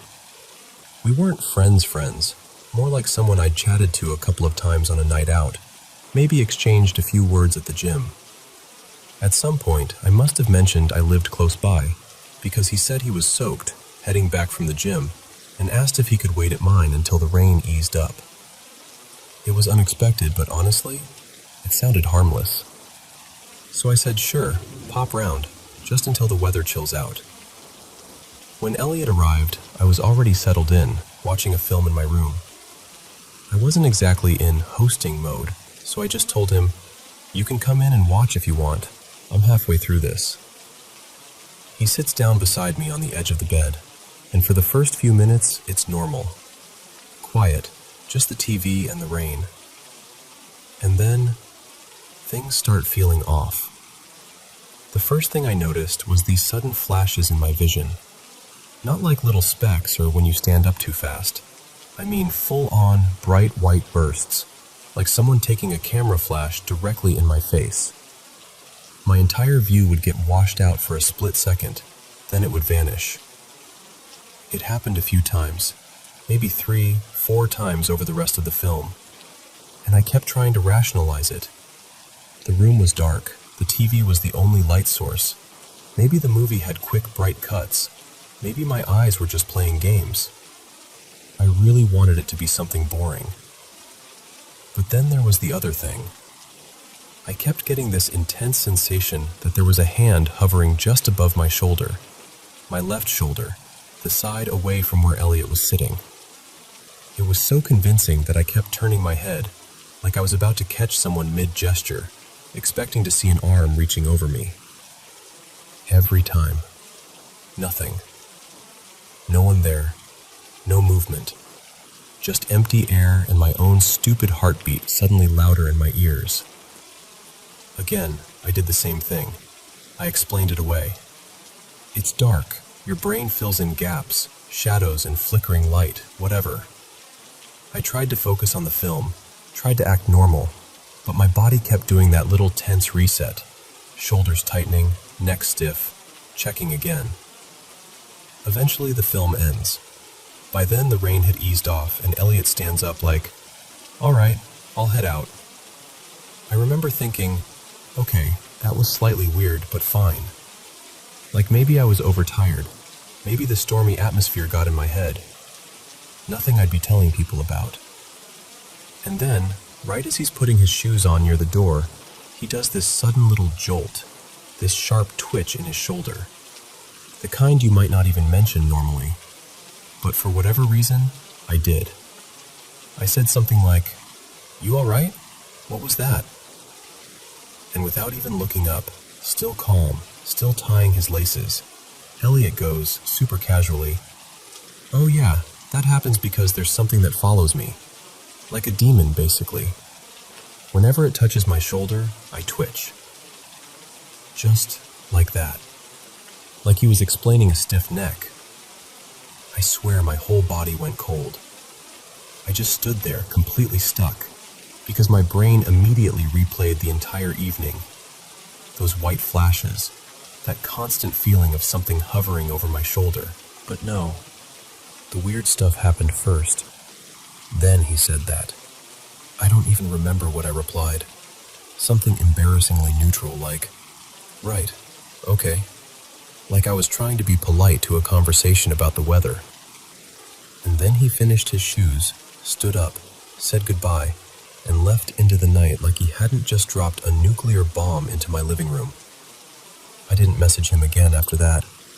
I was rattled for days, checking over my shoulder in the mirror, sleeping with the hall light on, feeling silly about it, then feeling not silly the second the house went quiet. And here's the thing. Nothing ever happened again. No more flashes. No more hovering hand sensation. Nothing that I could point to and say, "Yep, confirmed." I'm still not someone who goes around insisting the supernatural is real. But that night, that was the closest I've ever come to genuinely questioning everything for a minute. Because I still can't explain how my body seemed to react to something I hadn't even been told about yet.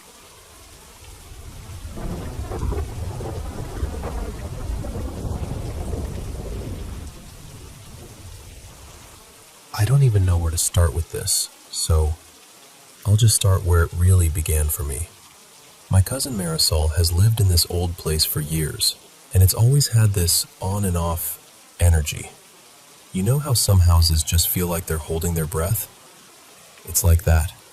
And every so often, it ramps up, then it fades, like it's deciding whether it wants to be noticed. The first time I ever experienced something there, it was a few years ago. Marisol was getting ready for work, and I was lying down in the guest room half awake, half not, just resting. The house was quiet in that morning way, like you can hear the hum of the fridge and your own breathing. And then, out of nowhere, we hear a little kid's voice in the living room. Not a whisper, Not a creak that sounded like words. A voice. Like a child, probably 5 or 6, saying just a few words. Maybe a short sentence, like someone talking to themselves. Clear enough that it snapped both of us into full attention. Marisol slowly steps out of her bedroom, and I step out from the other side of the hallway, and we meet in the middle like we're in some movie. We just stare at each other, wide-eyed, and at the same time we go, "Did you hear that?" We were the only 2 people in the house. No TV on, no neighbors inside, no kids, nothing. And I'm telling you, the air felt different after that, like the house realized we heard it. Then about a year later, I'm back over there again. This time it's evening, and we leave her bedroom to grab water from the kitchen, just for a minute. We come back, and we both stop in the doorway so hard it's like our bodies hit an invisible wall. Her dresser drawer, this heavy, old, solid wood thing, like something you'd see in a 1950s or 60s catalog, had been yanked open so hard that the drawer wasn't just out. The whole thing had broken. The rails were messed up, one hinge was snapped, and the front corner of the drawer was cracked like someone had forced it with pure anger. And the weirdest part? It wasn't like it had slowly fallen apart over time. It looked fresh, violent, like someone tried to rip it out in one go. There was no one else in the room, no pets, no open windows, nothing that would explain that kind of force. I remember just standing there with my mouth open, thinking, how would a person even do that without bracing themselves? It was the kind of strength that makes your brain short-circuit because it doesn't fit reality. Marisol told me she'd had so many other things happen that she'd stopped even trying to prove it to people. She's felt cold rushes go straight through her body like someone walked through her. She's seen little glowing specks, like orbs, show up in videos and sometimes with her own eyes, floating in a way that didn't look like dust. She's watched small objects tip over when nothing touched them. One time she swore the tiny drawer of her jewelry box slid out on its own and clattered onto the floor like it had been flicked. And then there are the sounds, those ones that really get under your skin. Not little settling noises. I mean sudden, sharp crashes like something heavy fell. Except you go looking and nothing has moved. No explanation, just a loud, aggressive bang out of nowhere, like the house is trying to startle you on purpose. For a while, though, things actually calmed down. The last year or so has been quieter, which honestly felt like a relief. Like maybe whatever it was had finally gotten bored. But now my uncle, Darren, is the one getting worn down. He's always been a skeptic, like the kind of guy who rolls his eyes and goes, "It's pipes, it's wiring, it's your imagination." So when he started talking about this, I didn't take it seriously at first. And here's the part that makes it feel creepy. He says the sound moves. Like it'll happen, and it seems like it's coming from the corner near the hallway. Then later it sounds like it's by the kitchen. Then it's behind him. Not consistent. Not one fixed spot. He described it like it's circling him, which, okay, sounds dramatic. But I heard a short recording he took, and it really is this thin, sharp tone that doesn't sound like any normal house beep. It's been happening for about 2 months now, and he's starting to crack a little. Not like he thinks he's in danger, more like it's just slowly making him feel unsettled in his own home. Like he can't relax because he's waiting for the next set of 3. And the fact that it seems to follow him room to room, that's the part that's getting to him. So yeah, that's where we're at. If you've ever dealt with something like that, whether you think it's paranormal or some weird electrical quirk, what would you tell someone to do next? Because I'd love to pass along anything helpful to Darren. At this point, I don't even care what the explanation is. I just want him to stop feeling like the house is playing games with him.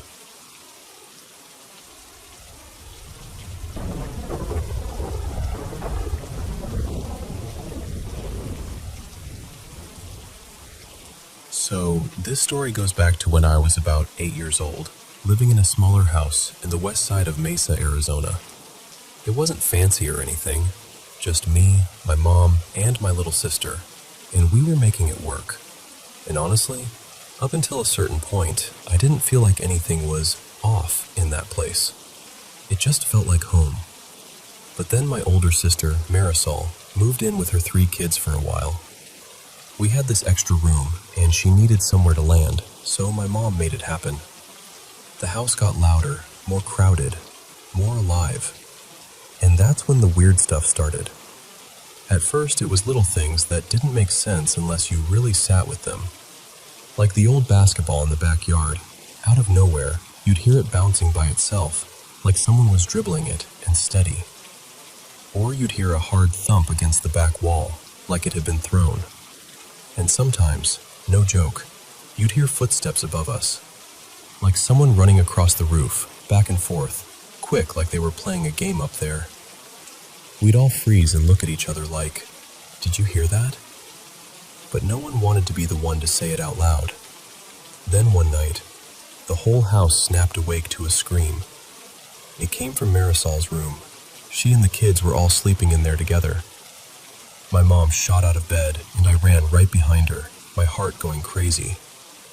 We burst into the room thinking something horrible happened. And there's my nephew, Eli, who was about 3 at the time, standing by the closet door, shaking, crying like he'd seen something he couldn't explain. And then he does something that made my stomach drop. He pulls the closet door shut and tries to lock himself inside. My mom grabbed him right away, trying to calm him down, asking him what he was doing, why he was hiding. And Eli, still crying, still terrified, goes, "I'm talking to the little boy. He wants me to come in." I remember the air in that room feeling thick, like it suddenly got colder. Because at that age, kids can imagine a lot. But the way he said it wasn't playful. It was serious. Then he wipes his face and says something else. Something that felt so specific it didn't sound made up at all. He goes, "He's on the roof." My mom stared at him like, "What did you just say?" And Eli nods again and points upward, insisting, "He's on the roof. You'll find him up there." So the next morning, my mom decides we're checking. Because what else do you do when a little kid says something like that and you've been hearing running up there for weeks? And since I was small and light, they lifted me up to climb onto the roof from the back patio.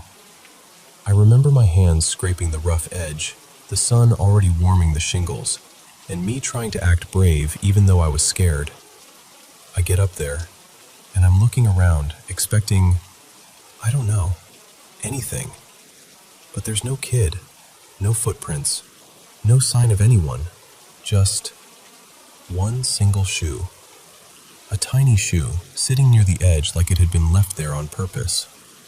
And it was bright red, like one of those little kids' character shoes. Except in my version, it wasn't Lightning McQueen. It was a red Spider-Man sneaker. Small, worn, definitely a child's. It looked like it belonged to someone younger than me, maybe 5 or 6. I picked it up and just stared at it for a second, confused, because how does a kid's shoe end up on a roof when nobody's been up there? I tossed it down carefully to my mom, and she caught it and looked at it. And then she got quiet. And what bothered me most was how nobody really said much after that. Like everyone's brain just refused to accept it. My sister turned away. My mom held the shoe for a second, then set it down like it was too heavy to keep holding. A few days later, the landlord and her husband come over. They're walking through the house, checking the problems, doing that polite small talk adults do. And then my mom, just straight up, no warm-up, asks them, "Has anyone ever died in this house?" The landlord blinks like she didn't hear her right. Why would you ask that? So my mom tells them. Everything. The noises, the running on the roof, the ball sounds in the backyard. And she tells them about Eli crying, locking himself in the closet, saying he was talking to a little boy. And I'll never forget what happened next. The landlord and her husband look at each other, and you can literally see their faces change. Like the question hit a nerve they didn't expect to be touched. They both look down, and after a moment, the husband quietly says something like, we did have a son. And the landlord nods, eyes glossy. She says he was very sick, fighting something for a long time, and he passed away in that house. The room got so still. My mom went and grabbed the red Spider-Man shoe and showed it to them, and the landlord's hand flew to her mouth. Her husband just stared at it like it wasn't real. She whispered that it looked like their son's. And I'm telling you, the emotion in that moment was so heavy it felt like it sat on my chest. Because suddenly it wasn't a ghost story anymore. It felt like grief had been living with us, quietly, this whole time. They asked if they could take the shoe. My mom handed it over respectfully, like returning something that never should have been lost. And after that day, everything stopped. No more footsteps on the roof. No more strange backyard sounds. No more weird little moments that made your skin prickle. It was like, once that shoe made it back to the people it belonged to, whatever was hanging around finally let go. And I know how it sounds. I do. But when you live through something like that, when you see adults go pale because you accidentally stumbled into the truth, it stays with you. Not because it was scary, but because it was sad. And somehow, in the end, it felt like the only thing that kid wanted was to be found.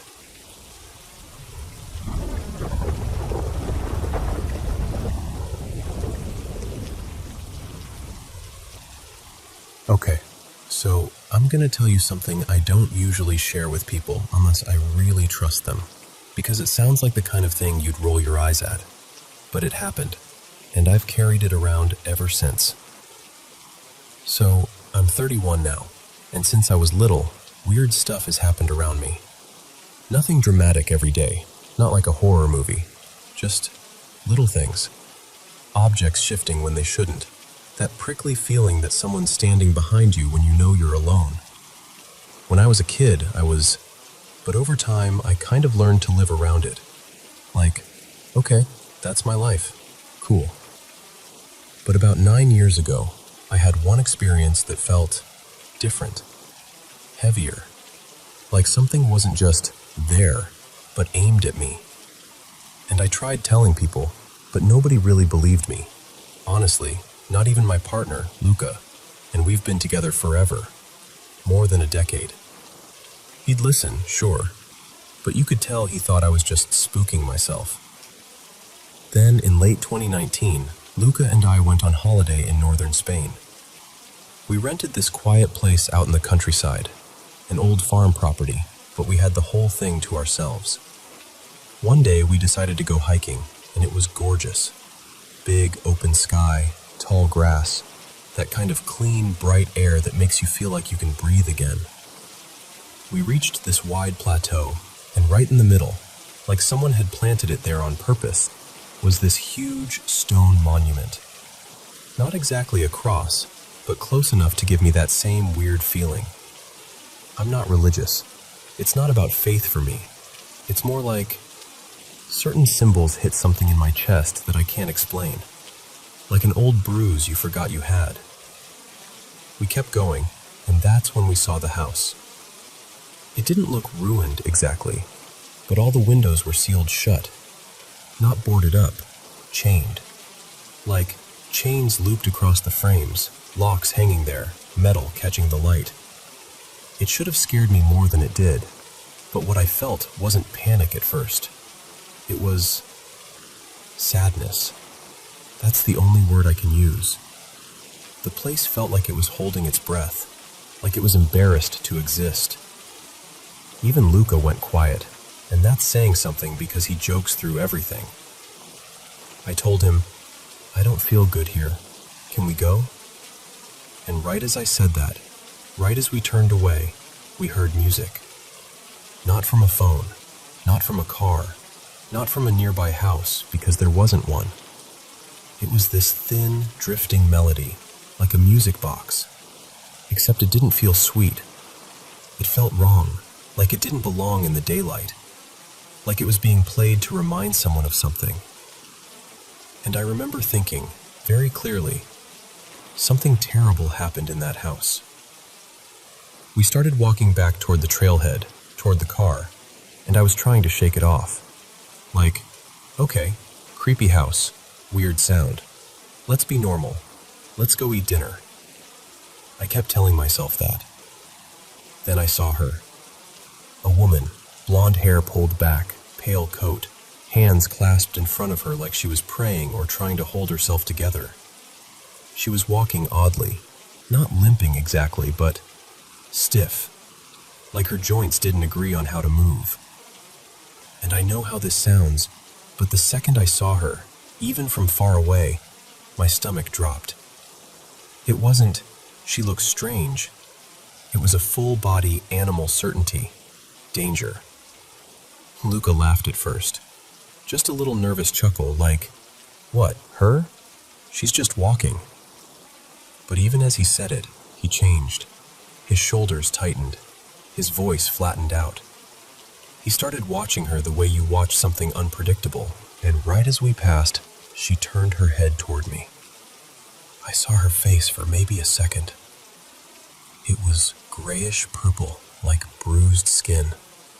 Her expression wasn't blank, it was furious, upset, like someone trapped in pain for too long and it had curdled into rage. The image that popped into my head was awful, like seeing someone who'd been locked away, forgotten, and they were still screaming inside even if their mouth was closed. Luca looked at her too, fully, and he didn't laugh after that. Not once. We practically ran to the car, and when we got there, she was gone. Just gone. Like she'd never been on the path at all. Then, as Luca backed the car up, she appeared again, just for a flash, in the rearview mirror. And then she disappeared again. I remember Luca gripping the steering wheel so hard his knuckles went white. And later he said, really quietly, I never want to see something like that again. Back at the rental, I tried to look up the area, tried to figure out if the house had a history. Fire, murders, anything. But it was like it didn't exist on paper. No articles, no official records I could find. Just nothing. But I couldn't shake this feeling, this awful pity, that whoever that woman was, something had been done to her. Like she hadn't just died, like she'd suffered. And that's where most stories would end, right? Like, creepy encounter, we left, the end. No. That night, while we were getting ready for dinner, we started hearing noises. Little knocks, soft thumps, like something shifting in the building. And we were alone. No neighbors on the other side of the wall, no upstairs footsteps. The whole place was ours. I remember joking, trying to keep it light, like, well, tonight's gonna be fun, with that shaky laugh you do when you're trying not to cry. Around 1:45 a.m., I woke up to the sound of the doorknob turning. Not a random click. Turning. Rattling. Like someone was testing it over and over. Then, this is the part that still makes my skin go tight. Even though the door stayed closed, it sounded like someone kicked it. Like a hard impact. Footsteps in the kitchen. Walking fast, back and forth, like someone pacing with purpose. Then the sounds moved toward the veranda, and then into the hallway, and then into the rooms. I lay there frozen, staring into the dark, and I felt it. That presence. The same heavy, pointed feeling from years earlier. Not curious, not neutral. Malicious. And then it got closer. Close enough that I felt like it was standing near the bedroom door, watching me. You know that feeling when you can't see something but your body is screaming that it's right there? Like every hair is trying to stand up and point at it? A few minutes later, it felt like something ran toward the bed.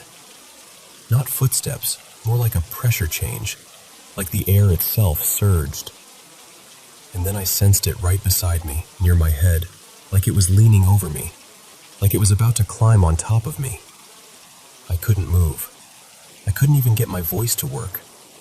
I was trapped inside my own body, trying to scream through wet cement. And then Luca woke up. He started shouting, like, angry shouting, not confused, like he was fighting something he couldn't see.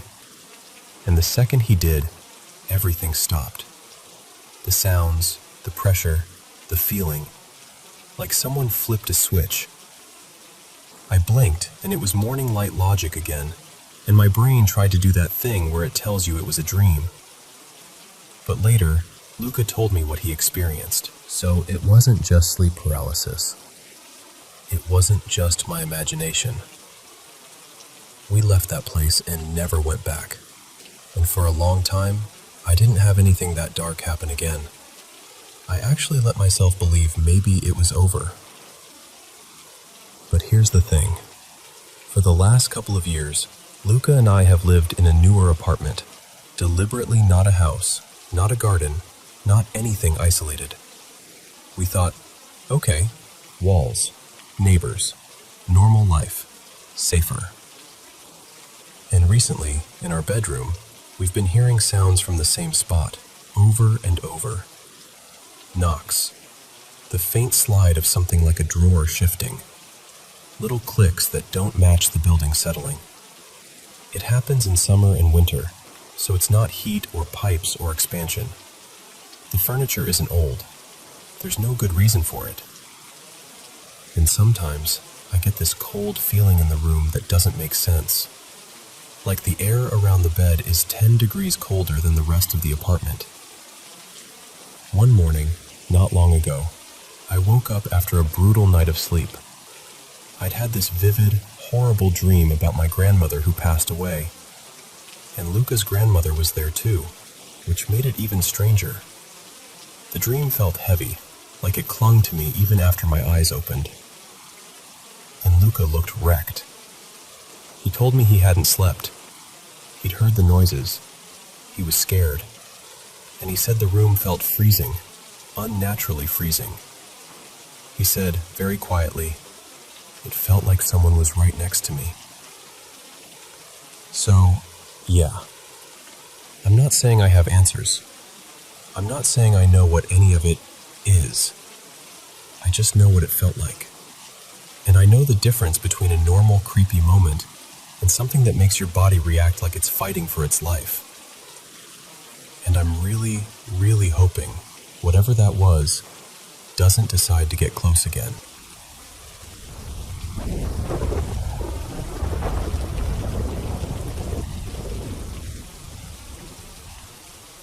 Hey, so I've been sitting with this for a while, and I'm finally just going to say it out loud the way it happened, because keeping it in my head is making it heavier. It was New Year's Day, and I swear it started off with a kind of weird little thing you'd normally laugh about later. Except it didn't stop. I was in my kitchen, half awake, and a pop can, like an empty one I thought I'd tossed, suddenly jumped when I bumped the counter. It didn't just fall. It whipped up and shot right in front of my face and scraped the side of my neck. Close enough that I stood there with my fingers pressed to my skin thinking, that was way too close. You know that cold wave of what if that hits your chest? That. And then, later that morning, I went into my bedroom, already uneasy, and I got this awful sense that something was there. Not like a shadow from a curtain, like a presence. I even remember staring at this one spot near the foot of the bed, near the mirror, because something about that exact area felt wrong. My eyes kept snapping back to it like my body was noticing something my brain couldn't name. Around the same time, I was on FaceTime with my grandma, Nana Lydia, and my sister Marin was sitting beside her. I was trying to sound casual, like, haha, this is creepy, but whatever, while showing them these strange marks on the wall. They looked like claw marks. I know how that sounds. But they were long, angled scratches, and I hadn't dragged furniture there or hung anything up. I was literally panning the camera like, look, tell me I'm not losing it. And then, this is the part that still makes my stomach flip. I was on the bed, phone in my hand, and it felt like my body got yanked. Not tripped, not startled, pulled. Like someone grabbed me by the middle and hauled me sideways. I went flying off the mattress and hit the floor hard, shin first, right on that same spot I'd been staring at earlier. The pain was immediate, sharp, deep, like it rang through the bone. My phone launched out of my hand too, like I couldn't even hold on to it. And I just lay there for a second with my heart slamming, trying to make sense of how fast it happened. I ended the call not long after because I was rattled, and I told myself I was just overtired, that it was a fluke, that my brain was being dramatic. But I couldn't shake the fear. I didn't even want to sleep in my bedroom after that. I dragged a blanket to the living room and slept on the couch instead, with the lights on, like a kid. The thing is, there's no bathroom on the main floor, so at some point in the night, when my stomach woke me up, I had to run upstairs anyway, right past the bedroom, right past the place I didn't want to be. And that's when the last incident hit. Only it wasn't spooky, it was physical, and it was terrifying in a totally different way. I got hit with sudden, brutal diarrhea, like my whole body turned inside out in minutes. I hadn't really eaten properly the day before. My appetite's been off because of my stimulant medication, so it wasn't even like I had anything in me to lose, but my body was dumping everything anyway. I started sweating through my clothes fast, the kind of sweat that feels cold and hot at the same time. My mouth went dry. My hands got weak. I remember sitting there thinking, I'm going to pass out. And then it got worse, because when I tried to stand, my legs didn't feel like they belonged to me. I couldn't even reach for my phone. I honestly thought, this is it. I'm alone in this house and I'm going to die on the bathroom floor. And then, I blacked out. The next day, I was still shaky and bruised, and in that awful, foggy aftermath where everything feels unreal. I talked to Marin again, and she told me something that made my skin prickle. She said from her end of the FaceTime call, it didn't look like I fell. She said it looked like I got abruptly pulled, because of how suddenly my arm jerked and how the phone just flew like it had been knocked out of my hand. So then I did what you do when you're scared and you don't know what else to do. I started digging. And while I was looking things up, this memory surfaced that I hadn't thought about in years. It came back like a flash, and then it just sat there, heavy and undeniable. I bought this house in late summer of 2022. I remember being excited and stressed and running around fixing little things before I fully moved in. Then that fall, I got into a terrible rear-end collision on my way back from the property. My car was totaled. I got a traumatic brain injury. I didn't even realize how bad it was at first. I lost consciousness later that day. And after that, pieces of my memory from that time got scrambled. Some of it is still missing. Some of it still feels like it happened to someone else. But here's the memory that came back. Before that crash, I had been in the bedroom, near the mirror, and I saw a figure at about waist height in the reflection, right in that same area where I'd gotten hurt on New Year's Day. And in that moment, back then, my body had reacted before my brain did. I remember this surge of panic, like my instincts were screaming at me to get out. I wasn't just leaving the house that day in 2022.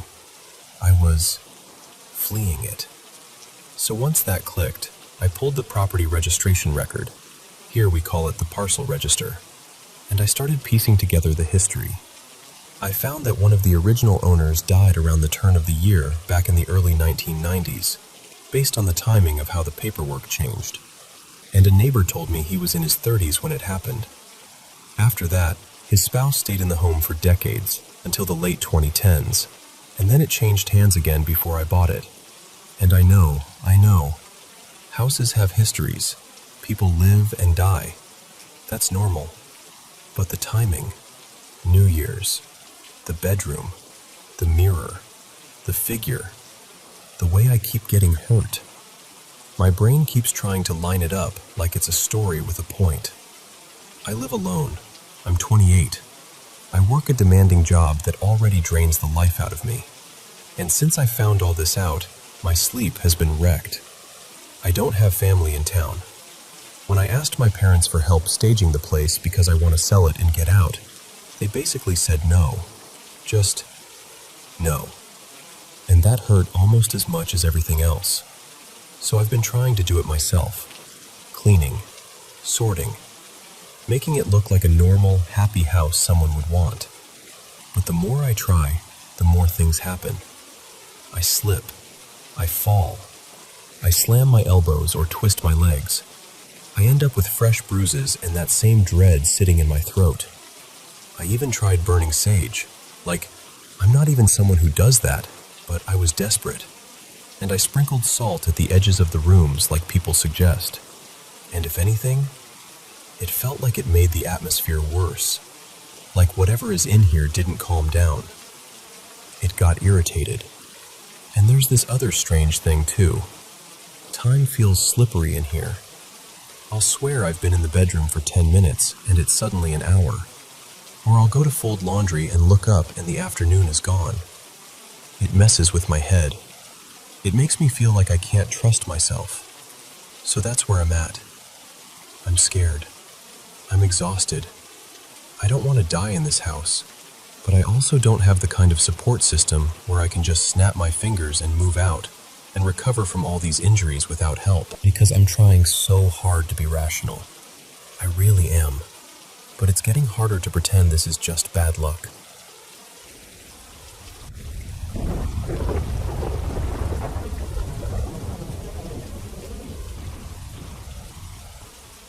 So, I'm going to tell you this the way my mom told it to me, because I was just a tiny baby when it happened, barely a few months old, so everything I know is from her memory. It was a little over 20 years ago, back when my parents were living in the same old house my mom grew up in. The kind of house that holds on to family history, you know? My mom's dad, my grandpa, had passed away years before I was born. I never got to meet him, even though I ended up being named after him. And for a long time, that was just a bittersweet fact. Until the house started doing this thing. One afternoon, my dad, Elliot, was out of town for work. It was just my mom, Marissa, and me. I was maybe 4 months old, sleeping in my crib upstairs.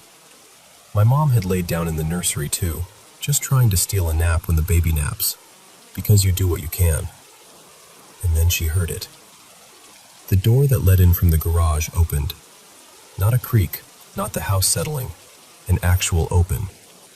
And right after that, clear footsteps. Like someone had walked into the kitchen with purpose, like they belonged there. My mom said her whole body went cold. She sat straight up, scooped me out of the crib without even thinking, and just stood there listening, waiting for another sound, a voice, anything. But the house went quiet again. So she did the only thing she could think to do. She ran. She bolted down the stairs, holding me tight, and rushed straight out the front door. Once she was outside, heart pounding, she circled the house checking everything. The windows, the locks, the doors. She even went to the garage door, and it was locked. Deadbolted. No sign anyone had come in at all. At first, she tried to talk herself out of it. Maybe she dreamed it. Maybe the sound traveled weirdly in that house, but over the next several weeks, it happened again.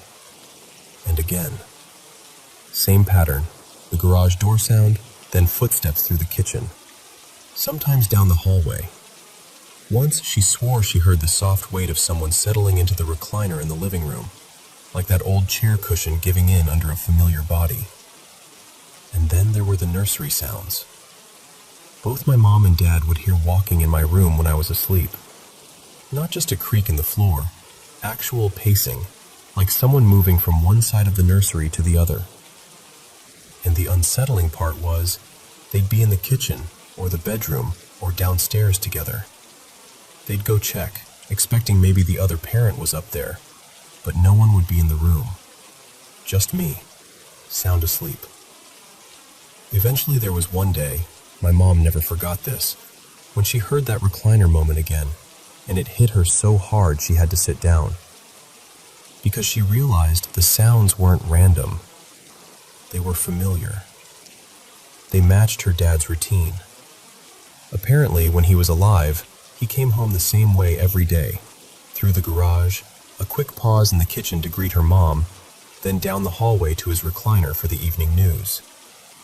My mom said it was like hearing an old habit replayed, step by step, like the house remembered it. The only person who actually saw anything was a babysitter, Kendra, who watched me one night while my parents were out.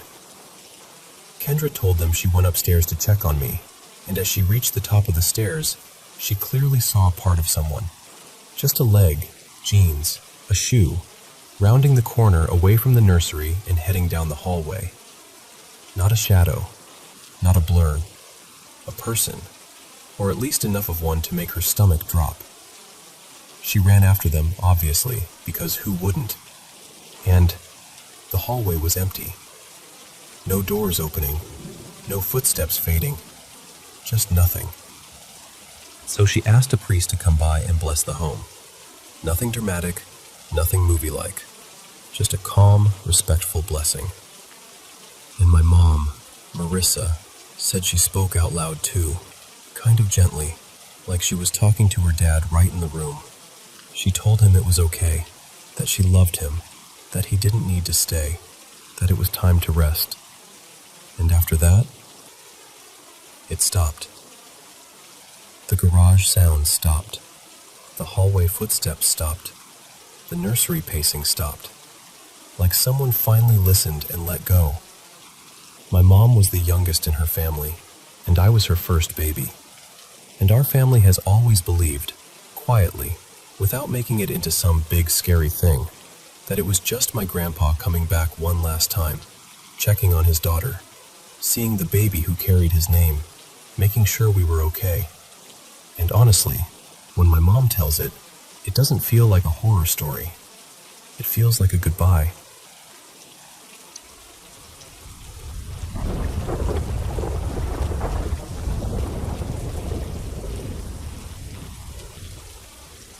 So, I should probably start by saying I'm from Brazil, and where I grew up, it's pretty normal to hear about Afro-Brazilian spiritual traditions. People talking about guides, spirits, energies, all of that. Even if you're not deeply involved, you're around it. You learn what people believe, what they do to protect themselves, what they say not to do. And because of that, I've had moments that were weird, unsettling, but usually manageable. Usually I can stay calm and tell myself, all right, breathe, don't feed it, don't panic. But there were two specific times, when I didn't feel in control at all. The first one happened on a night when I really wasn't okay. Like emotionally, I was a mess. I'd been pushing through life on autopilot, and I remember leaving the gym late, almost midnight, walking home alone with my headphones in, music up loud like I could drown out my own thoughts. The song was Numb by Linkin Park. I know that sounds dramatic, but I swear, even now, whenever it comes on, my stomach tightens. My brain just drops right back into that night. Anyway, my route home passed by this old cemetery. Not huge, but big enough that it always felt quiet in the wrong way. The kind of quiet that makes your footsteps sound too loud. And as I got closer, I started feeling it. That sensation like someone is behind you. At first I brushed it off. In my city, your brain automatically goes to practical fear, you know? Like, don't get robbed, don't be stupid, keep walking. But this wasn't just nerves. This felt thick, like the air got heavier, like something was pressing down on my shoulders and chest. It didn't feel like a person following me. It felt like presence, like something had noticed me and decided I belonged to it for the next few minutes. Then I reached the street right in front of the cemetery gates, and my body just flipped into survival mode. You know that feeling where you don't even decide to be afraid? Your body decides for you? That's what happened. Because the being followed feeling changed. It wasn't behind me at a distance anymore. It felt like it was moving fast, like it was running toward me. And the pressure got so intense it felt suffocating, like I couldn't get a full breath. So I ran. And I know, afterwards, I thought the same thing. Why did you run? Because if it's something spiritual, running doesn't help. And if it's a person, You might make yourself look like an easy target, but I wasn't thinking. I was pure panic. I ran hard, praying under my breath, begging to see anyone. A neighbor, a couple, a car, anything. Just something normal to snap the moment in half. The worst part was the sense that it reacted to me running. Like the second I acknowledged it, it got excited. Like, oh, you feel me.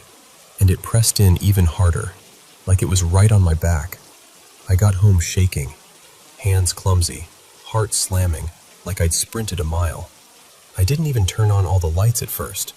I just went straight into my little, I'm not playing with this, routine. I lit candles, I prayed, I spoke out loud like I was setting rules in my own home. And as I did that, this impression settled in me. Not a voice exactly, more like a sudden knowing. It felt feminine, like it was a woman, or at least something carrying that energy. A presence that had latched onto me on that walk and followed me right up to my door like it had permission. I never found out what it wanted. I still don't know, but I know what it felt like. Not curiosity, not harmless. It felt hungry, heavy, possessive, and that alone was enough to scare me more than anything. The second time was different. It happened indoors, in a place that was supposed to be safe, and I remember smiling at first, because it was kind of comforting. But then I said something that I immediately regretted. I told him, gently, just be careful. Sometimes things pretend to be good. Sometimes they act helpful just to drain you, or attach to you. The second those words left my mouth, immediately, the light bulb in my room exploded. Not flickered, not burned out, exploded. A sharp pop and that hot, bitter smell, like scorched dust and electricity. We both went quiet. I stood up to go check it, and I walked to my bedroom door like I was on rails. And then I got there and I just stopped. I couldn't cross the threshold. It was like my body locked up, like my muscles refused to cooperate. And the fear wasn't just, I'm scared. It was primal. Like every instinct in me was screaming, do not go in there. I tried to force myself, like, come on, it's your room. It's literally your room. But the closer I leaned, the worse it got. Like stepping forward would be stepping into something that wanted me. So I backed up, breathing fast, and I did the only thing I could think of. I lit candles again. I prayed again. I spoke firmly, like I was pushing something out with my words. And then the temperature dropped. I don't mean it felt spooky. I mean it got icy. The hallway felt normal, but inside that room, it was like someone had opened a freezer. My skin prickled. I had goosebumps all over my arms. And the dread. It was so thick it felt like I was swallowing it. After that night, I avoided my room for a while. Not forever, but long enough that it messed with my daily life. I'd sleep on the couch. I'd change clothes in the hallway. I'd do anything to minimize being in there alone. Because once your body reacts like that, once it refuses to move, you start trusting that instinct more than logic. So yeah, those are the 2 times I couldn't handle myself. And I know some people will hear this and think it's anxiety or stress or coincidence. I'm not even here to argue with anyone. I'm just telling you what it felt like. One night, something followed me past a cemetery like it had chosen me. And another night, something answered me the moment I warned someone out loud. And both times, the scariest part wasn't what I saw, because I didn't really see anything. It was how certain my body was that I was not alone.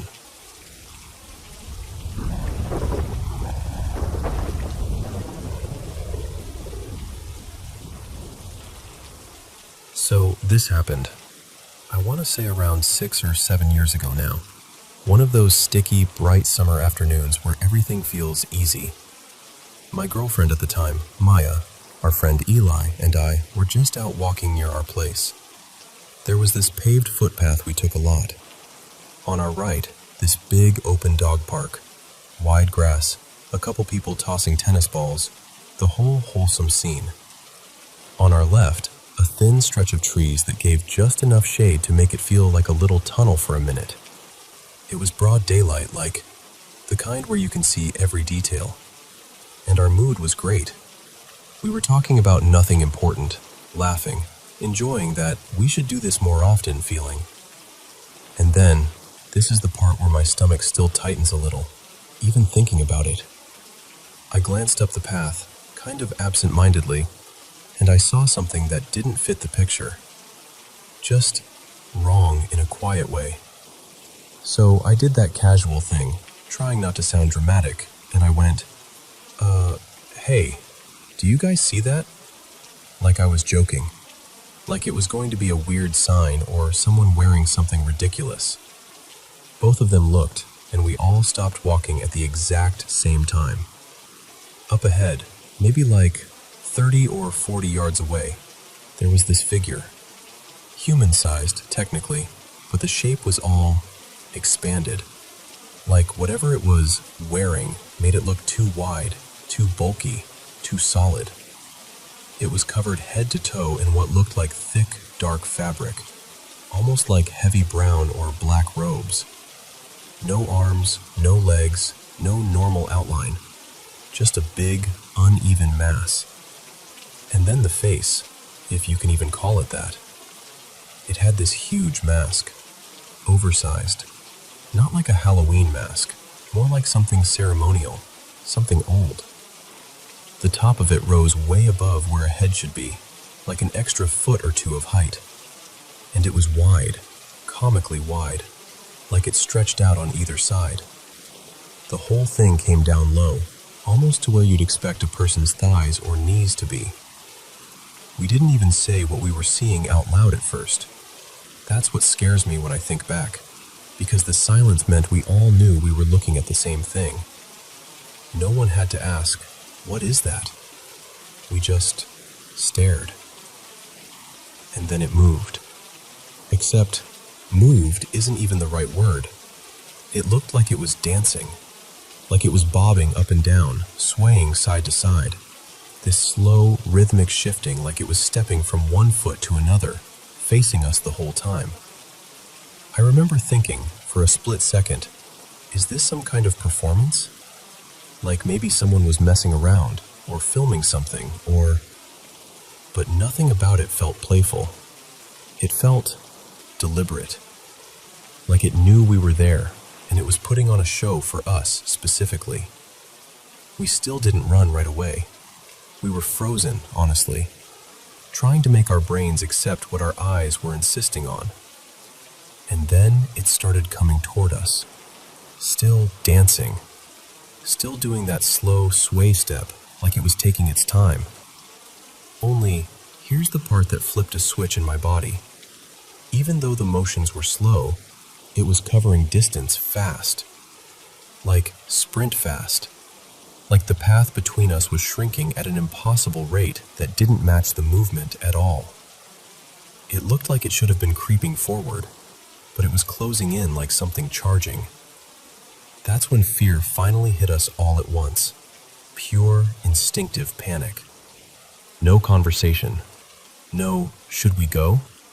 Just the three of us turning and running like our lives depended on it. We didn't stop until we got back to our apartment. We slammed the door, locked it, and just stood there bent over, gasping, wide-eyed, trying to talk but not getting full sentences out.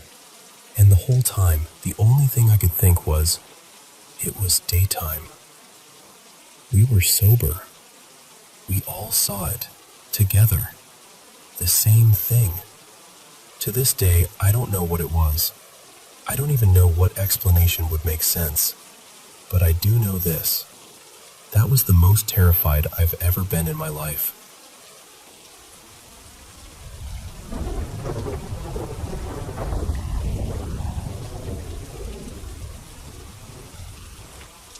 Okay, so I heard something today that has been sitting in my chest like a stone, and I can't seem to shake it.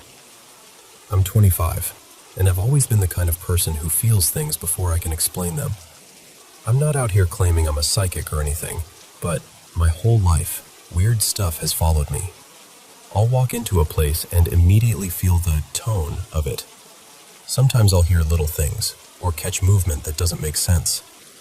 At home, we've had this ongoing, I don't even know what to call it, like a mimic energy. The kind where you swear you heard your name or someone's footsteps, and then you realize you're alone. So, fast forward to this school year. I'm teaching 3rd grade at a Catholic elementary school in a rougher part of town. High stress, tough behaviors, the kind of environment where your shoulders are permanently up around your ears. And I'll be honest, the building has always felt off. Not evil exactly, just heavy, charged. There are the usual stories people whisper, like this old rumor that a sister passed away on the property decades ago, back in like the 1940s or 50s. Someone eventually tells me my classroom used to be part of the old sleeping quarters for the nuns, which is unsettling, sure, but that's not even what got me. Because I've already had little things happen in my room. A chair shifting when no one's near it, a water bottle tipping over like it got flicked. Even the class's little seasonal mascot, like one of those classroom dolls, ending up in a totally different spot when I know I put it away. And normally, I'd chalk it up to the kids messing around, or my own exhaustion, or the building settling. These students are intense. Like, I've been teaching since 2017, and I have never had a group that pushed adults to the edge like this one. I've seen teachers cry. I've cried. You start to wonder if you're failing, or if you're losing your patience, or if you're just not built for it. But then I heard this story about what happened last year, before I ever worked here, and it made everything feel not normal. So this year, the other 3rd grade teacher was out on maternity leave, and the long-term sub, let's call her Ms. Maribel, came in to cover. 2 weeks. That's all it took. She had what everyone keeps describing as a complete break from reality. Not just overwhelmed, not just stressed. Like, she lost track of time, lost track of where she was. She started talking to things that weren't there. And the last day she was in the building, I walked past her room and she was pacing, jittery, having this full-on conversation with the mirror, like it was responding to her. She had her kids packed up to go home, in the middle of the day, like hours early. She couldn't process what time it was. At one point, she took them toward the cafeteria at the wrong time, and then, this part makes my stomach twist, she just left them there, like she forgot what she was doing halfway through. Admin had to step in. She ended up hospitalized for more than a week. Everyone tried to explain it like, oh, stress, burnout, it happens. But I keep thinking, I've seen burnout. This felt like something else. Now here's the part that made my skin go cold. The staff was talking about last year, the year before I arrived. At that time, I didn't work at this school. I wasn't even in the same district. I didn't know a single person there. There was a classroom support staff member, let's call him Mr. Darius, who worked with the younger grades. One day, in the middle of the year, he had what they described as a manic, psychotic episode. But the weird part is how it started. He walked into a 1st grade room and insisted he needed to find 3rd grade because he had to talk to a teacher named Ms. Rowan. Ms. Rowan, but he kept insisting. No, not Ms. Klein. Miss Rowan. He was getting more agitated by the second, like he'd been given a mission and people were blocking him from completing it. So they walk him to the 3rd grade room because he's claiming he can't find it. And when he gets there, he looks around like he's confused and offended at the same time. And he goes, "This isn't her room. This isn't Miss Rowan." Then he looks at the 3rd grade teacher, Miss Klein, and says something like, "That's not her. That's not who I'm supposed to talk to." And the way they told it, it wasn't like he was randomly guessing. He spoke like he knew what this teacher looked like he had a picture in his mind that didn't match the person standing in front of him, like he had an expectation of what the classroom looked like, and this wasn't it. But here's the thing that's messing me up. Ms. Rowan was me. Not literally my name, obviously. I'm not using my real name here. But the way the staff told it, the description matched me. The role, the room, the exact placement. Like he was looking for the third-grade teacher who didn't work there yet. And there was no other person he could have meant. No similar name, no substitute, no past staff member. He spiraled hard after that. He became physical, started screaming, had to be restrained, and at one point locked himself in a room with a student. He was terminated and hospitalized. So now I'm sitting here with this pattern.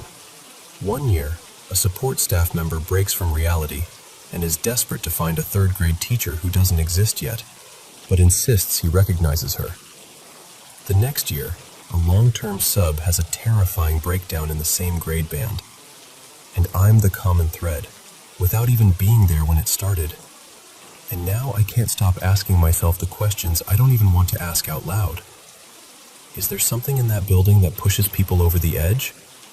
Is it just stress and coincidence, and my mind is making a story out of it because I'm already sensitive to that other layer of reality? Or is it something else? Because if I'm being totally honest with you, when I stand in my classroom some mornings before the kids arrive, there are moments where it feels like the room is waiting, like it's holding its breath, like it recognizes me. And the thought that keeps looping is, what if Mr. Darius wasn't just confused? What if he was displaced? Like he slipped somehow, mentally, spiritually, whatever, and ended up looking for someone he'd been told to find. Someone who wasn't there yet. And if that's true, why? Was it a warning? A message? Something trying to get my attention? Or something trying to lure me into paying attention? I don't feel terrified exactly. It's more like I feel shaken awake. Like the universe tapped me on the shoulder, and now I can't pretend I didn't notice. And I keep going back and forth between this is trauma and stress and human brains cracking under pressure, and no, this is too specific. Because lots of people burn out. Lots of people break down. But they don't usually break down while searching for a teacher who doesn't exist yet, and insisting they know her. So yeah, that's where I'm at. I'm not saying it's demonic. I'm not saying it's a haunting. But I am saying something about this doesn't sit right in my spirit. And I can't tell if I'm being warned or being watched.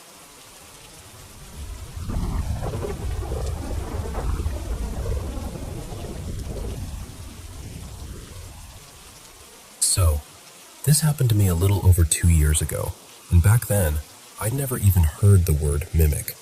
I definitely didn't have any spooky explanation in my head at the time. I just knew something felt wrong, in a way I still can't fully shake. I was 20 then, and my little sister, Maya, was 16. We'd just moved around a bit. Not far, but enough that it felt like a shift. My mom and my sister were staying in one place, and I was living with my grandparents for a while to help out, mostly because my grandpa was struggling to take care of my grandma on his own. It was in the same neighborhood we grew up in, the kind of streets where you still recognize the cracked sidewalks and the trees you used to climb. And there was this park down the road, maybe a 6-minute walk if you didn't rush. A little lake, a couple benches, a playground that always squeaked.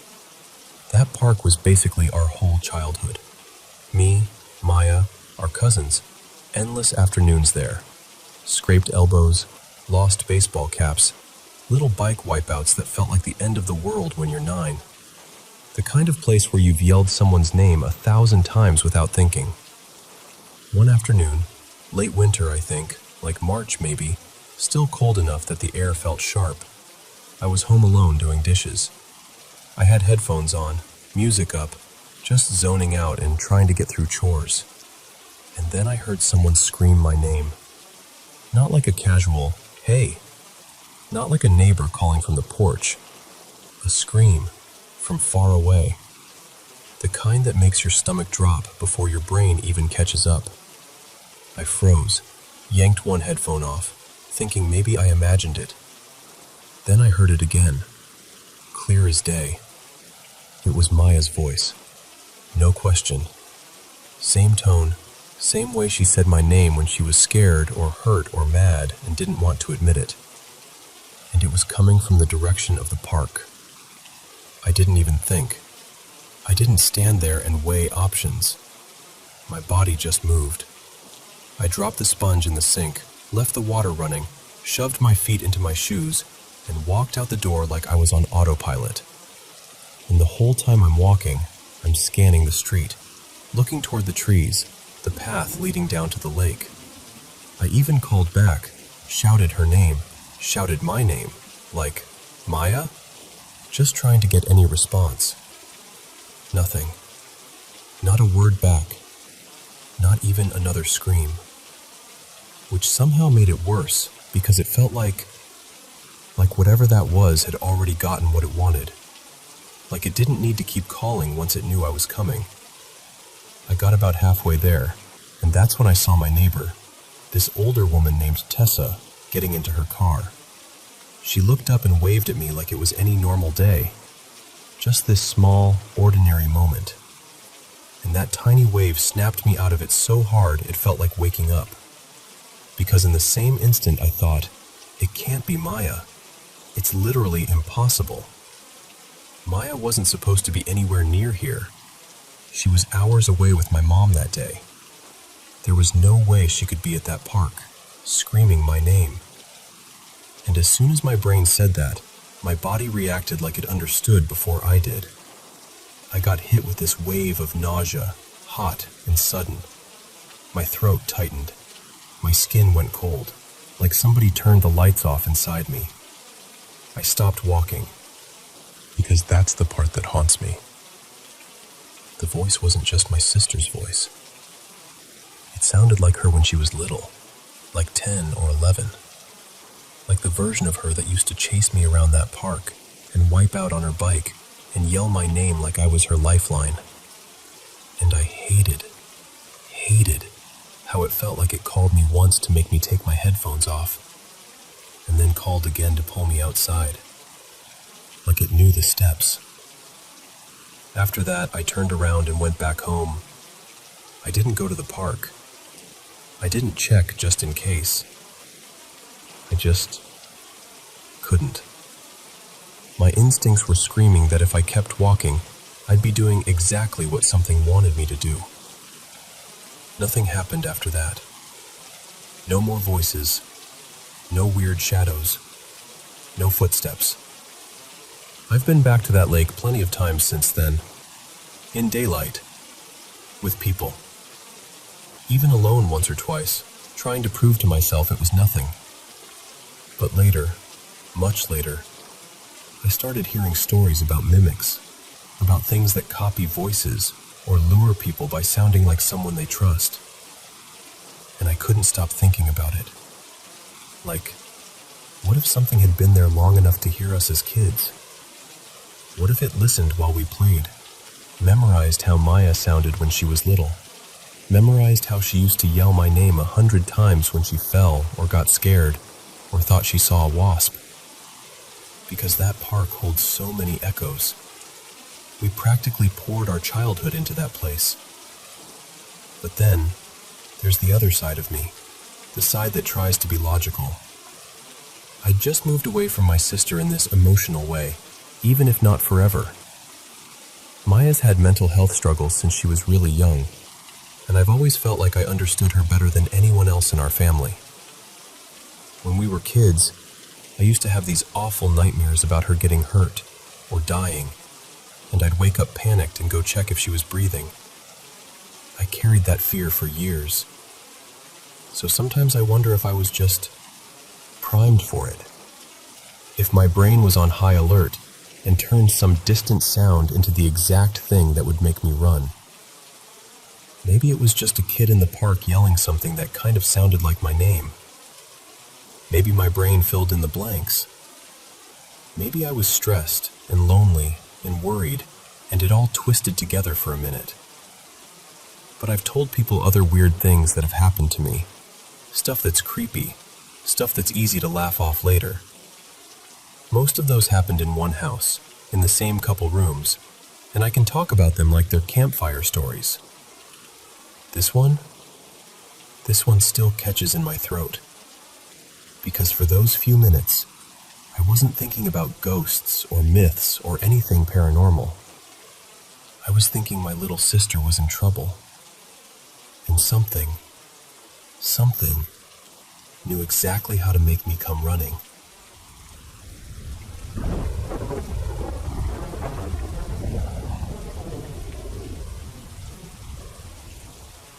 Hello, Paranormal M Channel viewers.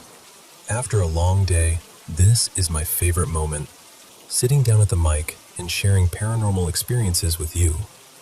Thank you so much for sending in your stories, and please don't hesitate to send more. I still read every single comment, and I truly appreciate your continued support. Please subscribe and turn on notifications as well.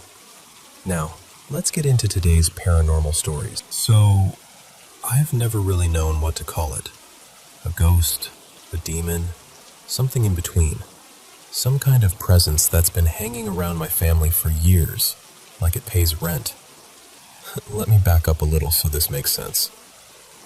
I'm the middle kid. My older brother, Declan, is the one who gave it a name, because that's what he does when something freaks him out. He jokes first and panics later. He started calling it Mason. My little brother is Eli, and he's the kind of kid who wouldn't hurt a fly. That matters later. We've moved a lot, not because we want to, but because it's hard to find places where you aren't getting screwed over somehow. We've always had food and a roof, but it's been unstable. And honestly, sometimes it felt like this thing followed us. Like it didn't care what house we were in. It cared who we were. The first time I remember noticing it, I was about 5 or 6. I was lying in bed, trying to fall asleep, and I kept seeing these shadows in my room. Not normal, a car passed outside shadows. These were wrong. They didn't match the light. They moved like they had their own intentions. And when you're that little, you don't have words for it. You just know your stomach is cold and your skin feels too tight. At first, I thought I was imagining it. But then my parents started having their own experiences, completely separate from mine. Stuff they wouldn't normally admit out loud, especially my dad, because he tries so hard to be the nothing scares me type. Over time, it stopped being subtle. We'd hear heavy footsteps in the hallway when everyone was sitting in the same room. Cabinets would be open when we knew they were closed. There'd be knocks, like someone rapping on the wall with their knuckles, slow and deliberate, like it wanted us to answer. And the TV, this one still messes with me. We'd set it on one channel, and it would just switch. Not glitch out, switch. Like somebody had a remote we couldn't see. Then there's my mom. My mom has been through a lot physically. A while back, she hurt her foot badly and ended up on crutches. And I swear to you, this is the part that made it hard to keep pretending it was just weird noises. One night, she got thrown. Not stumbled, not tripped. Thrown, like something shoved her with force. She went flying back a scary distance, like several feet, and she screamed in a way I've never heard before. The only people nearby were me and Eli, and I believed him immediately when he said it wasn't him. He's not violent. He's not even the type to slam doors when he's mad. After that, things got darker. There are these periods where my mom gets sick, like exhausted, shaky, nauseous, the kind of sick that drains her. And every time that happens, Mason gets more active. It's like it notices when she's weak, like it's feeding off her being run down. My mom started getting scratches too. Not like I bumped into something scratches. These looked like thin lines, clustered, angry, like someone dragged nails across her skin. Seeing that on your own mom, it does something to you. It makes you feel helpless in a way that sticks in your chest. And the sounds. God, the sounds. We've heard voices that don't belong to anyone in the house. low murmuring sometimes, like it's just out of reach. Once, there was a growl. This deep, aggressive, chest-rattling growl that did not sound like our dog's. It was louder than any animal we have, and it had this intention behind it, like a warning. Even our pets started acting different. There was one place we lived where the layout didn't even make sense for what we were hearing. The living room ceiling was directly under this tiny upstairs area, barely anything up there. But one night, me and Declan both heard footsteps above us, heavy steps, back and forth, like someone pacing. We looked at each other like, "You heard that too, right?" And then, at another house, Eli started seeing a man. Not a clear face, not clothes, nothing he could describe well, just the shape of a man. And it scared him so badly, he wouldn't walk through certain rooms alone. He'd cling to us like he was trying to crawl into our ribs for safety. And that's when it really hit me. This wasn't just my imagination as a kid. This wasn't just stress. Something was happening. My mom also managed to take a picture once. Something weird showed up in it. She wouldn't explain it much, just said, "I got it. I got something." And I could tell by her voice she didn't feel triumphant. She sounded shaken. Now my parents are putting up cameras. Not even in a dramatic way, just tired. Like, we need proof because we're not crazy. Because lately it's been more active than ever, especially when my mom's health dips. And here's the honest truth. I don't know what it is, but it feels like something that knows us, something that watches and waits and moves closer when it senses weakness. And I hate that we even gave it a name, because sometimes I wonder if that made it more real. Still, when you live with something long enough, you start talking about it like it's a horrible neighbor you can't evict. So yeah, that's Mason. And I really, really hope the cameras catch something, because part of me wants proof. And part of me is terrified of what we'll see if we get it.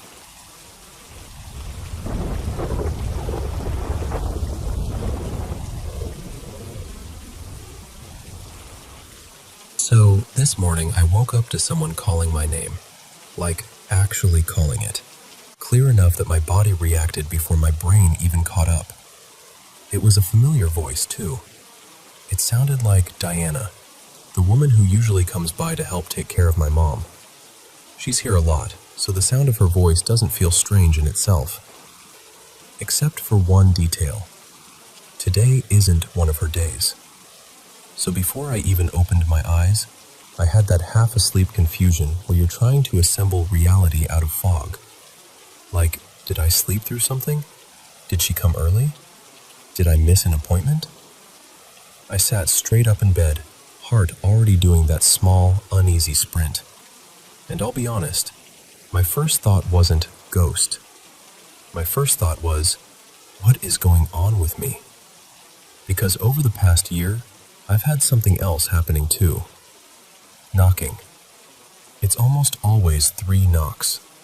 Not during the day, not when I'm wide awake and busy. Always at night. Usually when I'm drifting off, or hovering in that weird in-between space of waking up. Sometimes it's so real I'll hold my breath and wait for it to happen again. And here's the thing. I'm in my late 40s now, and I've noticed little changes. Nothing dramatic, but things like forgetting a word for a second or walking into a room and blanking on why. Normal aging stuff, but enough that it makes me wonder if these experiences are neurological. Like, maybe my brain is misfiring during sleep transitions. Except, there are pieces of this that make it hard to keep it neatly in the "it's just me" box. I rent the whole house from my closest friend, Marissa. Last year, she lost her husband, Evan. It hit her in a way that still sits heavy in the room when she talks about him. Right after he passed, she spent a while staying with me here. And one day, she told me something that made my skin go cold. She said one night she woke up in the guest bedroom, the same bedroom I usually sleep in, because she heard a voice calling her name. And she wasn't vague about it. She didn't say, "It sounded like someone," or "Maybe I imagined it." She said she knew it was Evan.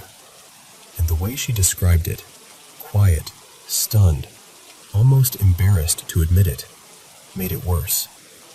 Like she wasn't trying to convince me. She was just shaken all over again by the memory. Then there's my mom. My mom lives with me, and when she first moved in, there were a couple incidents I tried really hard to explain away. I told myself it could be stress, sleep disruption, maybe her mind doing strange things in the night. She's had anxiety, and I've worried about early cognitive decline before, so I had a whole file of reasonable explanations ready to use. But one night, she woke up yelling, full panic in her voice. When I ran to her room, she was sitting up, trembling, and she said someone had been calling her name. She kept repeating that it was crystal clear, and she looked at me like she didn't recognize her own house. A few weeks later, early morning, we were both just waking up. I walked into her room and she asked me, "Who was here?" I said, "What do you mean?" And she told me she thought I had gotten up to let someone in because she heard knocking. Again, that sure, certain tone. Like she couldn't believe I was even questioning it. I tried to reassure her. "No one was here, Mom." But she actually laughed, this sharp little laugh, and said something like, "I know what I heard. There's no way you didn't hear it too." That stuck with me. Not because it proves anything, just because she wasn't confused in that moment. She wasn't dreamy or disoriented. She was confident. She went quiet for a long time. And when she finally spoke, she said, very softly, "I think so too." I asked her why, and she told me she'd seen a shadowy figure, a tall man, standing in her doorway. She didn't dramatize it. She didn't spin it into a story. She just said it, plain as anything, like she was admitting she'd found mold behind the dresser. And I remember standing there thinking, okay, so now what do I do with that? Because yes, my faith matters to me. Back in 2020, I had a real turning point in my life. After that, I went through a stretch where things felt heightened, like the world had a thinner veil for a while. I had several experiences I couldn't easily explain, one after another. But even with all of that, I've never had this kind of thing. Voices calling names, knocks that repeat, multiple people in the same house describing the same sort of disturbances. So now I'm left in this uncomfortable middle place, where part of me wants a clean medical explanation, and part of me is watching the pattern and thinking, this isn't nothing. And honestly, the hardest part isn't fear in a dramatic sense. It's the quiet uncertainty. That feeling when you wake up and for a second you don't know whether you're alone, whether your mind is playing tricks on you, or whether something else is brushing up against your life. That's where I am right now. Just trying to make sense of it, and trying to decide what I believe about what I'm hearing.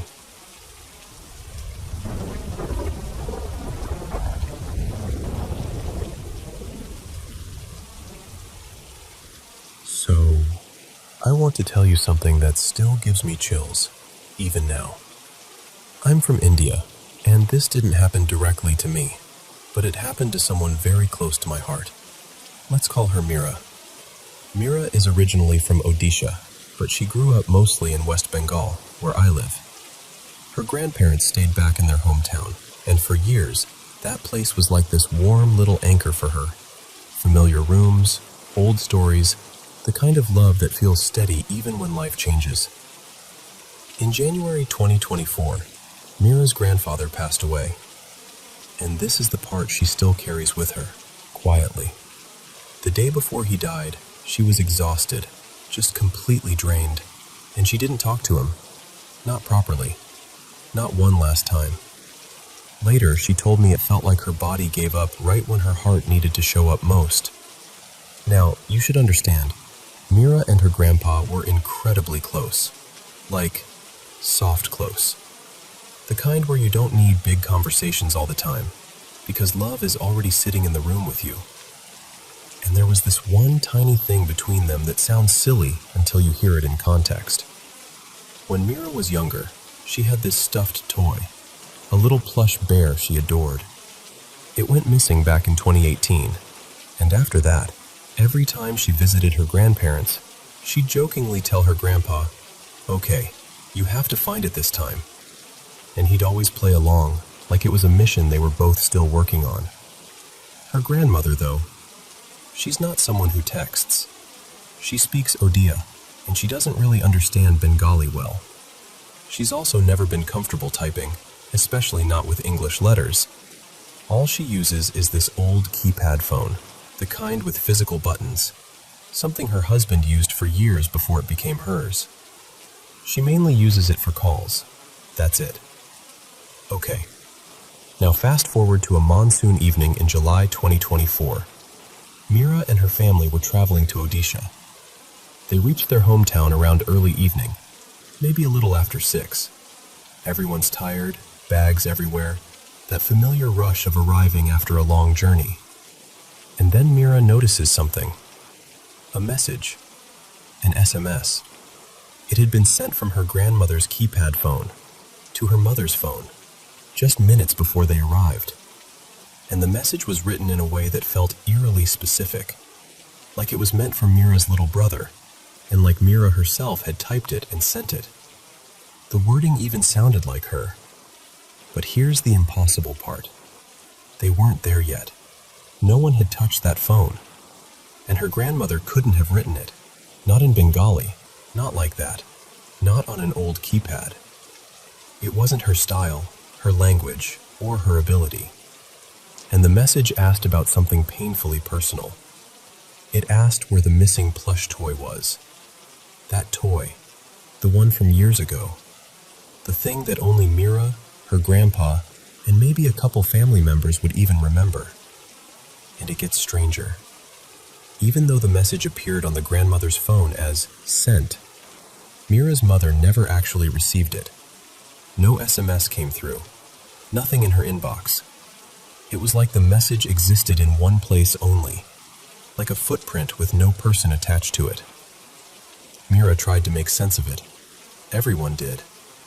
But there was no neat explanation that felt right. Then, months passed.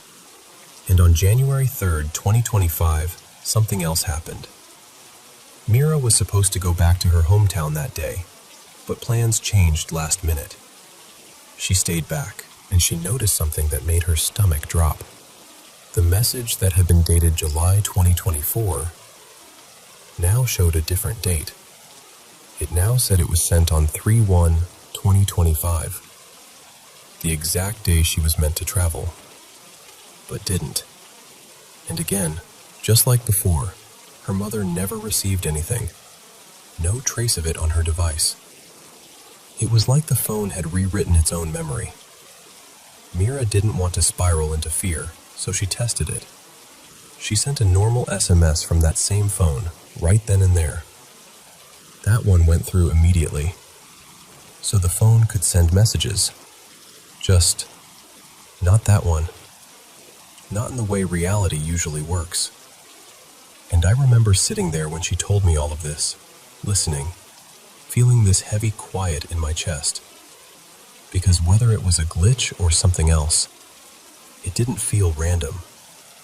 It felt like a tug on an old thread, like someone reaching for a shared memory that mattered. Like the kind of thing a grandfather might do, if love could move through wires and time and grief.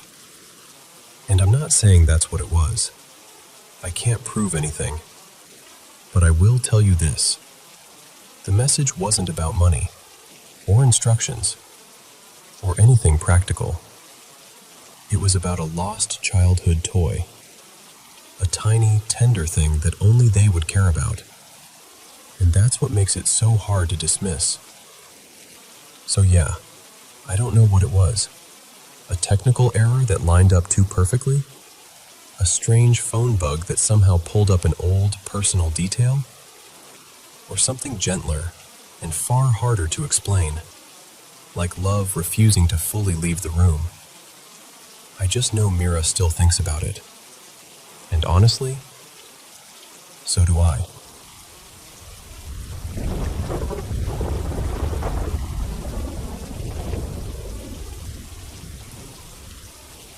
Okay, so here's the backstory. About a year ago, I moved into this place I keep calling an apartment. But honestly, that word feels generous. It's more like the top half of a house. Like a little add-on unit above a family's place. Kind of a duplex situation. The owners, Marisol and Greg, built this upstairs level years ago for their oldest kid, Tyler. And now I'm the one living up here. And I need you to understand something. The place I lived before this? No joke, it had a whole haunted vibe. Stuff happened there that other people noticed too. Like, I wasn't just imagining things in the dark. So when I was moving in here, that topic came up in conversation, and Tyler just kind of smirked and goes, "Yeah, wait until you stay here." At the time, I laughed. I genuinely thought he was teasing me because I just told him about my last place.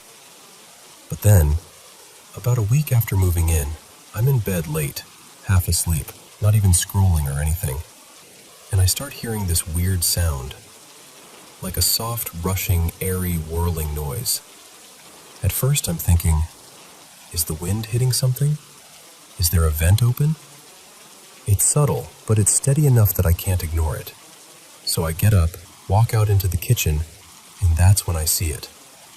My stove's range hood is on. And not like, oh, maybe I bumped it earlier. No, I know I didn't touch it. And this thing isn't one of those easy toggles. There are 4 settings, and you have to actually press the button in with a little force. It's not sensitive. It's not the kind of thing that flicks on if you brush past it. I stood there staring at it like I was waiting for it to explain itself. After that, I didn't have anything else happen for a while, so I tried to let it go. I told myself it was a weird fluke. Maybe an electrical issue. Maybe I was tired. Maybe anything. But then, months later, something new started. And this is the part that's messing with me the most. Every single night, like it's on a timer, at 12:30 a.m., it begins. This tapping, or knocking. Sometimes it sounds like a small bang. It's coming from somewhere around my bedroom. Wall, floor. I can't even pinpoint it because it shifts in the way sound does at night, when you're lying there trying to figure out if you're losing it. It continues until morning. Usually around 6 a.m. it fades out. And what's weird is the schedule of it. Like, why would pipes or wood or anything natural be so punctual? It's not random. It starts at 12:30 every night, like clockwork. The worst part is between 3 and 4 a.m. That's when it gets loudest. Like whoever or whatever is doing it decides that's the prime time to really commit. And it doesn't even have a pattern. It's not like tap, tap, pause, tap, tap, pause. It's different every time.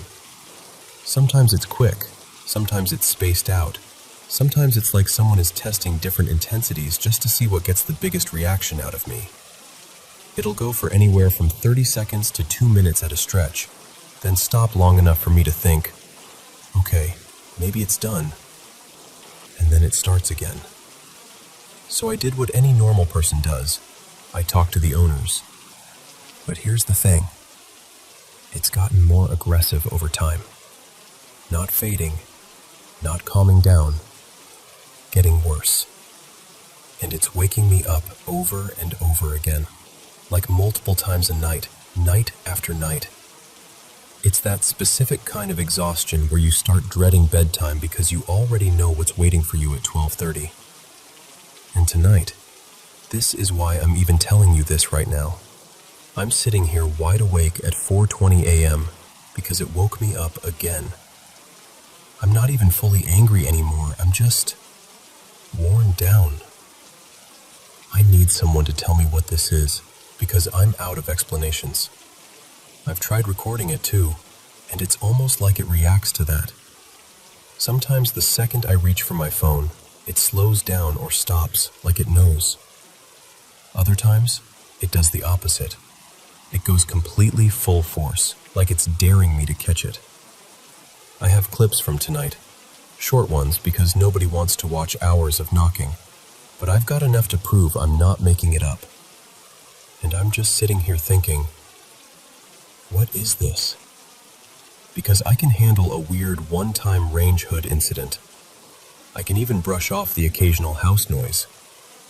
But something that starts at 12:30 a.m. and knocks through the night like it has a routine? That's not just old house behavior. So, yeah, that's where I'm at. Wide awake, listening, waiting for it to start again.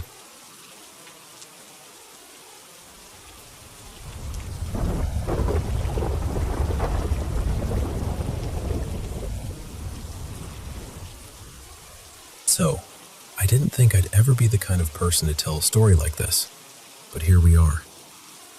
About 3 years ago, my partner Maya and I moved into this older place. Nothing fancy, just a solid, lived-in house with creaky bones and a history we didn't really think about. It's around 30-something years old, and when we bought it, we joked about how it probably had character.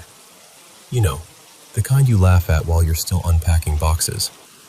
Anyway, a few nights ago, Maya sat me down and said, "I need to tell you something, and I don't want you to brush it off." And the way she said it, her voice all careful and tight, I knew it wasn't going to be about a leaky pipe or a weird smell.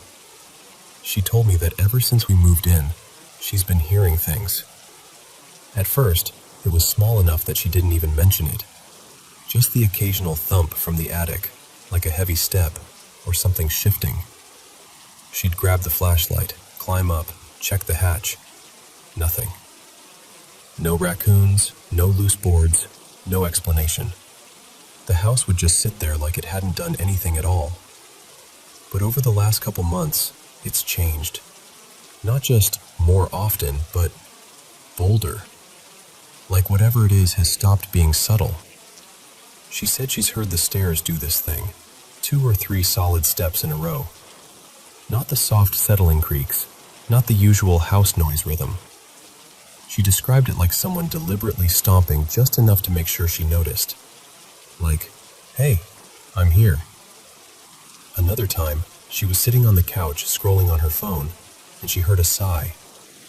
A real one. Close, like within a couple steps. Not a draft, not the TV, not the fridge doing its little hum and click thing. A full, tired, human-sounding sigh. And then the attic again. Always the attic again. She'd tried to rationalize it, she said. Tried to tell herself it was pipes, or the roof cooling, or the wind. But the problem is, it doesn't feel random to her. It feels intentional, like it's reacting to her being alone. And then she told me the detail that made my stomach drop. She said she only hears these things when I'm either asleep or not home. Not usually. Not, "I think so." She said it's a pattern she's noticed so clearly that she can almost predict it now. If I'm out running errands or I've gone to bed early and she's still up, that's when the thumps happen. That's when the footsteps happen. That's when the sigh happens. But if I'm home and awake, nothing. Silence. Normal house. And I have to be honest, I've never experienced any of it here. Not once. Which makes it worse in a weird way, because it's not like we're both hearing the same thing and going, "Okay, this is strange."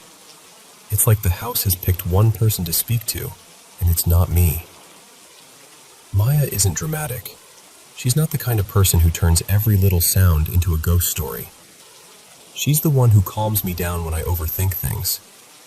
So when she was telling me this and her hands started shaking, and she actually broke down, crying, trying to explain it without sounding crazy. That's what got me. It's doing something to her. It's wearing her down. So I just sat there listening, feeling completely useless.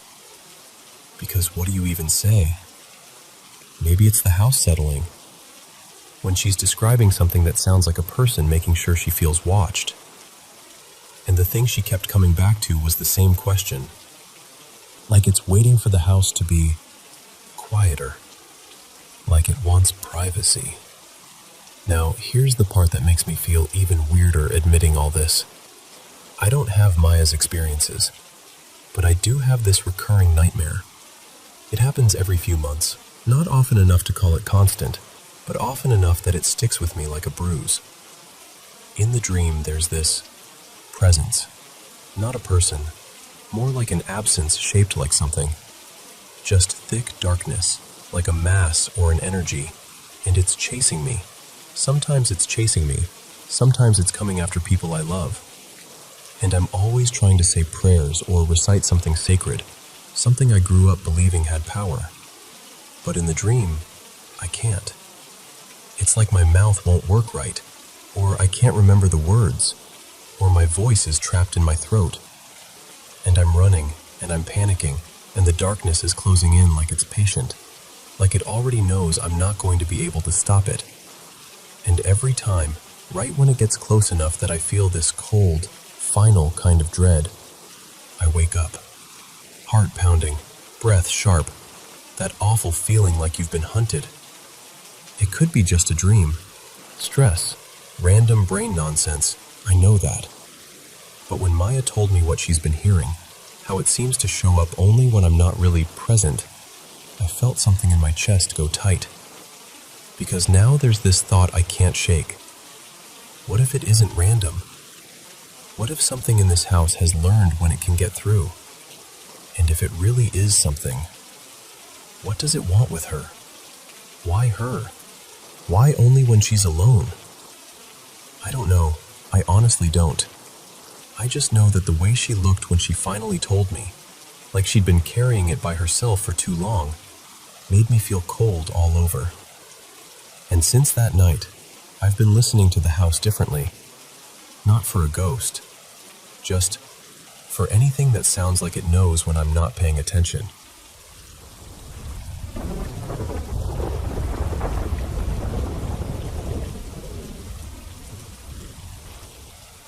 Okay, so I need you to hear me out, because if I say this out loud to the wrong person, I'm pretty sure they'll smile politely and start backing away. I've always believed in the paranormal, not in a every creak is a ghost kind of way, but more like, I think there are reasons things happen. In my head, it's usually one of two things: pain that clings to a place, or something dark that got invited in. Like human spirits stick around because something awful happened, or because they want something finished. And the truly evil stuff? I've always believed it needs a door opened for it. By people, by choices, by invitation. That's why I've always felt safe at home. This house has been my whole life. I'm an adult now, still living in the same home in the southern US. The kind of place where you know every groan of the wood and every little click the HVAC makes in winter. It's always been my family's house. No weird history, no we found old bones in the walls, nothing like that. And we're a faith-heavy household. I used to think that mattered. The only time I ever felt real fear in this house was the normal kind. Like when you're a kid and you watch something scary, and then convince yourself there's a hand waiting to grab your ankle from under the bed. But this past month has taken my sense of reality and shaken it like a soda can. So, late December, I went to visit family for Christmas, and when we got back, it was right before New Year's. I immediately went into a stretch of night shifts until about January 4th. So I'd come home while the sun was coming up, sleep during the day, and just kind of exist in that upside-down haze.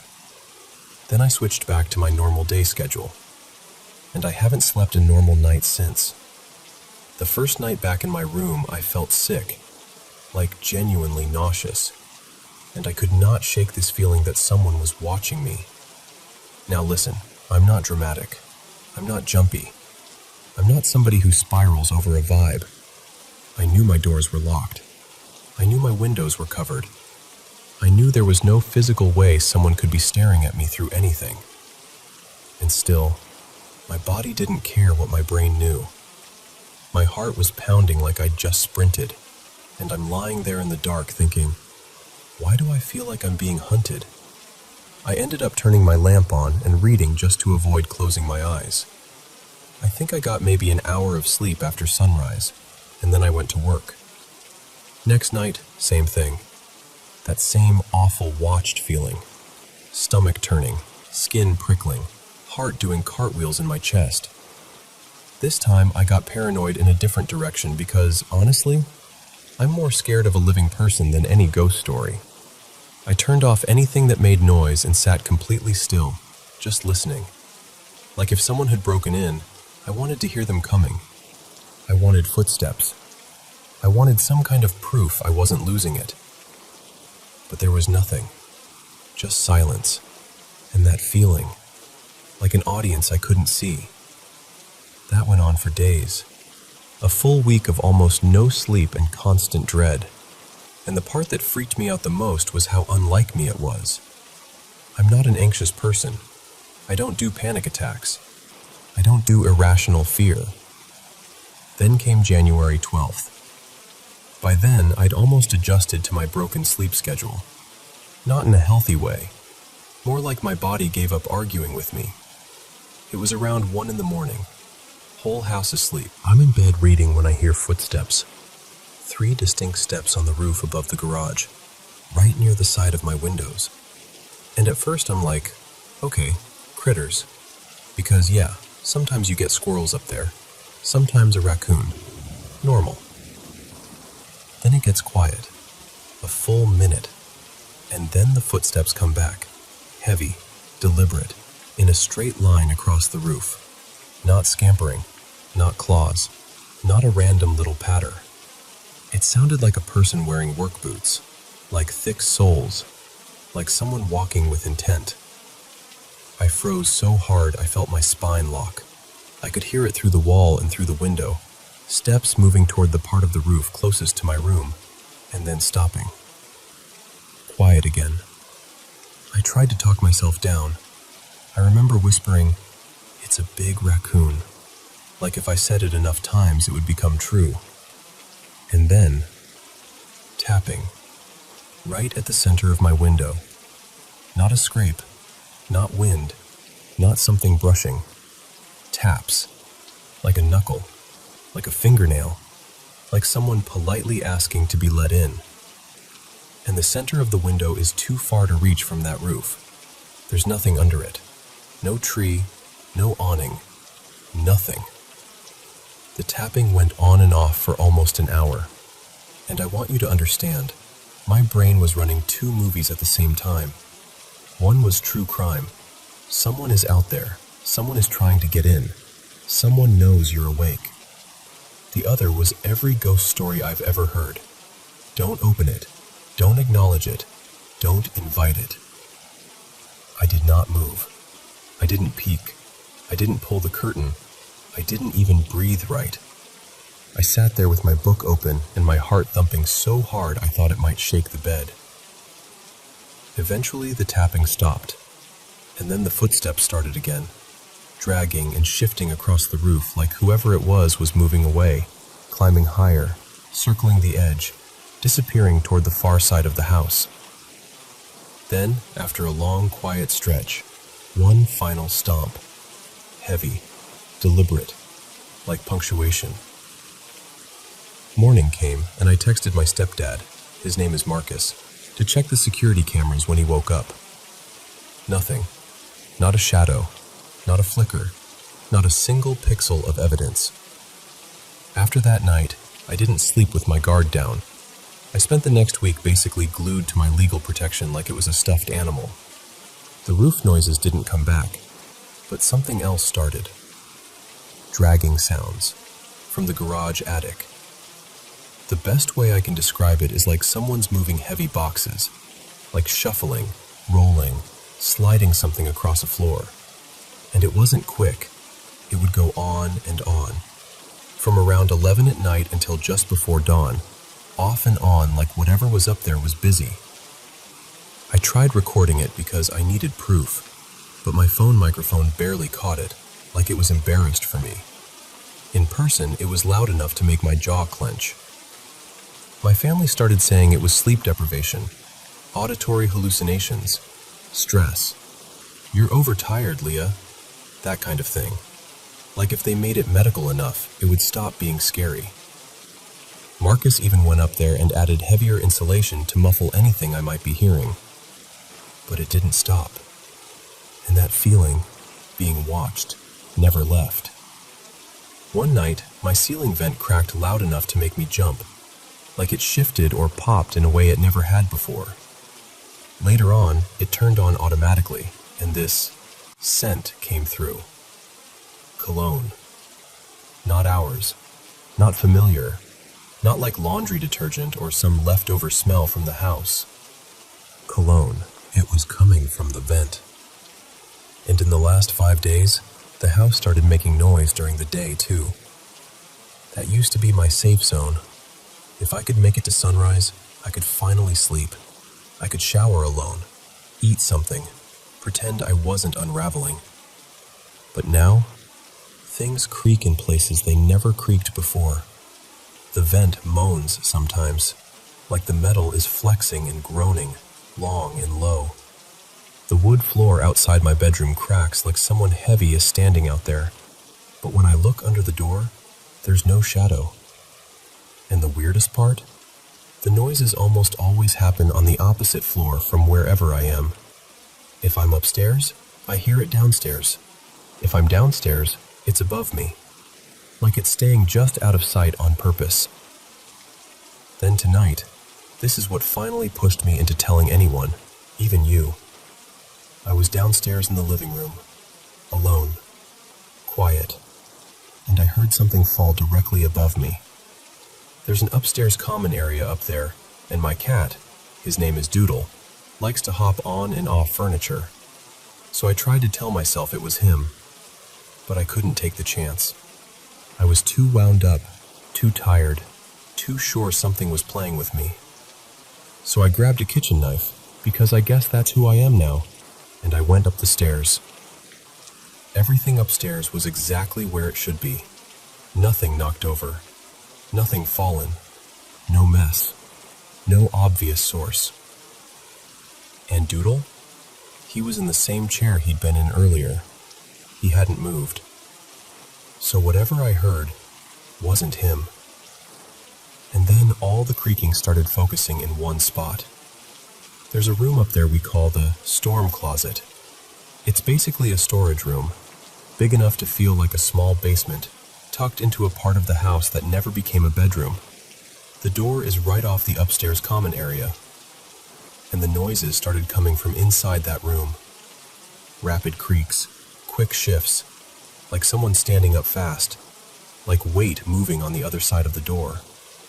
And right after that, the vents overhead made that same long moaning sound, the one they do in my bedroom. I stood there holding a knife, staring at that door, and I'm telling you, I have never wanted to be brave less in my entire life. I did not open it. I stepped back, like the world's worst horror movie character who finally learned something, and God, I can't believe I did this. I held the knife up toward the door and the vent like I was warning the house. Then I went downstairs. It's been about an hour. I'm on the couch now, still listening, and I can hear footsteps above me again. Clear, measured, like someone walking around. Doodle is with me now, pressed against my leg like he knows I'm not okay. But he's not freaking out. The dog isn't losing it either. None of my animals are doing that stereotypical, there's a ghost thing people talk about. So here's where I'm stuck. Is this a spirit? Or is this a person? Because I like true crime, I know about people hiding in houses. I know about the kinds of things mentally unwell people do when they latch onto someone. and that scares me in a very real, practical way. But I also love ghost stories, and I know how they start. Small, subtle, escalating. A feeling, a sound, a pattern. I'm exhausted. I'm terrified. And I've never felt so alone in my own house, because nobody else is experiencing it. Nobody else believes it's real the way it's real to me. And even if it stopped tomorrow, if everything went quiet and peaceful, I don't know if I could sleep anyway. Because now I'm afraid of what happens when I finally let my guard down. So tell me, do I call the police or do I call my psychiatrist? Because right now it feels like those are my only options, and I'm desperate enough to pick any of them.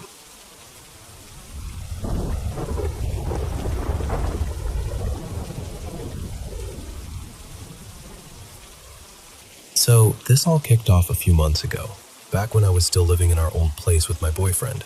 Well, now he's my fiancé, Evan. But at the time, we were just doing our normal routine. Nothing dramatic, just sleep, work, repeat. And I need to say up front, I've dealt with sleep paralysis before. Enough times that I can usually tell when it's about to happen. Like there's this shift in the air. My body gets heavy, and this awful feeling creeps in. Like I'm not alone. Like something's standing nearby, watching me, waiting for me to notice. Usually when it hits, it's a whole fight to wake up. I'm stuck there, trying to move a finger, trying to force a breath, trying to yank myself out of it. But that night was different. I felt the paralysis start, same dread, same pressure, but I snapped awake so easily it almost didn't make sense. Like someone flipped a switch and I was just up. Sitting upright in bed, heart already thumping. We sleep with the closet door cracked open. Always have. I don't even know why. Habit, I guess. So I sit up and my eyes go straight to the closet. And I swear to you, standing there in the doorway was my dad. Except, not my dad. He looked like him, in the way a nightmare can look like someone you love, but his skin was ruined, charred, like he'd been through something unspeakable. Not just burned, cooked. And there were these faint, angry orange glows underneath, like embers showing through splits in the skin. It reminded me of those horror game creatures that look human until you notice they're basically walking ash. And the worst part wasn't even what he looked like. It was that he didn't move. Not even a little. No breathing, no shifting weight, no blink. Just standing there, perfectly still, like he was placed in the doorway and forgotten. My brain tried to be reasonable. My dad works around industrial heat. He's a furnace tech. He's told me stories that make my stomach turn. Guys getting hurt, near misses, things you don't unsee. So I told myself, okay, subconscious, stress, sleep paralysis doing what it does. So I blink hard. I rub my eyes. I stare again. Still there. I was wide awake. I could feel the sheets. I could hear the faint hum of the apartment. Evan was breathing beside me. And that thing, wearing my dad's shape, just stood there. I don't know how to explain what happened next without sounding insane, but I think my mind chose survival over logic. I just laid back down. Like if I didn't acknowledge it, it would stop being real. I turned my face toward the pillow, pulled the blanket up, and somehow, I fell asleep again. I woke up the next morning and told myself it was over. It wasn't. About 2 weeks later, I wake up to my phone blowing up. Texts from my mom, frantic. Like, all caps frantic. She's like, "Are you okay? Please answer." So I'm half asleep, squinting at the screen, and I text back, "Yeah, I'm fine. What's going on?" And she tells me this. That morning, she heard my voice at their back door. Not a knock, not footsteps. My voice, saying, "Mom," over and over and over again. Just, Mom, Mom, Mom. And I'm sitting there reading this, and my skin goes cold, because I'm thinking, no, no way. So I ask her, what did I sound like? Not scared, not crying, not urgent, just calm, flat, like someone practicing a word. So I ask her, did you open the door? And she says, yes.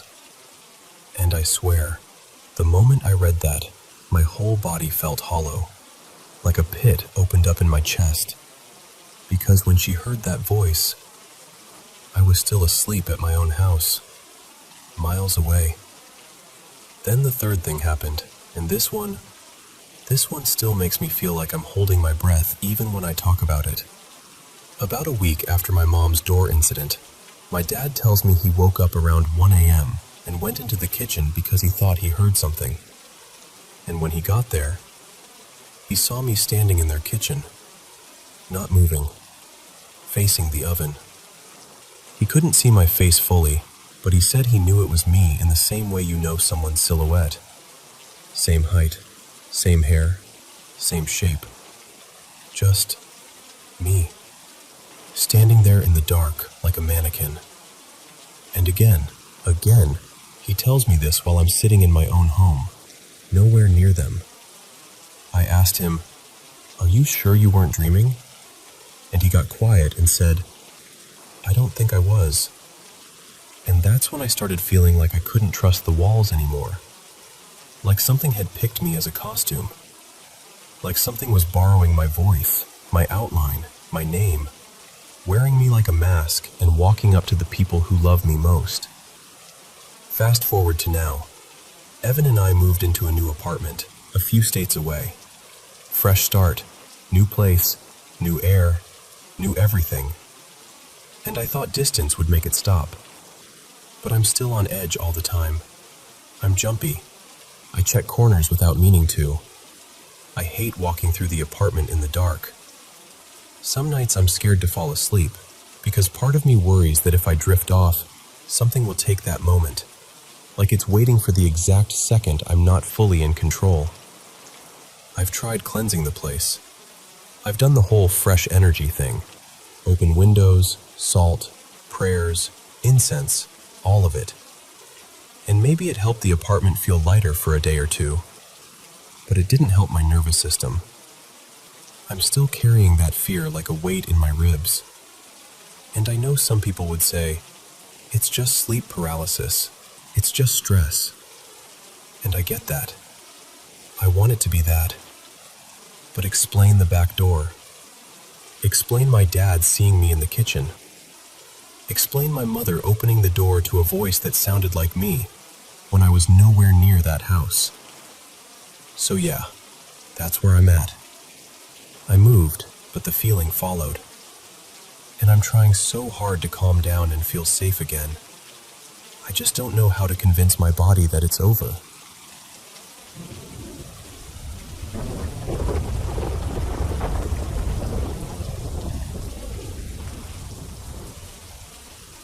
Hey, so I've been carrying this around for a while, and I just need to say it out loud to someone who will really listen. Earlier this month, my dad's name was Ron, but everyone called him Ronnie, ended up in the hospital. He'd been feeling off for a bit, like run down in that stubborn, I'm fine way dads do. He kept insisting it was just the flu or some bug he'd shake off. And then, on his birthday, he went into cardiac arrest. Here's the part that still makes my stomach drop. His birthday is also the same day my mom died. 10 years ago. Cancer. Same date. I don't even know what to do with that. I'm not trying to turn it into some sign or meaning. It's just always felt eerie to me. Like life can be way too precise in the worst ways. They brought him back after the arrest, though. They got a pulse. And for a moment, we were just hopeful. Like, okay, he's still here. We've got a chance. But the truth is, he'd been really sick for years. Since around 2020, honestly. He was tough as nails and would act like everything was normal, but it wasn't. He had a long list of health problems. At one point, he needed a trach, and after that, it felt like hospitals became part of our routine. In and out, over and over. ICU more than once. Near misses that still don't feel real when I look back. It was like he kept slipping away and somehow clawing his way back. After the cardiac arrest, they put him on life support. He needed a lot. High oxygen, the ventilator doing so much of the work. Numbers that never really improved the way we kept praying they would. He drifted in and out of consciousness, like he was halfway here and halfway somewhere else. And he stayed in ICU like that. Almost 2 weeks. They tried to turn things down, settings, oxygen, meds, and nothing would budge. Nothing. He had pneumonia, but not the typical kind. The doctors explained it was the kind immunocompromised people get. And then, on top of that, there were 2 other infections in his lungs that just would not move, no matter what antibiotics or treatments they tried. Every day felt like waiting for someone to tell us if today was the day things finally turned around, or the day they didn't. And I kept thinking, my dad wanted to live. He was the kind of person who would choose, save me at all costs. He wasn't someone who would quietly give up. So I held on to that, Like determination could carry him through. But his body was exhausted. Last Friday, I was at work when palliative care called. They told me to come right away. Immediately. My heart started racing before they even finished the sentence, because you don't get a call like that unless something has shifted. When we got there, they were gentle, but clear. They said the chances of him making it out, like really making it out, were very slim. And they explained what the next steps could look like, keeping him on everything, hoping for something that wasn't showing signs of happening, or moving him to comfort care and letting him go peacefully. And then came the decision. It was me and my stepmom, Lena. We're the ones who had to choose. And I don't even know how to describe what that feels like. It's not like making a decision in real life, where you weigh pros and cons. This was deciding whether to keep fighting with machines when his body was already screaming, I can't. It was the hardest thing I've ever done. Nothing comes close. I stayed with him the entire day. So many people came. Family, friends, people I didn't even expect. And weirdly, that made me happy in the middle of all this pain, because he was loved. So loved. There was support wrapped around him, even if he couldn't fully take it in. We didn't tell him exactly what we were doing. We didn't say, we're taking you off everything. I couldn't. I didn't want him to be scared. I had already seen so much fear in his eyes during those 2 weeks. This wide, helpless fear, like he didn't know what was happening or who to trust. He'd had ICU delirium too. They had to restrain him at times because he'd reach for tubes, try to pull things out. Watching that, I felt sick. He looked so vulnerable, so trapped, like his body and brain were both fighting battles he didn't sign up for. And he never trusted hospitals. He just didn't. Being there made him anxious even on the best days. And now he was stuck there, unable to fully communicate, surrounded by alarms and strangers. At one point, I asked a doctor if I was doing the right thing. I needed someone to tell me I wasn't about to ruin my life with regret. And the doctor looked at me and said something I'll never forget. You're not making the choice. His body is. He's tired. When it was time, they started the medications to keep him comfortable. And I thought, okay, maybe this part will be gentle. Maybe he'll just slip away. But watching him die was horrible. It took a little over 2 hours, and it didn't look peaceful the way people sometimes describe. It looked like his body was still trying to hang on, even as we were begging it to let go. The meds helped, but there were moments where it felt like he was fighting through them. I remember thinking, what if he thinks we abandoned him? What if he's trying to tell us something and can't? I kept asking if he was in pain, over and over. I'd lean in and ask, Ronnie, are you hurting? And he shook his head no. That matters. I know it does. But still, my brain keeps replaying everything and trying to turn it into a trial where I'm the defendant. And then there's this other piece that's been haunting me. I heard them mention ICU beds. Like there were people waiting, really sick, needing space. And it made this ugly doubt bloom in my chest. What if they pushed us toward this decision because they needed the bed? I don't even like admitting I thought that, because I know he wasn't getting better. I know the infections weren't moving. I know the settings couldn't come down. I know all the facts. But grief doesn't live in facts. Grief lives in what if. Because he's been in ICU before and somehow made it out. More than once. He was a fighter. So now I keep thinking, what if this could have been another one of those times? What if he would have turned a corner on day 15? Day 16? My sister, Maya, she wasn't POA. It was just me and Lena.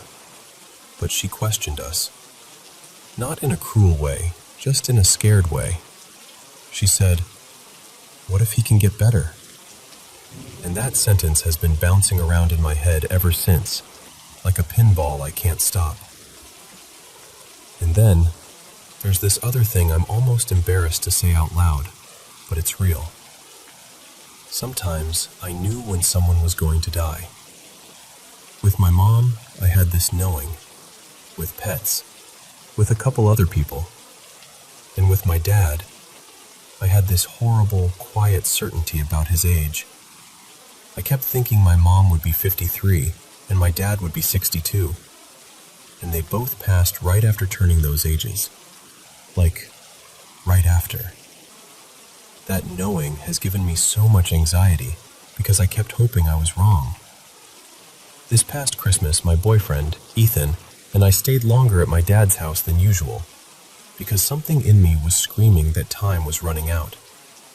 And now I keep replaying that too, like, did I sense it? Or did I create it? The part that hurts in a completely different way is this. I'm not even 30 yet, and I've lost both my parents. And I'm struggling. I'm really struggling. But I also feel relief, and then I feel guilty for the relief, because he's not sick anymore. He's not scared in a hospital bed anymore. He's not fighting infections and machines and delirium, and I'm not waking up every day with that heavy dread in my chest, wondering if today is the day I get that phone call. I worried about him every single day since 2020. Every day. And now, that part is over. And I hate myself a little for admitting that it's a relief. But it's true. I felt something similar when my mom died too. She was so sick, and watching her suffer was its own kind of torture.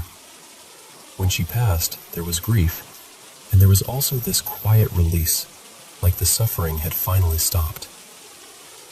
So now I'm here, holding all of it at once. Love, loss, guilt, relief, doubt, and this endless loop of what if. And honestly, it just really sucks.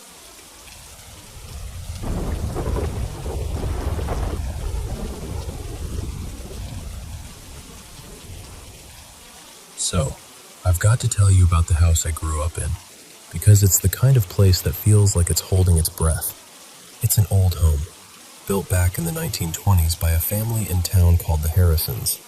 And from what I've been able to piece together over the years, they went through a kind of grief that just stains a place.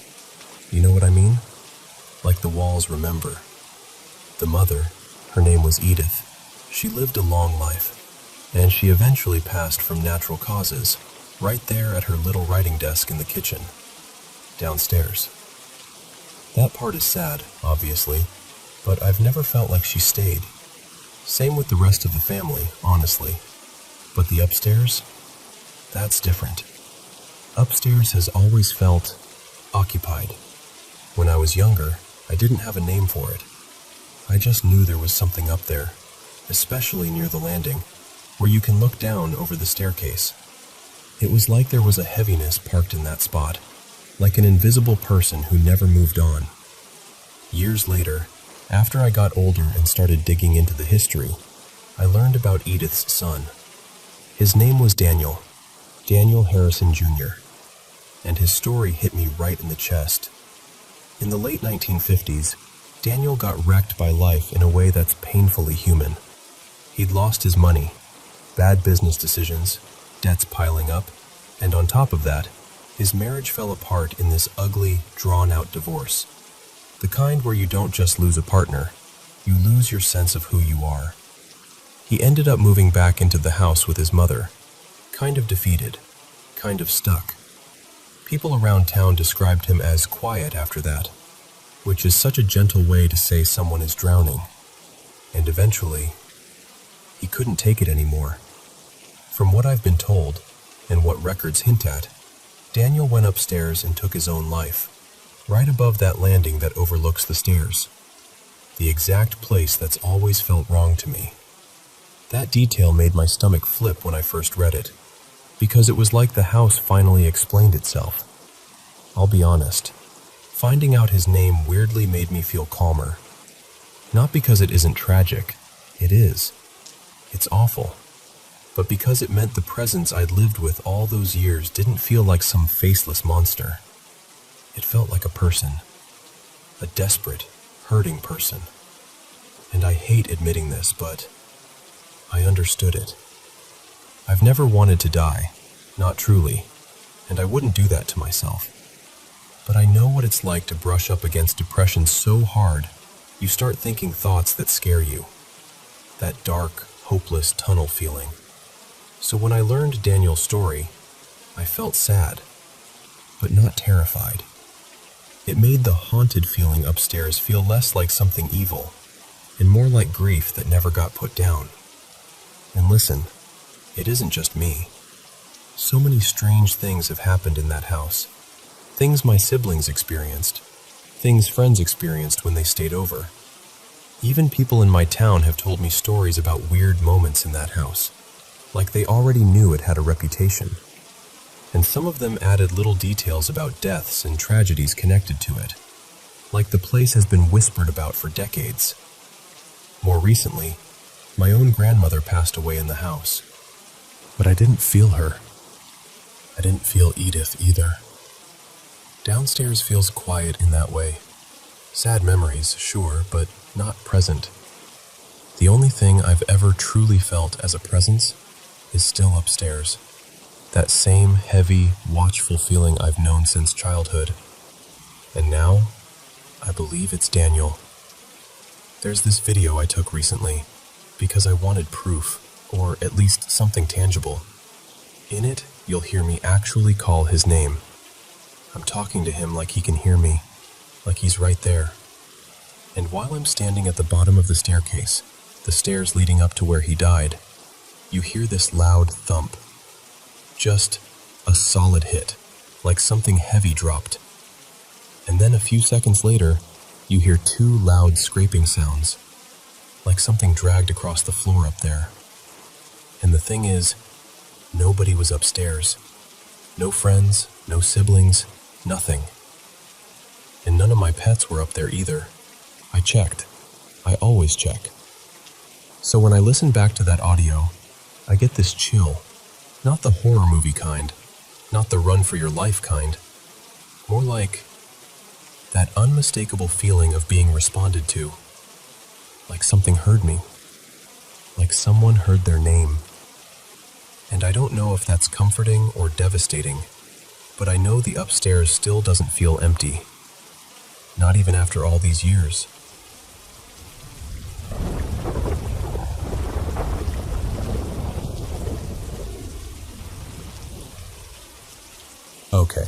So I tried sharing this in a quantum physics thread, and it was a mistake. I got mocked, and I'm not here for that. I'm here because I want something real. A recording, a credible witness, or even a grounded explanation for something that happened in my home. Twice. Both times it was the same thing. A loud, joyful voice blurting out, "Allo!" Not in my head, not a felt presence, not telepathy. An actual sound in the air, like something spoke out loud in the room with me. The kind of sound that makes your body jolt before you even think. The first time it happened, I was in the living room. It was early evening, already dark outside, maybe around 5:15-ish. I wasn't stressed. I wasn't drunk or high. I was just normal. And suddenly, right beside me, like half an arm's length away, "Allo!" It was so close I could practically map it in space. The sound felt wide, like it had presence, not thin like someone shouting through a phone. More like a voice projected into the room, the way a nearby speaker fills the air around you. I jumped. My 2 cats, Miso and Juniper, jumped too, instantly bristling and scanning.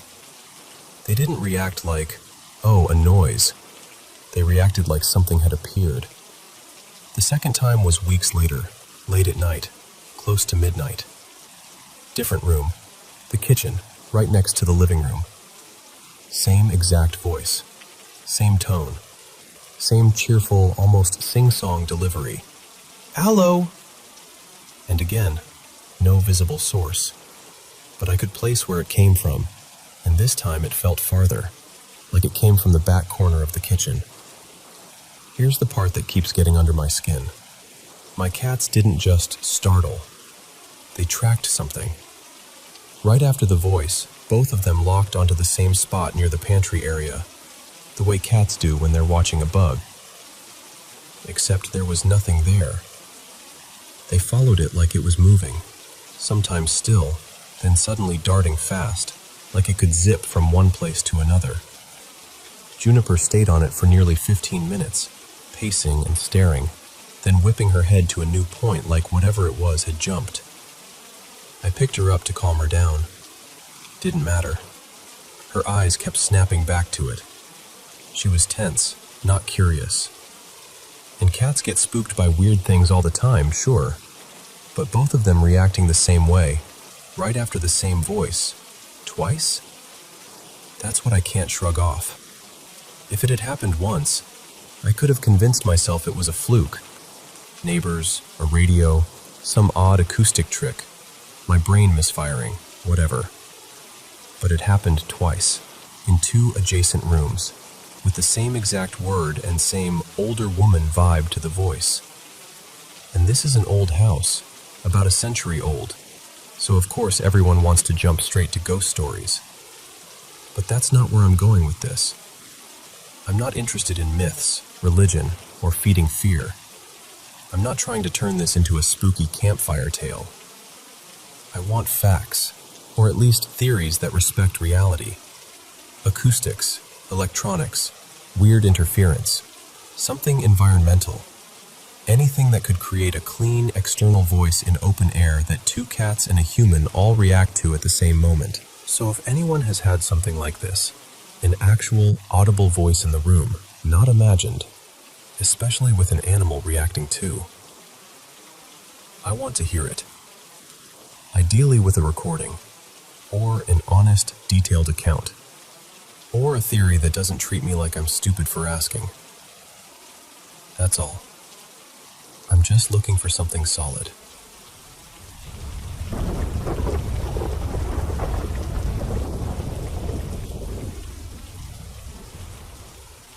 Hey, okay.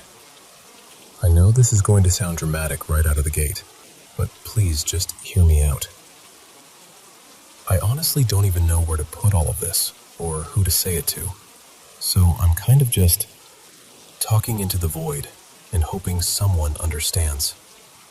Because for the past year, it's like my life has been getting yanked apart piece by piece, and the weirdest part is how relentless it's been. Like there's never a break. never a moment where things actually stay okay. It started with my mom, Marisol, getting sick. Not like a bad week sick. I mean, sick to the point where she could barely sit up, couldn't work, couldn't even really function. And while we were trying to figure out what was going on with her, my stepdad, Darius, got arrested. Just like that. Suddenly he's gone, and everything in the house shifts. And I'm the oldest, so guess who becomes the adult overnight? There were a few days where it was literally just me watching my little brothers and sister, feeding them, keeping them calm, trying to act like I wasn't panicking, because my mom was out of the country at the time handling something family-related. I remember thinking, okay, this is bad, but we can survive bad. Then the car got taken. Then we lost the house. And I'm not exaggerating when I say it felt like every time we got close to landing somewhere stable, something random would happen. A paperwork issue, a sudden rejection, somebody changing their mind last minute, like an invisible hand slapping the door shut right as we reached it. We ended up technically homeless. For a little while, we were sleeping on these cheap blow-up mattresses in a place we weren't even supposed to be staying. Not because we wanted to, because we had nowhere else. Every night, I'd lie there, listening for footsteps, terrified the owner would walk in and we'd get thrown out on the spot. We got lucky. Nobody showed up. Eventually, we found another place. It wasn't perfect, but it was a roof and walls and a lock on the door. And for a second, I thought, okay, maybe this is the turn. But the money problems didn't stop. It was always something. Always. And now, we're homeless again. And this is where it starts feeling like more than just life being hard, you know? Because our landlord, out of nowhere, completely flipped on Darius, like a switch. And he tells us, basically last minute, that we need to pay $5,000 or we need to be out by early morning the next day. Early morning. Like we're not people, like we're not a family, like we can just spawn $5,000 out of thin air overnight. And the thing is, we'd only been in that place for a little over 4 months. 4 months. Who gets forced out that fast? We've never had an eviction on our record. Ever. Which makes it worse, because now it's going to follow us. Like a stain we didn't even earn. And here's the part that messes with my head the most. Darius was supposed to start a new job in early February. A really good one. The kind of job that would have finally put us on solid ground. Like we could breathe again. We wouldn't have to keep doing that desperate math in our heads every day. And that's what I mean when I say it feels like every time something good shows up, something else rushes in to ruin it before it can land. I know life has ups and downs, I get that. But this has felt like a constant downhill slide with no bottom. Like we're running in place in a storm and getting punished for even trying. Right now we're in this gross little motel, just for a week. One of those places where the carpet feels damp even when it's dry, and everything smells like old smoke no matter what. And once this week is over, I honestly don't know what happens next. And okay, this is where it gets weird. Like, really weird. Because it's not just the bad luck. A couple weeks before we got kicked out, I started noticing things in the house shifting on their own. Small stuff at first, like I'd set something down and it wouldn't be where I left it. Or I'd see something move just slightly out of the corner of my eye. And I tried to rationalize it, because that's what you do. You tell yourself you're tired, stressed, imagining things. But then last night, we had the TV on, and listen, every time we put on a horror movie, especially ones about demonic stuff, the TV would just shut off, like someone hit the power button. But when we switched to something normal, like a comedy, it stayed on. No problem, no flickering, no shutting off. And I know how that sounds. I do. I'm already hearing the comments in my head. It's a glitch. It's the remote. It's the outlet. But it happened more than once, and only with those movies. And it felt targeted, like a warning. Then my little brother, Eli, tells me he woke up a few nights ago around 3 a.m. and heard someone whistling. Not outside, not faint, like it was in the place. A tune, like somebody just casually whistling while everyone was asleep. No one else was up. And I swear to you, I'm not trying to write a horror story. I wish this was fake. I wish I could laugh about it and say I was being dramatic. But I can't shake the feeling that something is hanging over us. Like something got invited in somehow, and now it's just feeding off everything. Every time we try to climb out, it yanks us back down.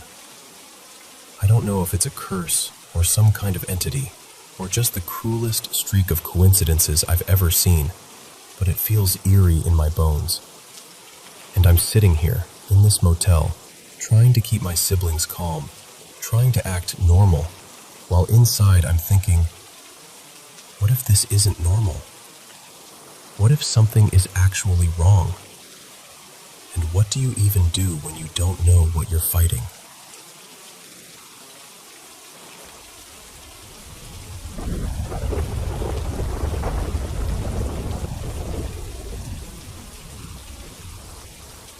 So, something really weird happened a couple nights ago, and it's still giving me that gross, crawly, icked out feeling. I figured I'd tell you like I'd tell a friend, because I honestly don't know what to make of it. Okay, context first. My partner, Marin, and I have this goofy little thing we do when we're being dumb together. It's this super specific, high-pitched tongue trill sound, like a rapid little chir-chir-chir. Not a word, not a whistle, not a bird call. Just this ridiculous noise we bounce back and forth when we're feeling playful. And the thing is, it's so oddly specific that we've never heard anyone else make it. Not on TV, not out in public, not anywhere. That night was just one of those cozy, giggly nights. We each had one gummy, nothing wild, put on a playlist, watched a couple movies on the couch, and we're generally being idiots in the best way. At some point, we definitely did our little trill at each other a few times, laughing like children. Around midnight, we wandered into the bedroom and crashed pretty quickly. Like, lights out, done. And then, 3:31 a.m. I wake up instantly to that exact trill sound, the exact one I just described, coming from the living room. Not muffled, not distant, not like maybe that was a pipe or maybe that was the building settling. It sounded clear, like it was happening in our apartment, in that room, right where we'd been earlier. At first, I'm trying to talk myself down like, okay, nightmare, brain replaying nonsense. But then I roll over, and Marin is already sitting straight up in bed too, wide awake, staring toward the door. We just looked at each other for a second, one of those silent, loaded looks like, please tell me you heard that. Then she whispers my name and goes, was that? And she immediately starts calling for our cat, Pepper, thinking maybe Pepper made some weird meow or chirp.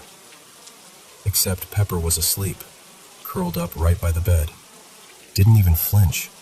Full-on cozy coma. That's when my stomach dropped. I got up fast, like heart racing fast, and did the most cliché thing ever. I cleared the apartment. Bedroom, bathroom, kitchen, living room, behind the shower curtain, everything. I checked the front door, checked the windows. Nothing. No one. Just our quiet apartment, exactly as we left it. And then I stood there in the living room, in the dark, with this gross feeling like I wasn't supposed to be there. I've tried so hard to explain it in a normal way. We live in an older building, but it's solid. The walls are thick enough that we barely hear our neighbors. Sometimes we'll hear faint footsteps from upstairs, but voices are rare. And if we do hear anything, it's always muted. Always, obviously, through a wall. Even storms can roll in and we won't notice until we look outside. And what we heard wasn't even loud. That's the creepy part. It was just distinct. Like it was close enough to be personal. The obvious explanations don't sit right either. It was a dream doesn't work because we both woke up at the same time and both reacted. And Marin sleeps like a rock. She's the kind of sleeper who could snooze through a parade. The gummy angle doesn't fully land for me either, because sure, weird half-dreams happen. But both of us hearing the same specific sound at the same moment? So yeah, we don't feel unsafe exactly. It's not like we're terrified to go home or anything. It's more like we feel watched by the moment, if that makes sense. Like something reached into our space just enough to remind us it could. So I'm sitting here with this lingering, uneasy question. What was that? And has anything like this ever happened to you? Because I keep replaying that clear, ridiculous trill in my head, and I swear it makes my skin crawl every time.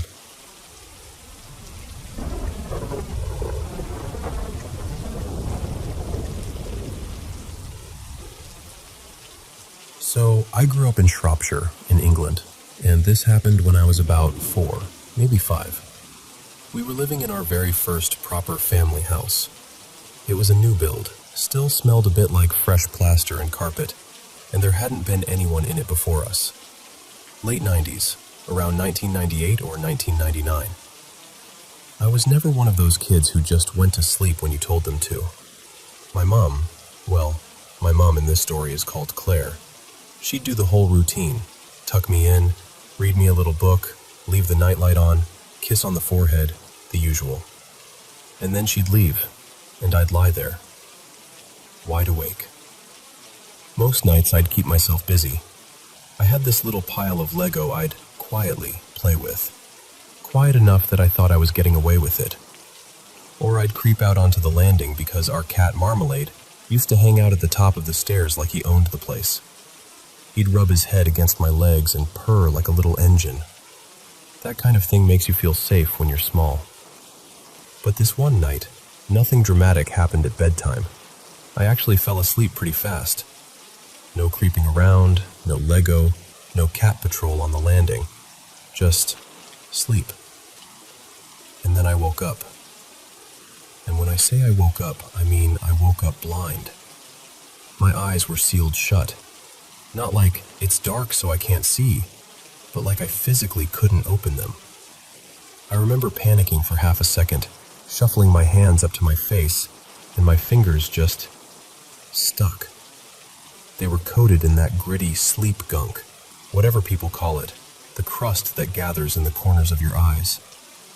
Mine was everywhere, like I'd been crying or something, but I hadn't. So I'm there, this tiny kid, clawing at my own eyelids, trying not to freak out. I dig the stuff away, blink, blink, blink, and my eyes finally open. And I'm not in my bedroom. I'm downstairs. I'm in the living room. Now, to make this clear, my bedroom was upstairs, first floor. The living room was at the bottom of the stairs, off to the left. And at night, that living room door was always shut. Proper habit in our house. Like, shut. I just remember sitting there, blinking in the dimness, thinking, hang on, what? Even at that age, it didn't feel scary. It felt wrong in a way I didn't have words for, like a storybook page had been put in the wrong place. I don't remember crying. I don't remember screaming for my parents. I just sort of accepted it with that weird child logic of, well, I'm here now, aren't I? And the strangest part? I didn't even tell my parents. Not that morning, not later. It's like my brain filed it away under odd and moved on. The day went on normally. Breakfast, cartoons, whatever kids do. No big moment where I sat my mom and dad down and said, by the way, I teleported downstairs in my sleep. But that that night was different. As soon as bedtime came around, I got this pure, ugly terror in my chest, like the air in my room had turned heavy.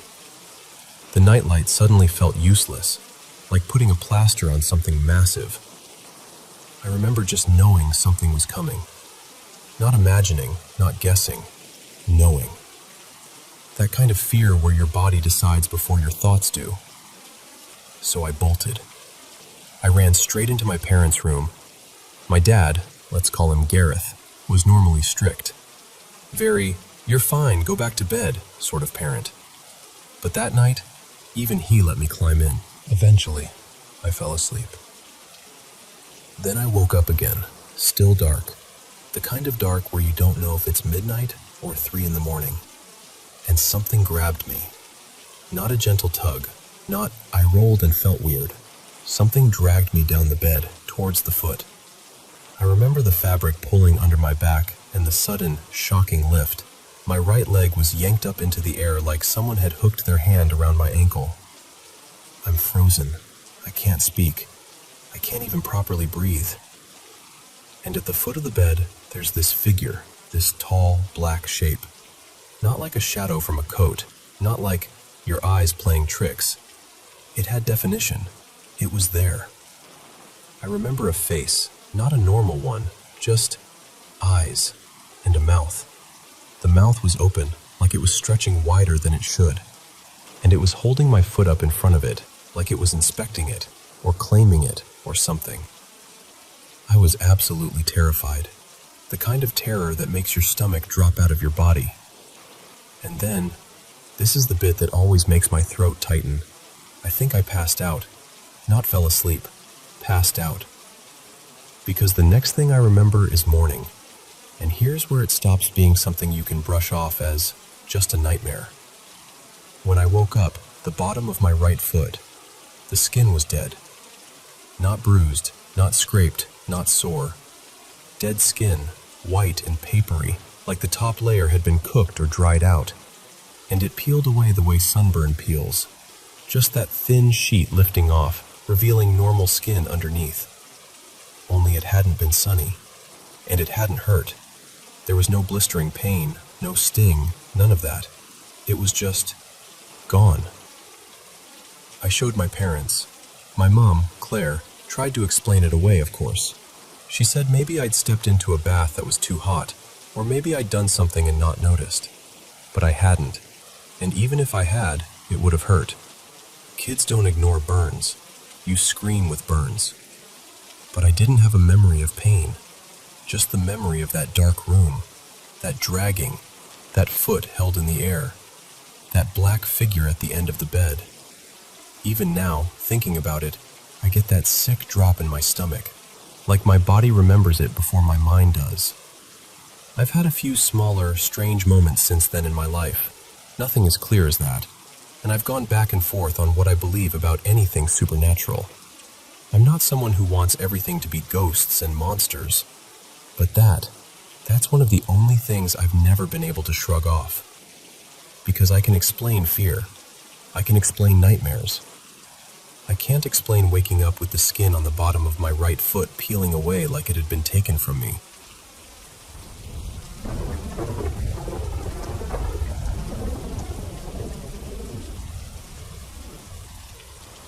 I don't usually nap. Like, I'm one of those people who thinks, I'll just rest my eyes for a second, and then I'm instantly alert again. But this one afternoon, late in the day, sun still up, the house quiet, I just gave in. I'd had a long week, my head felt heavy, so I stretched out on the couch and told myself I'd take 10 minutes. No anxiety, no weird vibes, nothing dramatic. I fell asleep the normal way, soft, ordinary, like slipping under warm water. And then, it started. In the dream, if it was a dream, I was lying exactly like I had been in real life. Same position, same sense of weight in my body. Except I wasn't alone. Above me stood this figure. Not a person, not really. More like a shape that borrowed the outline of a human. Tall, dark, featureless. No face, no eyes, just a presence that felt heavy in the air, like a storm cloud pressed into the room. And it wasn't just standing there to scare me, it was taking something. That's the part I still struggle to explain without sounding dramatic. Because it wasn't metaphorical. I didn't just feel afraid. I felt something being pulled out of me, like a slow, forceful tug from inside my chest and spine. Like my insides were being emptied. My breath got thin. My thoughts got fuzzy around the edges. I remember thinking, half panicked, half confused, what is it taking? Energy? Spirit? Consciousness? I don't know. But the sensation was so physical, so real, that it didn't feel like a bad dream. It felt like I was being drained. And then something in me snapped into action. Not bravery, not logic. Instinct. I fought back. I didn't sit there and think, okay, here's what I'll do. It was immediate, like pulling your hand away from a hot stove. I pushed with my mind the way you push with muscles. I gathered everything I had, every ounce of will, focus, stubbornness, and shoved it back toward myself like I was yanking a door shut. And I swear to you, it felt like a struggle. Not like punching or wrestling, but like two forces pulling on the same rope, and the rope was me, my whole being. There was pressure, resistance, a tug of war happening in a place that wasn't exactly the room, but wasn't exactly my imagination either. I remember one clear thought, almost like a growl. No, you don't get to have that. And I pushed harder, like I poured my entire self into one final surge. And then it stopped. Not gradually, not fading, just gone. Like I'd wrenched something back and the figure had lost its grip. And right after that, I woke up. But here's what's strange. I didn't wake up screaming. I didn't bolt upright. I just opened my eyes, calmly, like someone had flipped a switch. Only, I felt wrong. My body was heavy, like my bones were packed with sand.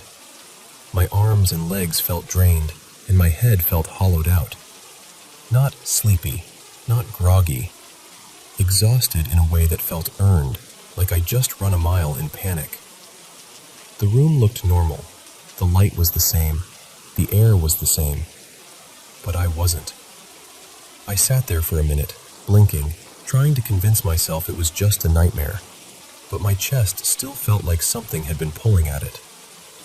I stood up and my legs wobbled a little, just enough to make me pause. So I went outside. I remember walking down the street and focusing on simple things. The sound of traffic, the wind moving through leaves, the smell of someone's laundry detergent drifting from a balcony. I kept breathing in, like I was trying to refill myself. It took a while, maybe 40 minutes, maybe longer, before I felt even halfway normal again. And the part that still messes with me is this. That was it. No repeats. No ever since then. No pattern.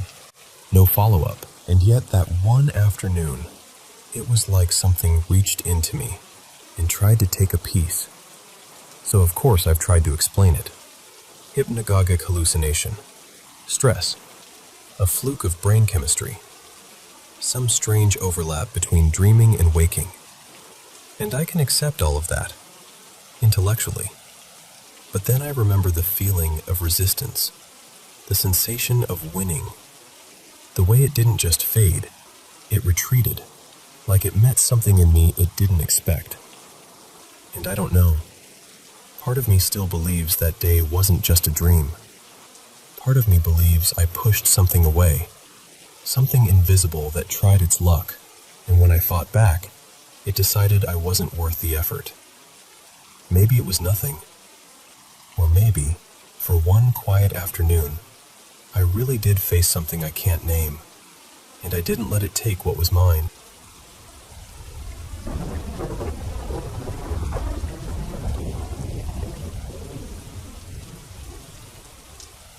Welcome back to the Paranormal M channel, everyone.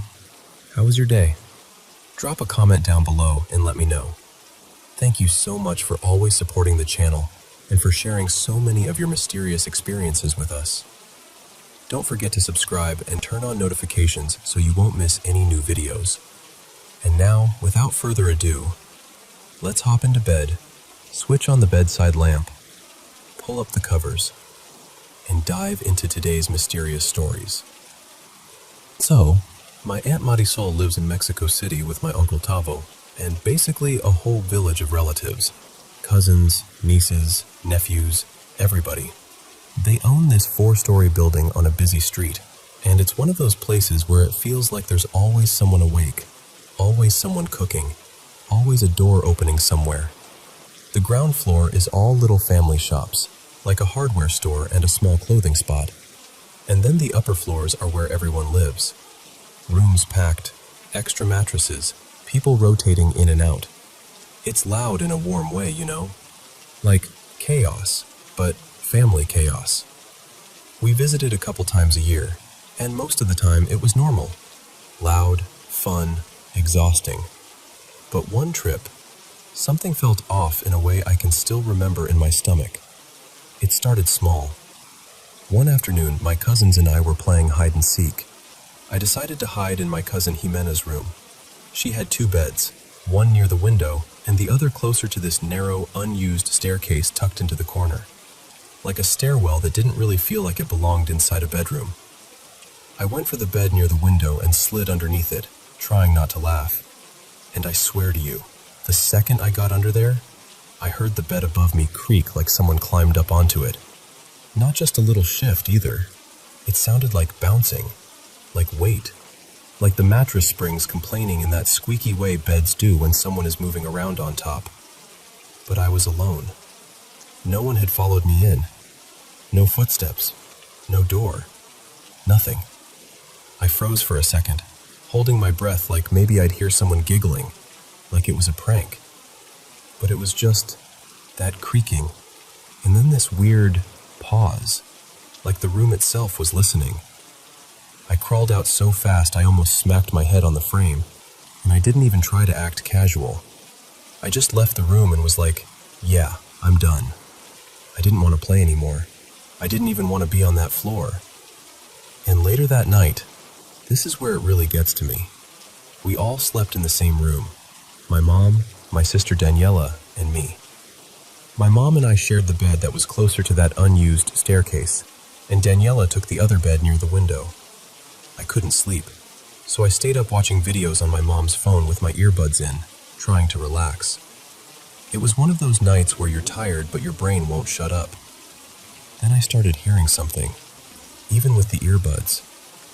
At first I thought I was imagining it, like maybe the sound was part of the video. So I lowered the volume. Still heard it.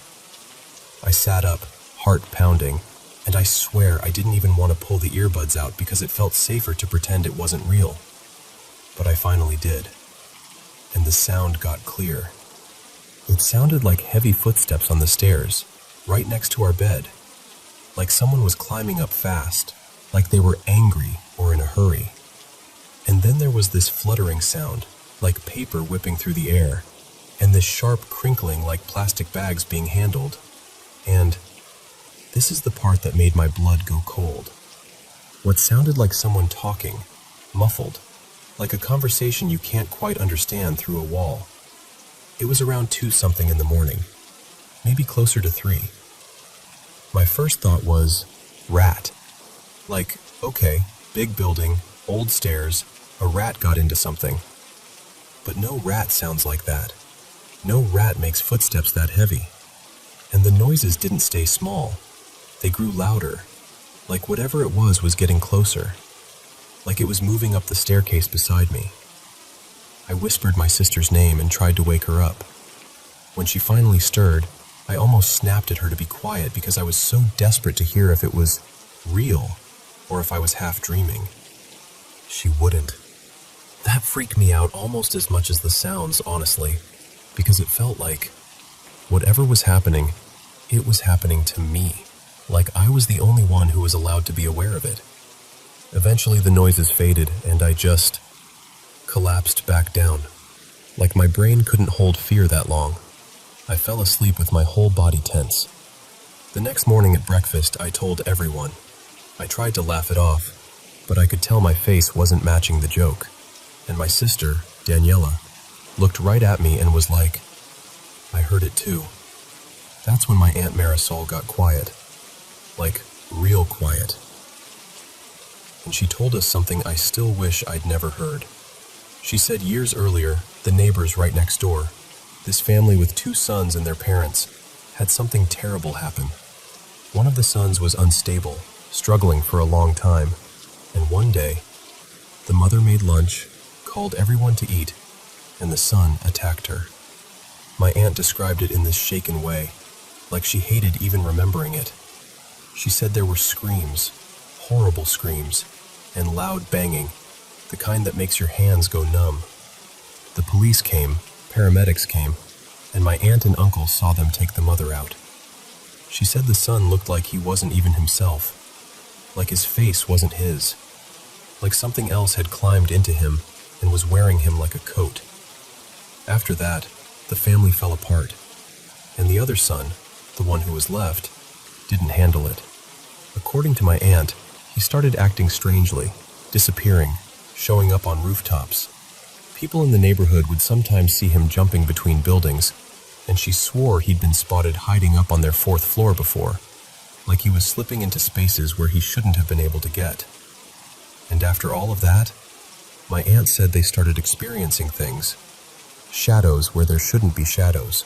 Strange laughter in the hallway.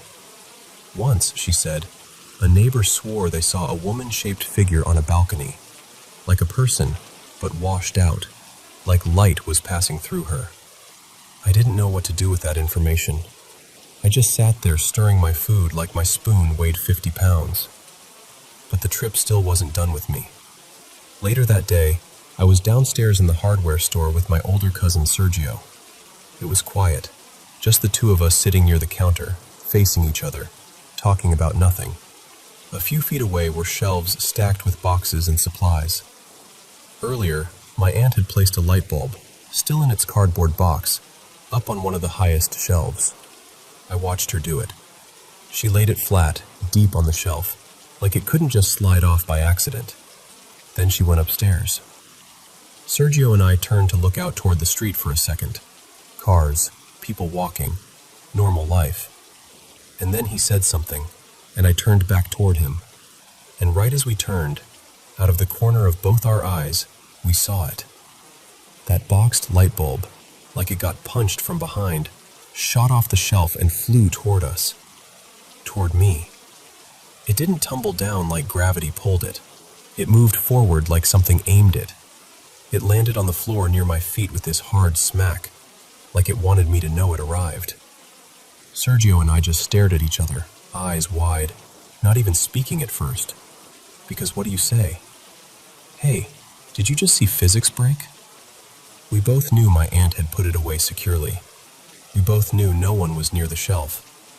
There was no breeze, no shaking, no explanation that made sense.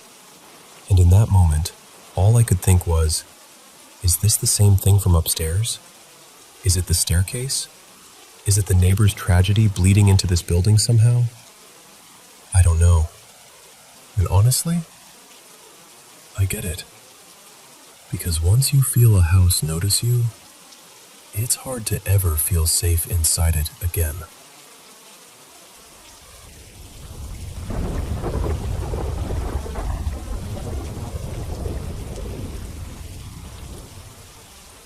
So this all went down around late 2019, right before everything in my life was finals, stress, and barely sleeping. My dad has this great aunt. Her name was Aunt Lila, and she'd been battling breast cancer for a while. She was one of those women who felt like part of the core of the family, you know? Especially to my mom, and to Mira, her only daughter. They were close in that quiet, everyday way, like the kind of closeness that doesn't need big speeches. After Aunt Lila passed, something happened that still gives me chills when I think about it. On the second night after the funeral, Mira fell asleep at her house, surrounded by relatives, the whole place still heavy with grief.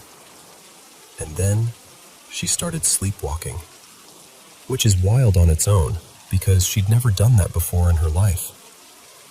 Apparently, she sat up suddenly and said over and over something like, "My mom is outside. I have to let her in. She's right there." And then she got up, eyes not really awake, and walked straight toward the front door. Everyone was panicking, trying to wake her, calling her name, grabbing her shoulders gently, but she was determined, like she was on a mission. And right as her hand reached the doorknob, right as her fingers were about to turn it, she suddenly snapped awake, like someone flipped a switch. She froze, looked confused, and stepped back. That was the first and only time she ever sleepwalked or talked in her sleep. Ever. I didn't even know any of this at the time. My mom kept it from me because she knows I'm sensitive. Like, once something gets into my head, it lives there. The next day, there was this local mourning ritual we do. Kind of a standard thing in our area to honor someone who's passed and bring peace to the house. My mom and my younger brother went. They came back around 9 p.m.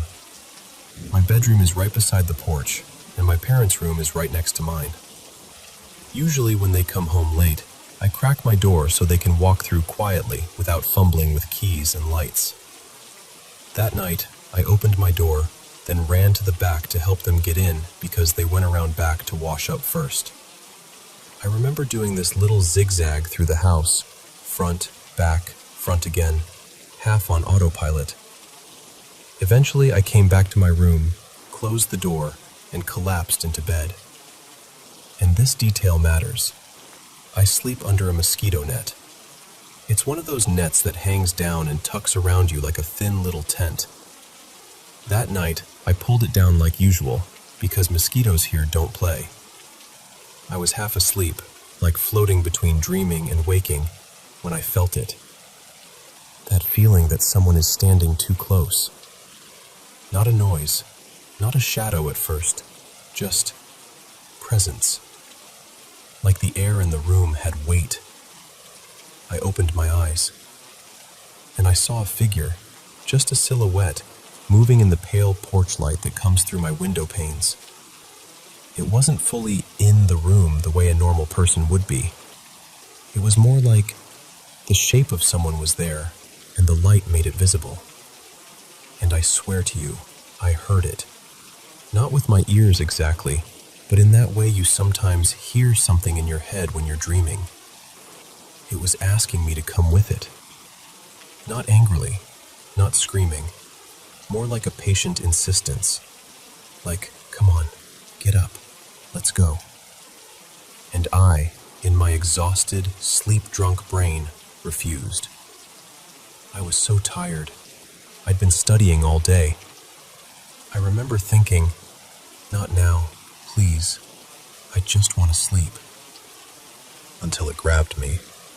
Something clutched my arm, hard, and pulled me upward until I was sitting straight up. And instantly, all the sleep vanished like cold water to the face. My heart was pounding so violently I could feel it in my throat. I yanked my arm back and realized something that still makes my skin crawl. Whatever grabbed me didn't slide inside the mosquito net. It grabbed me through it. The net was between us, so the pressure was rough and draggy, and when I looked down, the exact spot on my arm hurt, like the fabric had been pressed into my skin by fingers that didn't care about being gentle. I sat there shaking, staring at the window, trying to force my eyes to make sense of what I'd seen. Then I did the only thing my body knew to do. I ran. I bolted straight into my parents' room and climbed into bed with them like I was a little kid again. I didn't even try to explain. I just needed to be near other living, breathing people. I stayed there the rest of the night, and nothing else happened after that. But here's the thing. That year, right before finals, strange stuff kept happening around me. Not always scary, just weird. like the world was slightly thinner than usual. One night, the evening before my history exam, I dreamed of my late grandfather. Let's call him Grandpa Suresh. He loved history.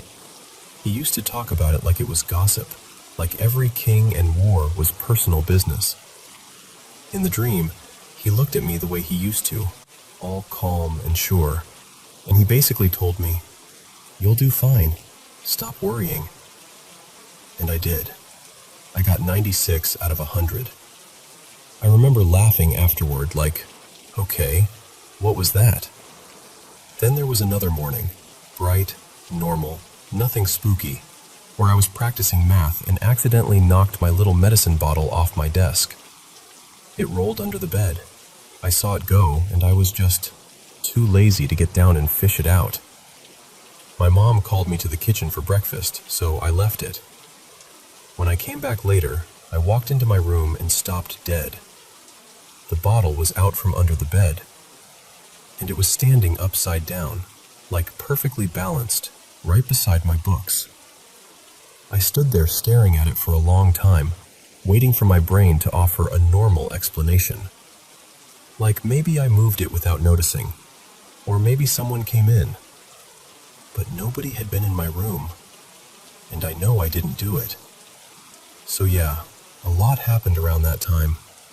But the night at the window, the silhouette, the asking, the hand gripping my arm through the mosquito net, that one is still the most frightening thing I've ever experienced.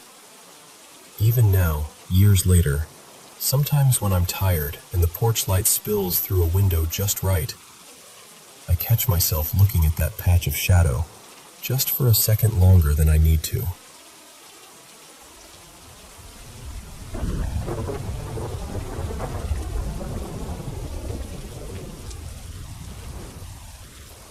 So, I want to tell you about the week my dad died, because it still doesn't feel real, and honestly, the house hasn't felt the same since.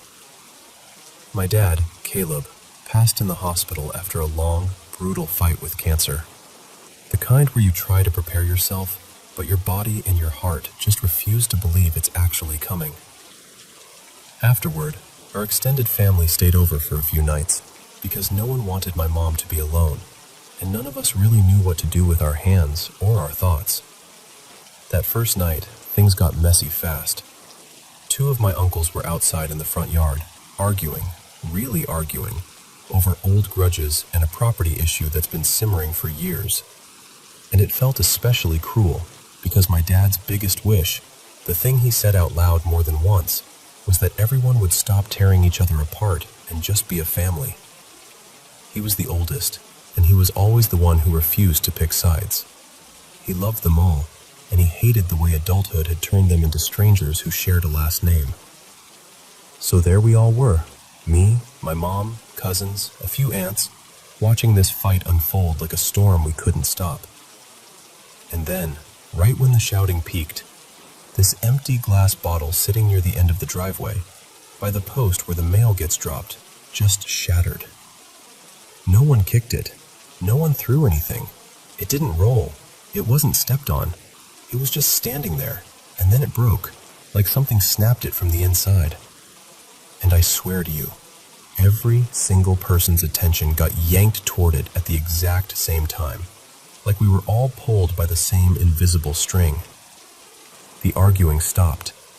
My uncles went quiet, backed off, and separated. Later, without even coordinating, they both said some version of, "Okay, that's him. That's Caleb telling us to cut it out." The next night, we had this little cousins meeting inside.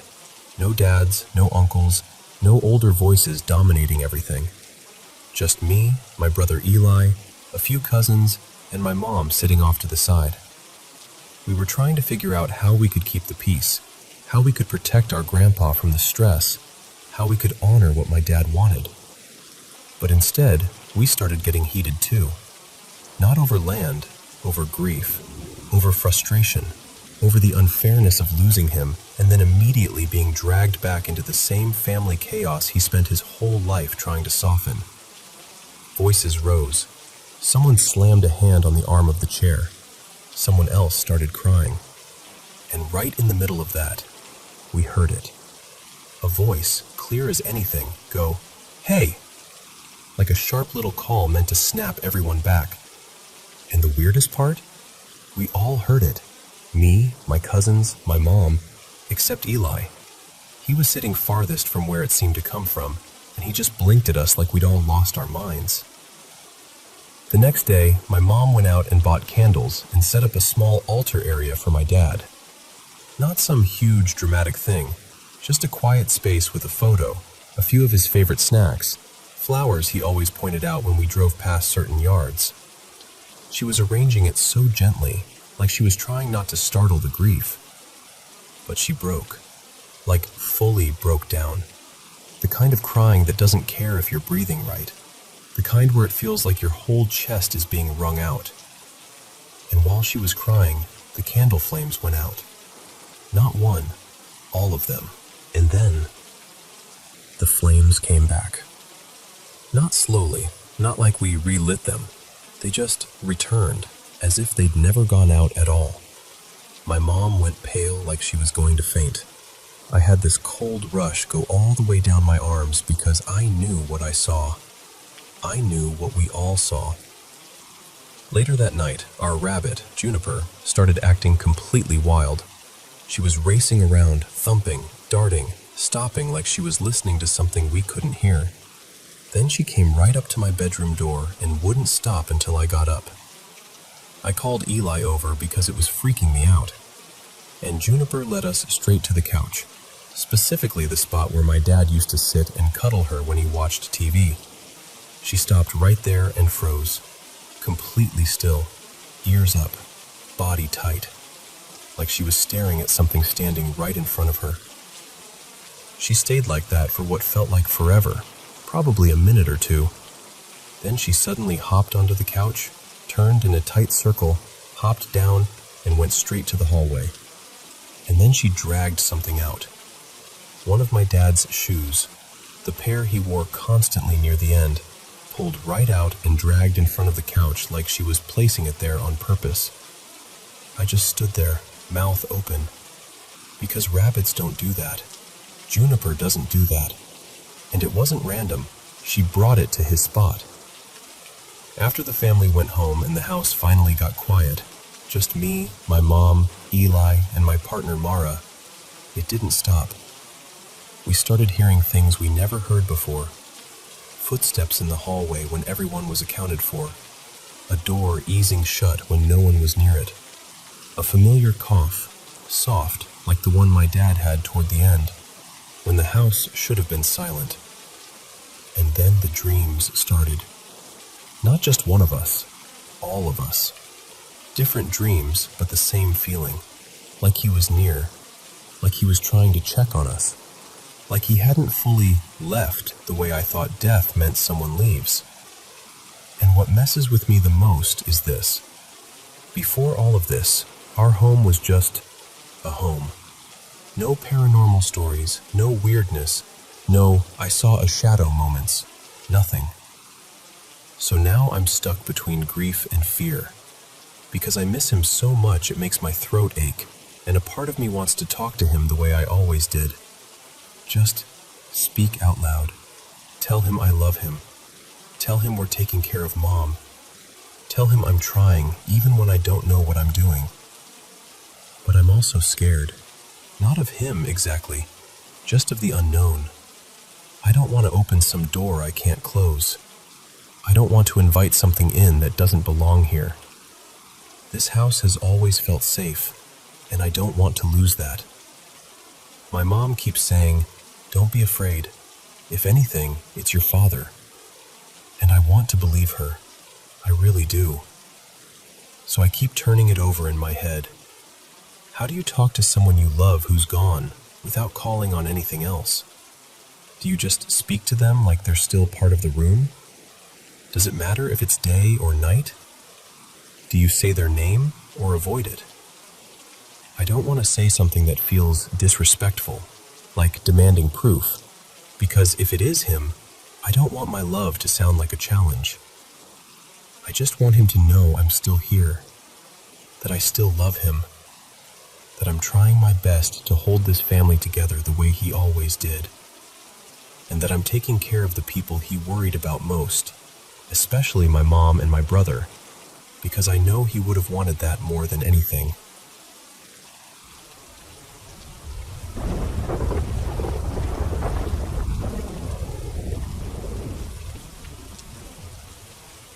So, all of this kicked off maybe 4 months ago. Not that long, which somehow makes it feel worse, because it's like our place went from normal to not normal in a really short stretch of time.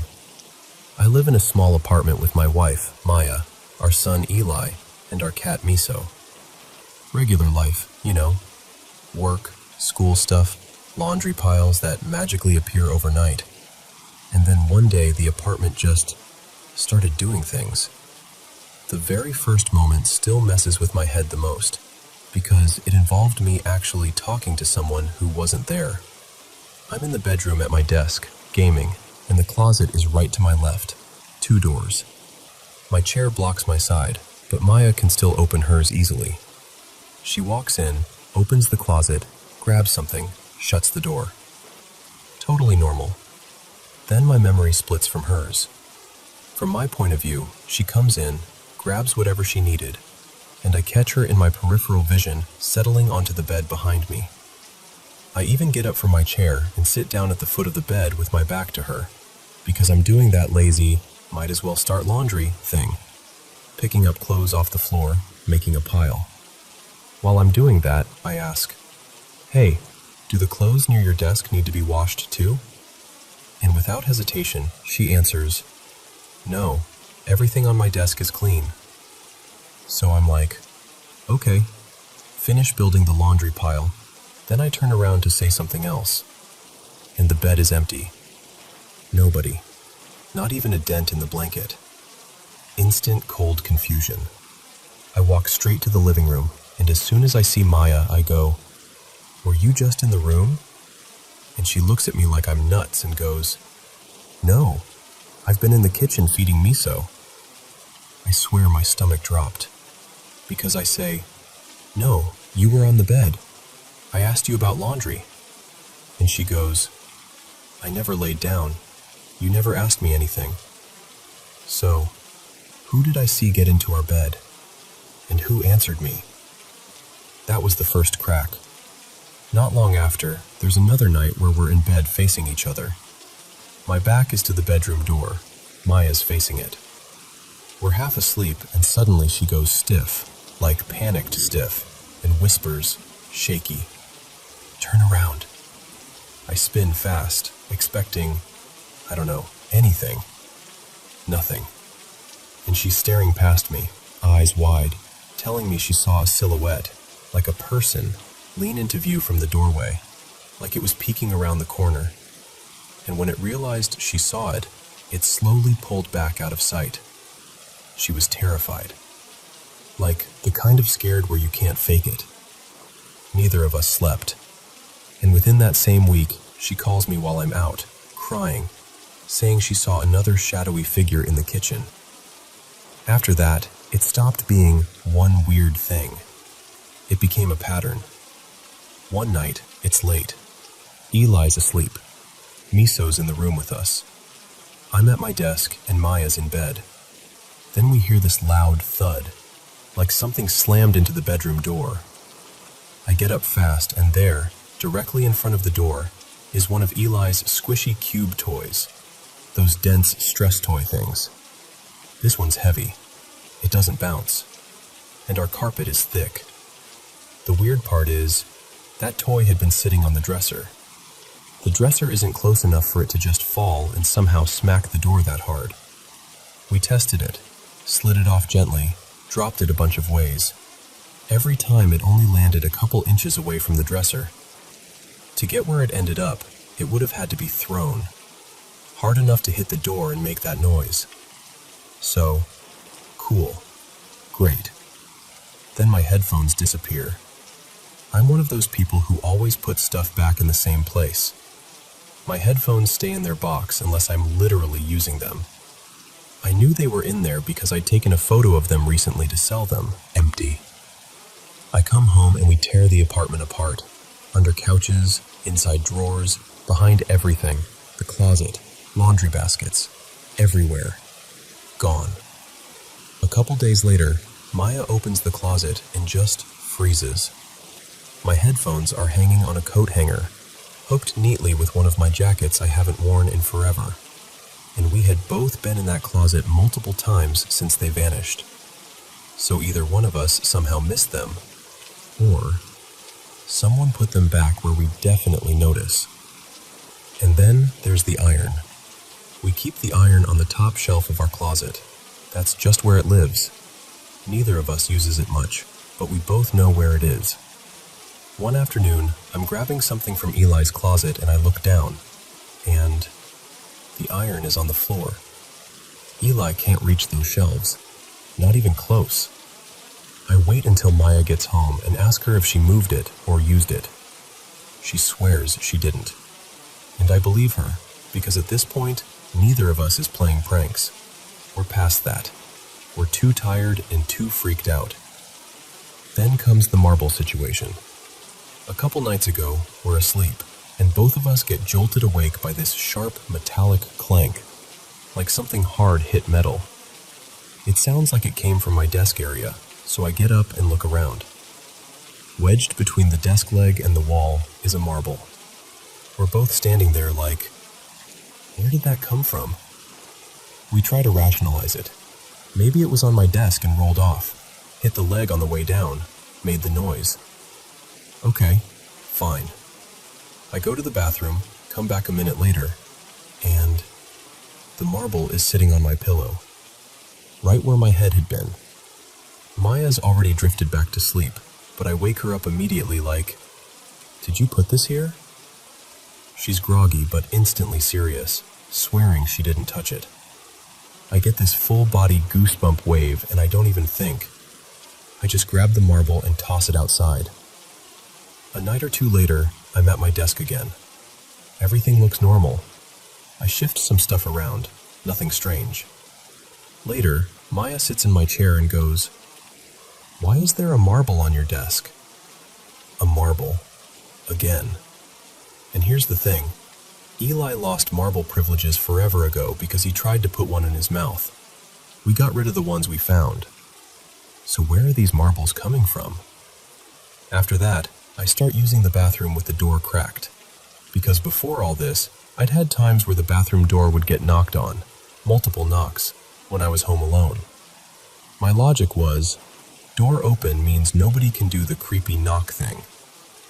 One day, I'm on the toilet, no phone, charging in the other room, and I know Maya is in Eli's room with him. I know she hasn't left. While I'm sitting there, I see Maya walk from the living room into Eli's room. I call out immediately, you just walked in there? And she answers from inside the room, no, I didn't. I've been in here. We check. She hadn't moved. She was in there the whole time. So, what did I just see? And then, as if that wasn't enough, the apartment starts leaving stains. Not like normal messes, like wrong messes. I go to my desk one day and there's a paper towel sitting there with heavy black stains, like someone wiped up ink. No smell, no obvious source. And Maya would never just leave trash on my desk. I ask her. She's like, no, I didn't do that. I freak out and burn the paper towel in the kitchen sink because in my head I'm like, fire cleanses, right? Just get rid of it. I go back to my desk, and now there are 2 black drips on it, like something appeared after I burned the towel. I touch it carefully, and it's a black liquid, slightly sticky. I wipe it up, and it stains the wipes the same way the paper towel was stained. Whatever got on my monitor was already dry by then, like it had been there longer than it should have. Then it happens again a day or 2 later. I pick Maya up. We grocery shop, come home, unpack, start dinner. I go to turn on the TV, and there are 2 black drips on the screen. Same exact look. Same no smell, no explanation. I clean it off and just stand there, staring at the blank TV like it's about to blink at me. And then today, this is the one that really made me feel sick. I grab my wallet before leaving, and the paper underneath it is stained with that same black mess. My wallet has fresh stains too, like it happened recently, not days ago. I didn't even debate it. I dumped everything out and threw the wallet away. So that's where we're at. Little pieces of our normal life getting touched by something we can't see, can't explain, and can't predict. And the worst part is, it doesn't feel random anymore. It feels like whatever it is knows when we're paying attention. And it really, really likes letting us know it's still here.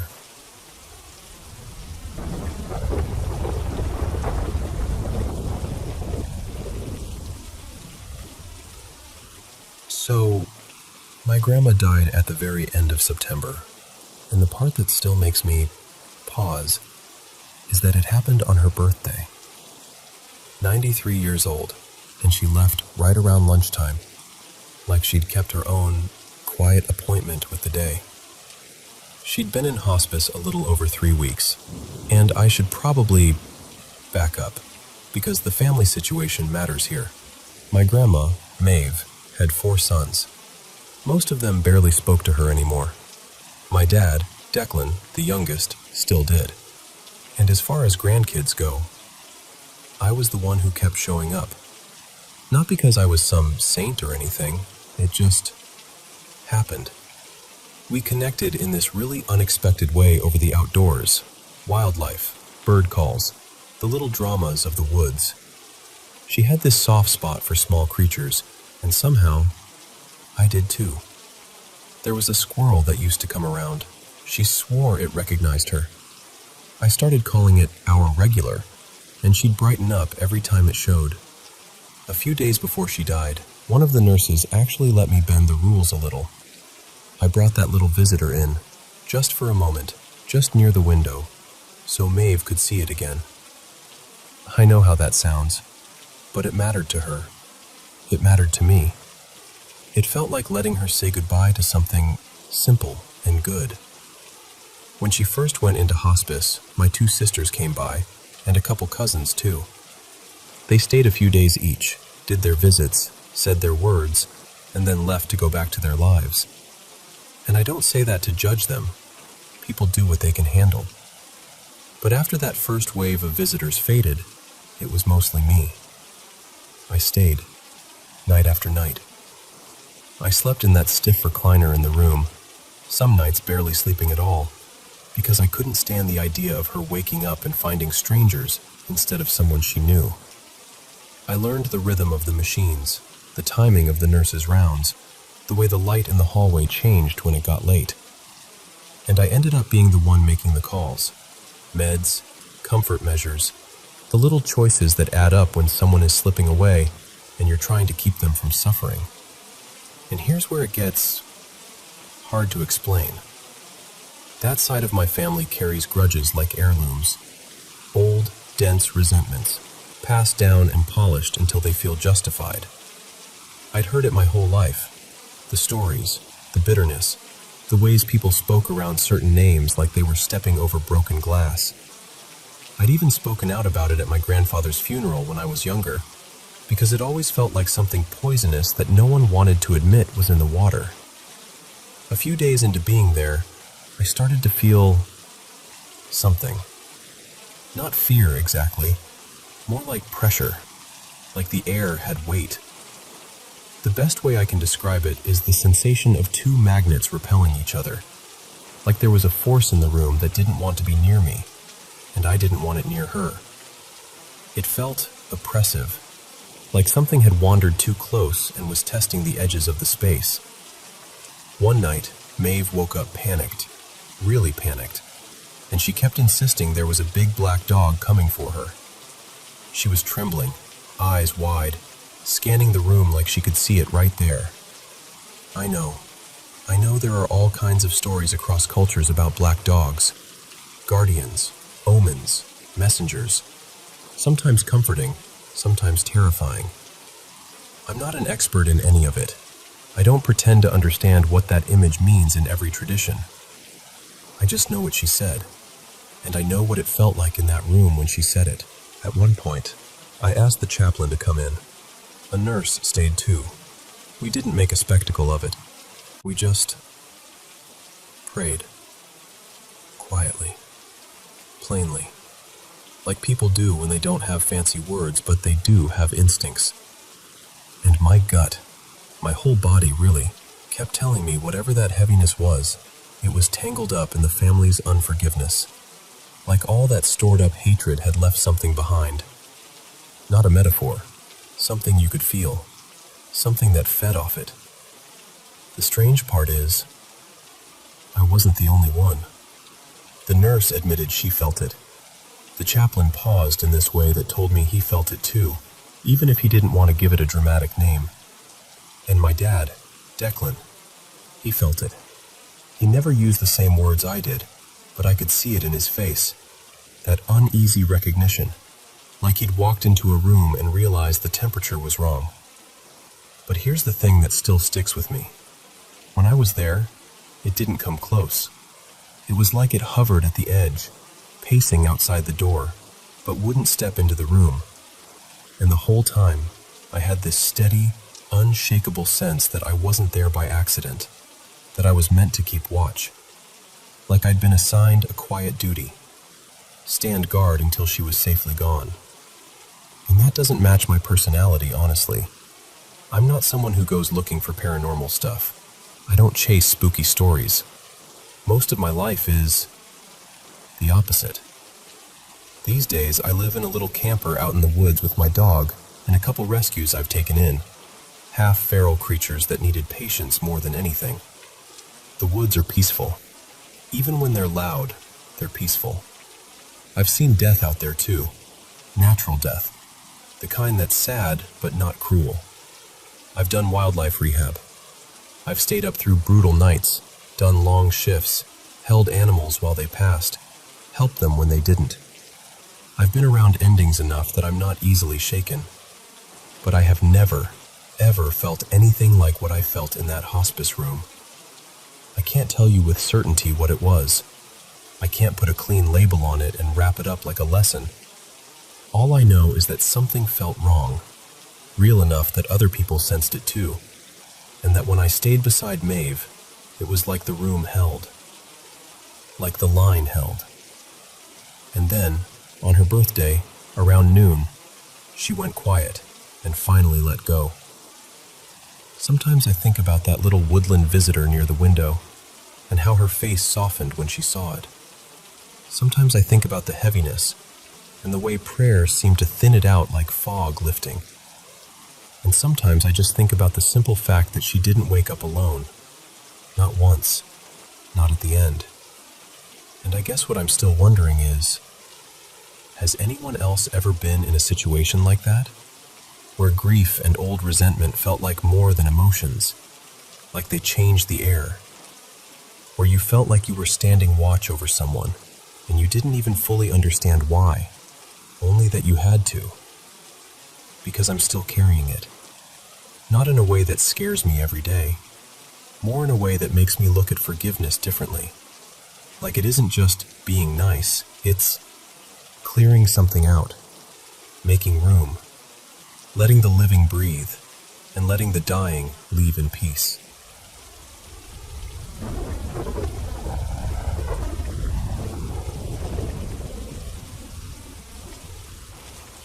Okay, so this just happened, and I'm still a little keyed up talking about it. I live on the 3rd floor of this older apartment building in Brooklyn, and I was home alone, half zoned out on the couch with the TV on. Nothing dramatic, just one of those quiet evenings where you're finally exhaling. And then, bang! This insanely loud crack, like it happened right in front of my face. Not like a long rumble or a series of noises. One single, sharp, violent snap. Loud enough that my ears actually hurt for a second. The closest comparison I can make is one firecracker going off indoors. It had that same too close feeling that makes your whole body jump before your brain catches up. My first thought was electrical, like a circuit shorting out, or a breaker doing something terrifying, because it sounded exactly like what I imagined a sudden electrical discharge would sound like. So I froze and did that quick scan you do when you're trying to figure out if you're about to see smoke, sniffing the air, staring at outlets, listening for any follow-up. But there was no smell, no heat, no smoke, no flickering lights. The TV stayed on. The router stayed on. Everything worked like nothing happened, which somehow made it worse because if nothing's broken, then what was that? I texted my downstairs neighbor Maya because I honestly needed to confirm I hadn't hallucinated it. She replies almost immediately like, "I heard it too. Thought you dropped something heavy on the floor." And she's not even directly under the spot where it happened. She's across the hall and kind of on the other side of the building layout. So for her to hear it that clearly, it had to be loud. So now I'm in full detective mode, creeping around the living room like I'm in a horror movie, trying to find evidence. I'm checking the ceiling, the walls, the floorboards, looking for, I don't even know, a fallen screw, a cracked tile, something, anything. But there's nothing. No damage, no object out of place, no clue. And I swear, I had that physical reaction people describe when they say, my hair was standing on end. Like that prickly feeling across your arms and neck, like your body is warning you before you've even figured out why. Then my partner Lena walks in, literally minutes later. I blurt the whole thing out, probably way too fast. She's only home for a second because she has to run out to an event, but she steps into the area where the sound happened, and she stops, because her hair starts lifting. Not like wind, not like humidity, like static. Like that weird, invisible electricity you feel when you touch a doorknob in winter. She just kind of looks at me like, do you feel that? And for a split second, it reminds me of those stories people tell about the moments right before a lightning strike, when the air gets charged and your body reacts before you even realize what's happening. And that's when, honestly, I started thinking about the other weird stuff. Earlier that morning, Lena had told me she watched a roll of aluminum foil slide off a shelf and tumble onto the floor like someone flicked it. Not like it slowly slipped, like it was tossed. She'd laughed it off at first, but it clearly bothered her because she brought it up again later like, I know this sounds ridiculous, but I really saw it move. Then there's this other thing that happened a few weeks back. I have a framed photo of my dad and my uncle. My uncle passed away a few years ago. That photo fell, and the frame cracked. And it wasn't perched on the edge or in some sketchy, wobbly spot. It was stable. We both remember that, because we even talked about how odd it was. So I'm standing in my living room after this ear-splitting crack, feeling static in the air, thinking about flying aluminum foil and a broken frame, and this new guy nobody seems to like. And this thought slips in that I don't even want to say out loud. Like, what if my uncle is trying to get my attention? Not in some cheesy movie way, more like, if there were a way for someone to nudge reality, maybe it would look like small, dumb, physical stuff. Something you can't fully prove, but you can't fully ignore either. And the timing, right after meeting this boyfriend, makes my brain connect dots whether I want it to or not. But here's the thing. I don't want this to be paranormal. I want it to be explainable. Because if it's electrical or structural, I need to deal with it like an adult, and not like I'm starring in a ghost story. So I'm torn between two tracks in my head. One track is, okay, is there such a thing as a loud electrical discharge inside an apartment that leaves no smell, no scorch marks, nothing? The other track is, why does this feel like something is trying to get my attention? And why do the little details keep stacking up? And I'm left with this question that I honestly can't answer from my couch. Is this the kind of thing other people have experienced? Some loud, sudden crack like an electrical snap with weird static? without anything actually breaking? Or is this exactly the kind of moment where you stop theorizing, call the landlord, and get someone to inspect the wiring, outlets, and anything structural before you shrug it off as spooky? Because right now, I'm not sleeping great either way.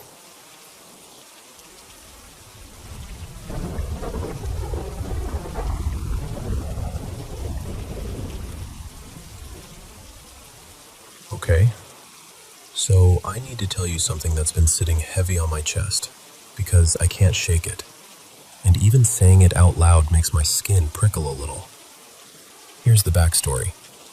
My grandpa, well, in my family we called him Frank, died back in the late 80s. It wasn't a long illness. Cancer came fast, like it had been waiting just off stage and finally stepped into the light. A few years ago, my family moved into his old house. Same walls, same layout, the same quiet nighttime creaks you can't ever fully get used to. And after we'd been here a while, my dad told me a story about Frank that he had clearly been holding on to for years. I'm talking... My dad is not dramatic. He's not the type to tell ghost stories for fun. But when he told me this, his face changed. Like he was back there again, watching it happen. He looked genuinely scared. According to my dad, not long before Frank got sick, he had this experience in the middle of the night. Frank was asleep in bed and... This is the part that makes my stomach knot. Something grabbed him by the ankles and yanked him hard, dragging him down and off the mattress, like he was being pulled out of safety. Frank was convinced it was death. Not like a metaphor, like a literal thing coming for him. And then, not too long after that, weeks, not years, he was diagnosed.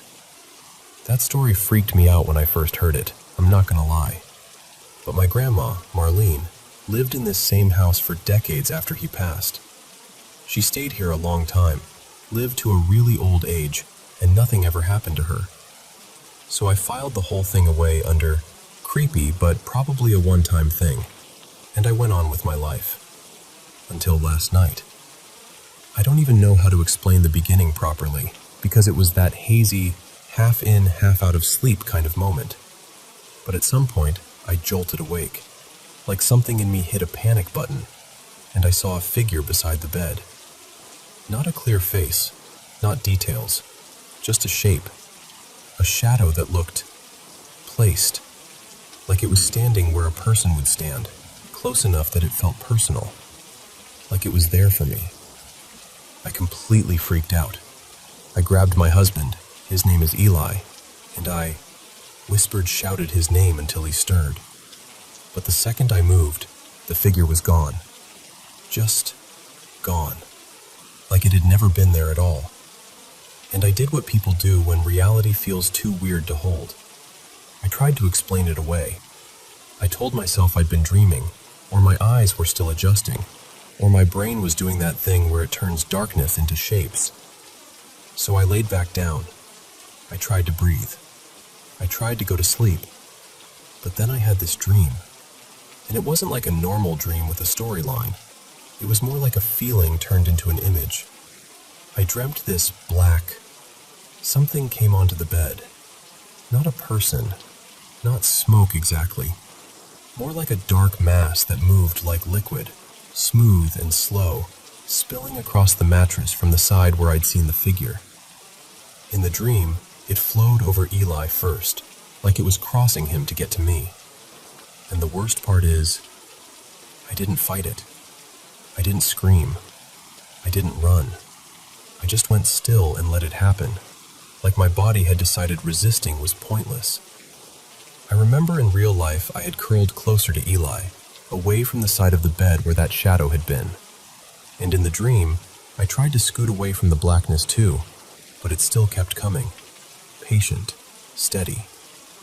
After that, things get fuzzy, like my brain refuses to replay it clearly. And then something happened that wasn't a dream. I woke up to the sound of my dog hitting the floor, but I heard that thump, the unmistakable sound of a body dropping onto the floor. And I hate admitting this, but I didn't turn on the light right away.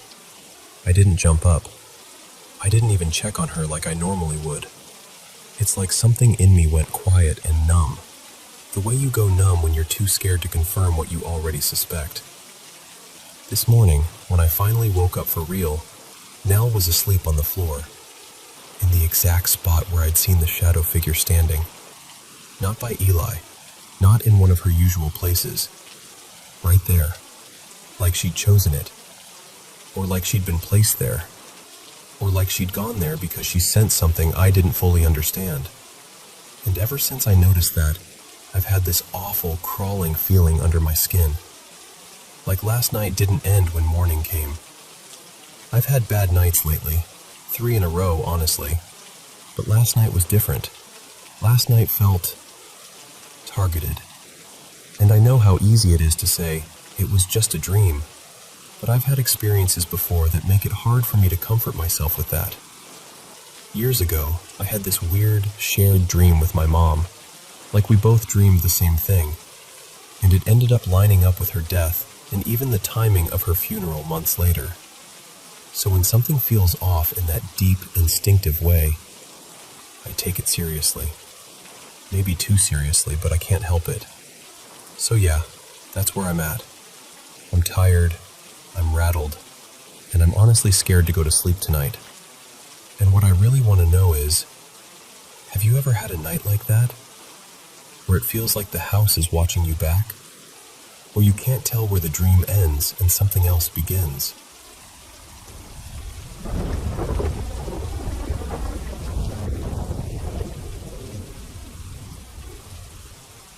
So, I've only told a few people this, even though it happened a long time ago, back when I was a kid. For years, I kept it locked away, because if I admitted it was real, it felt like I might somehow invite it back. And honestly, I was scared of that. This was around 2009, and I was about 7. My parents had just bought this little farmhouse out in the country. Tons of land. The kind of place where the yard doesn't really end. It just turns into trees. There was an old barn, a patch of forest behind it, and this pond that looked like it belonged in a painting. My dad was thrilled because he loved projects, fixing things, building things, always planning the next, we're going to make this place amazing idea. They also had this bigger dream of eventually building a new family home out there for us. But the house we actually lived in at the time was small. 1 story, 2 bedrooms, cozy in that slightly cramped way. And I need to be clear, before this, nothing in that house felt spooky. No weird noises, no creepy cold spots, no, I don't like that hallway feeling. It was just home. Then one morning, I'm in the bathroom brushing my teeth. My dad, let's call him Mark, is in there too, doing his own getting ready stuff. I'm standing at the sink, toothpaste foam, half-awake kid brain, and I turn my head toward my parents' bedroom because you could see straight into it from where I was. And the second I look up, I see it. This pale, white, human-shaped thing, only it wasn't standing. It was down on all fours, like an animal trying to move like a person. It darted across the bedroom, fast, quick enough that my brain almost couldn't catch up, and it slipped behind the end of the bed like it was hiding. What makes my stomach tighten even now is how smooth it was. No stumbling, no hesitation, just this silent, practiced movement. And it never looked at me. I didn't see its face, if it even had one I could recognize. But because I was 7, my first thought wasn't, monster. My first thought was, oh, my little brother is messing around. My brother, Ethan, was about 4 then, and he was the type to do silly stuff just to get a reaction. So I actually giggle. Like, I remember myself smiling, thinking it was funny. Still brushing my teeth, I step out of the bathroom and walk toward the end of the bed, kind of ready to catch him like, haha, got you. I call his name, and I turn the corner expecting to see him crouched there, waiting for me. And there was nothing. Not nothing obvious. Nothing at all. I can still feel that exact moment, my smile just falling off my face. Like my body realized before my mind did that something was wrong. I stood there staring at the empty space, and then I got down and looked under the bed, because surely he'd crawled under there. Empty. No brother. No movement. No sound.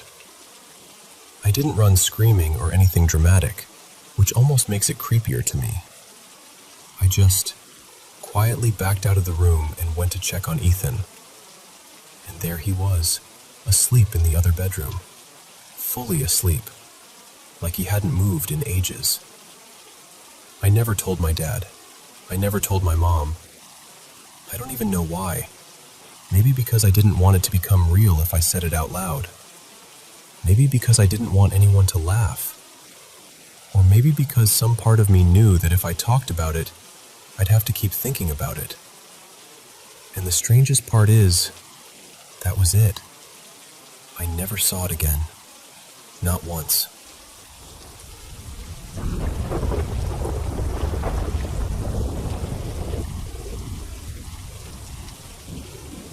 So, when I was about 11 or 12, my family lived in this creaky old farmhouse at the very top of a hill.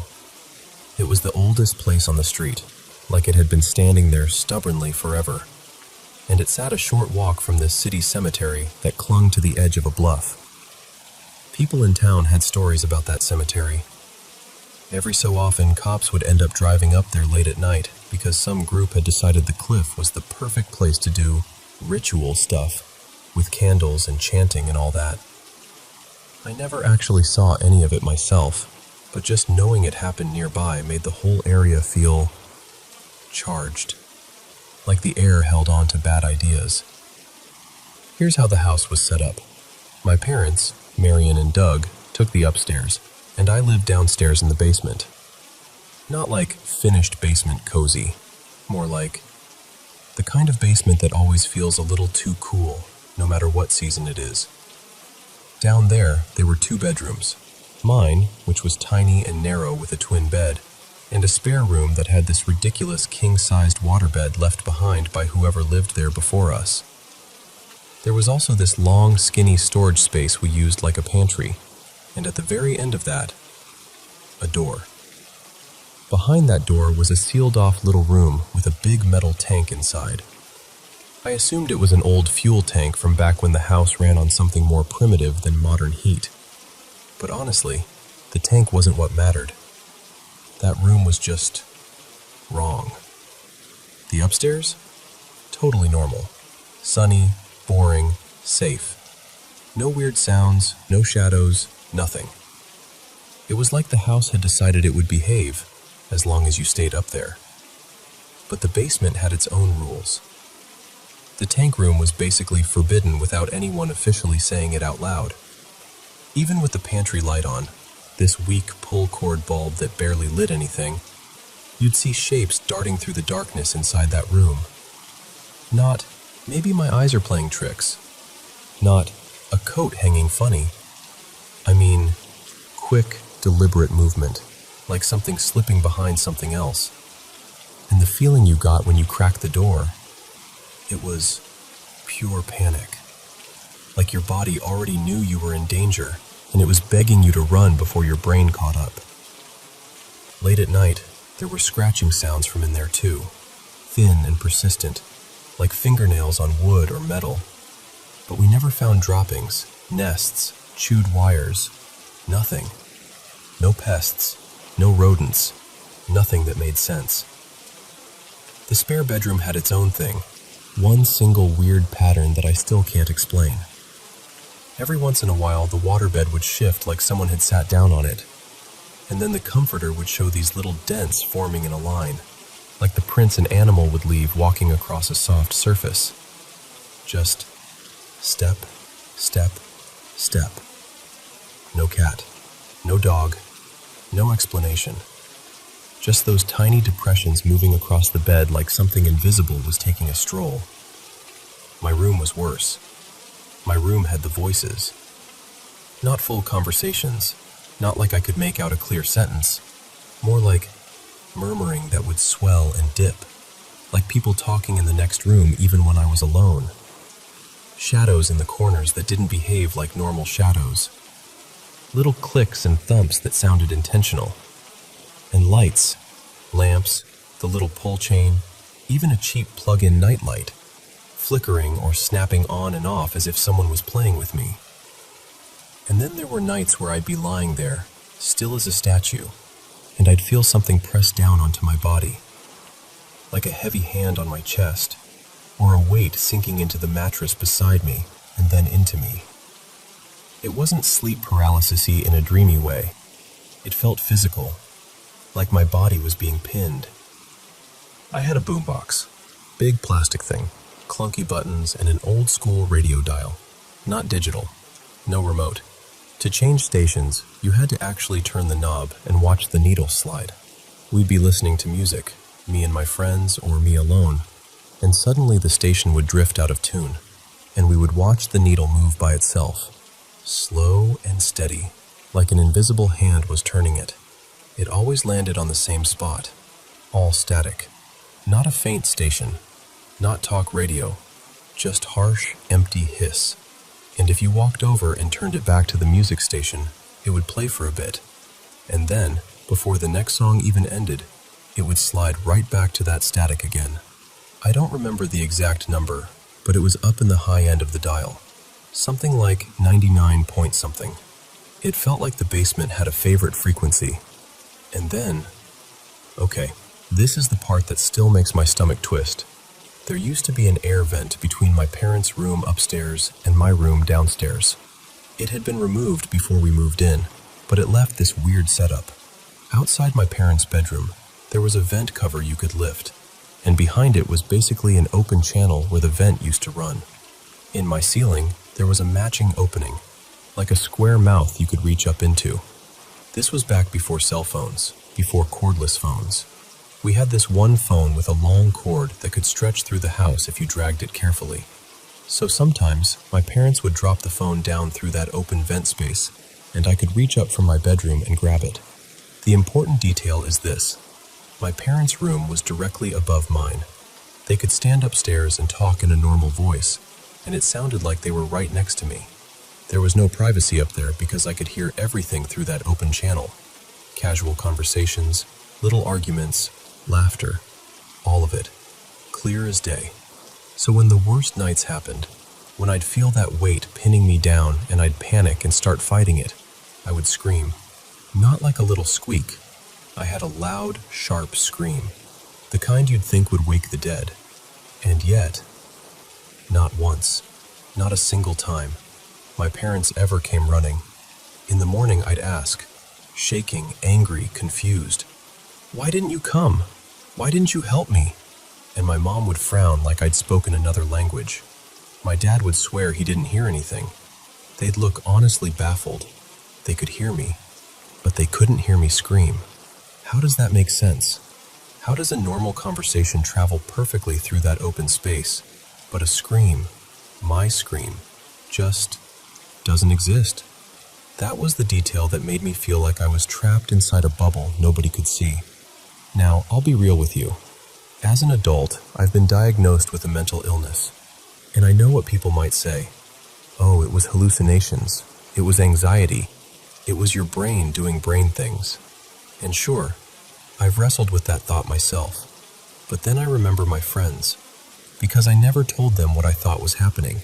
I didn't prime them. I didn't warn them. I didn't give them a spooky speech. They'd just come over.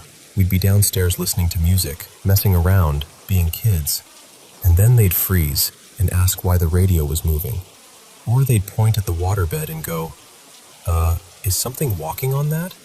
Or they'd refuse to go anywhere near that tank room door because they said it felt like standing too close to the edge of a cliff. So I don't know what the explanation is. I don't know if that house was sick, or if something followed the geography, or if the basement just collected fear like dust. I just know that upstairs was normal, and downstairs felt like the house was watching you back.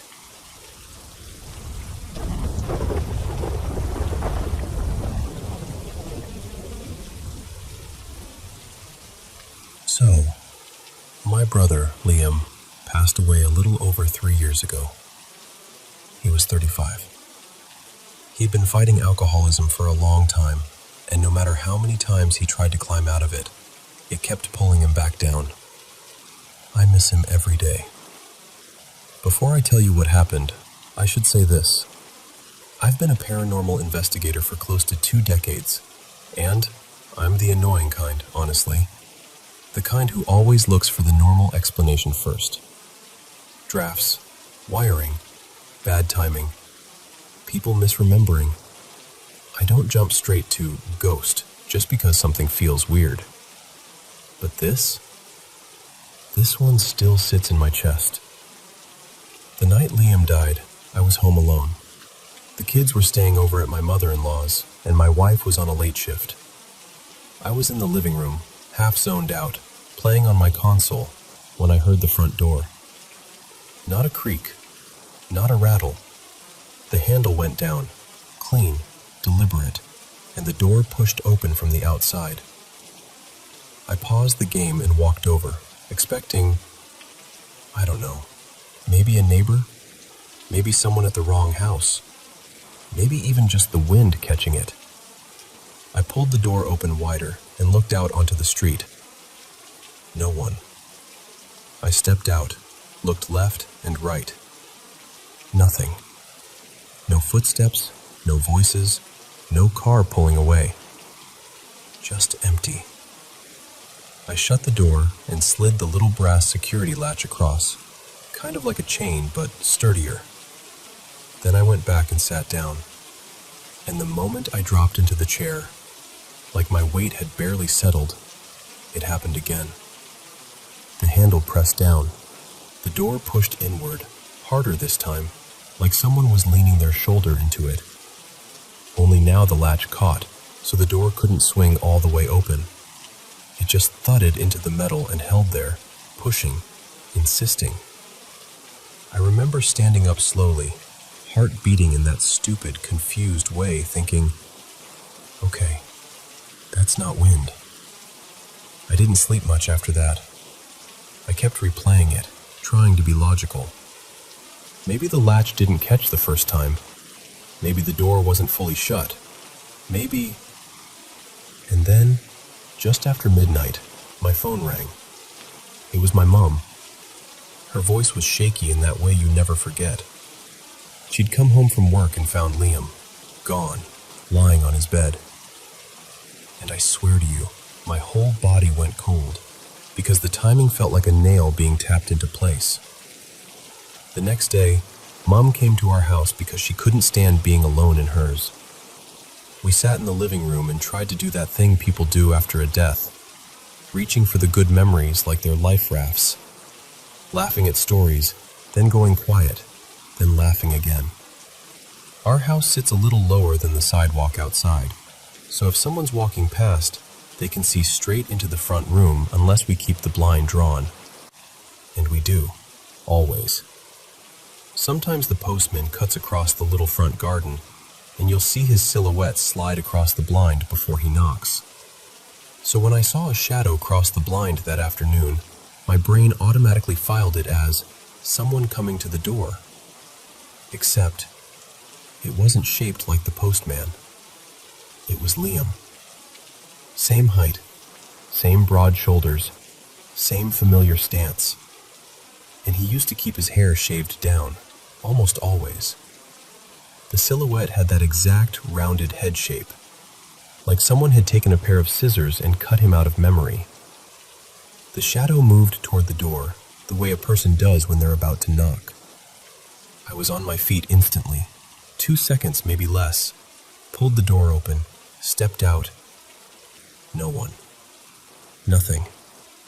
Empty street. No footsteps fading away. Just that awful quiet again. One night, our smart speaker, totally unprompted, blurts out a phrase along the lines of, "Big brother's still keeping an eye on you." Now, Liam was technically younger than me, but he was taller, and he loved acting like the older one. Always teasing, always hovering, always pretending he was in charge. Hearing that phrase out loud in the house, out of nowhere, made my stomach drop. Another time, my son went to use the bathroom and yelled for me because the light switch wasn't where it should be. Someone had placed the little pull switch up on top of the bathroom door, so it hung down at this weird angle, like a prank you'd do just to spook someone for a laugh. And Liam was exactly that kind of idiot, in the most affectionate way possible. He'd do something just to get a reaction, then grin like he'd won a prize. But the one that really got Mum was this. She was on her mobile, pacing around the room, talking to someone, and she wandered near a corner where Liam's old work-from-home gear had been stored for a bit, an office handset and docking setup from his job. Out of nowhere, that office phone rang. Mum froze, walked up to it, looked at the display, and it stopped. She stepped away, still on her mobile, and a moment later, it rang again. Here's the thing. Those handsets don't just ring on their own. They have to be logged in and active on the system. And because I work in a similar environment, I checked. I verified it. His login had been removed, his profile cleared. There was no active account for that device to ring through. And yet it rang. Twice. Like it was waiting until Mum wasn't looking straight at it. I'm not going to sit here and tell you, hand on heart, that I've proven anything. I still don't like making bold claims. I still chase the boring explanations first, because most of the time, the boring explanation is the right one.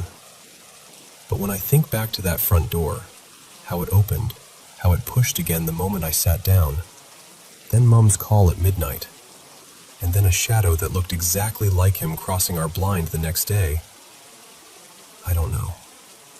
All I know is this. It felt like Liam was saying goodbye in the only way he knew how. Not with a speech, not with some grand, glowing sign. Just a nudge at the door. A familiar shape. A couple of little, hey, I'm still around, moments. And honestly, as painful as it is, there's a part of me that's grateful for that.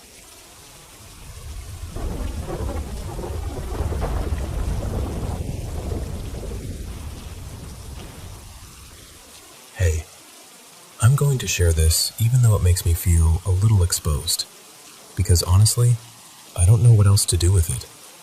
For the past 6 or 7 weeks, I've been traveling non-stop for work, hotel after hotel, different cities, different beds. And during that time, there have been a few nights that left me in a way I can't fully put into words. It's like something keeps reaching into my sleep. The first really intense moment happened about 2 weeks ago when I was staying at a hotel in Woburn, Massachusetts. I don't even remember every detail clearly, but I remember the feeling. You know how you can wake up and instantly sense someone is right there? Like when you open your eyes and one of your kids is standing beside the bed, just watching you. That exact kind of presence. Only this time, I was completely convinced someone had gotten into my room. I jolted up and actually swung, like I lunged toward the edge of the bed, fists moving before my brain even caught up. I was ready to fight someone. And then, nothing. No footsteps, no shadow, no person. Just empty space and my own breathing getting louder and louder in the silence. A couple of days later, I had to switch rooms for a totally normal reason. Nothing creepy, nothing dramatic.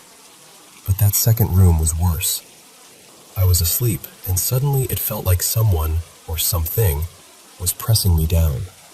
Like I was pinned. I woke up struggling, and the second I became fully conscious, the pressure lifted. And what's strange is that I could feel myself rise afterward, almost like the mattress had been compressed and then slowly released. Like it had exhaled, if that makes any sense.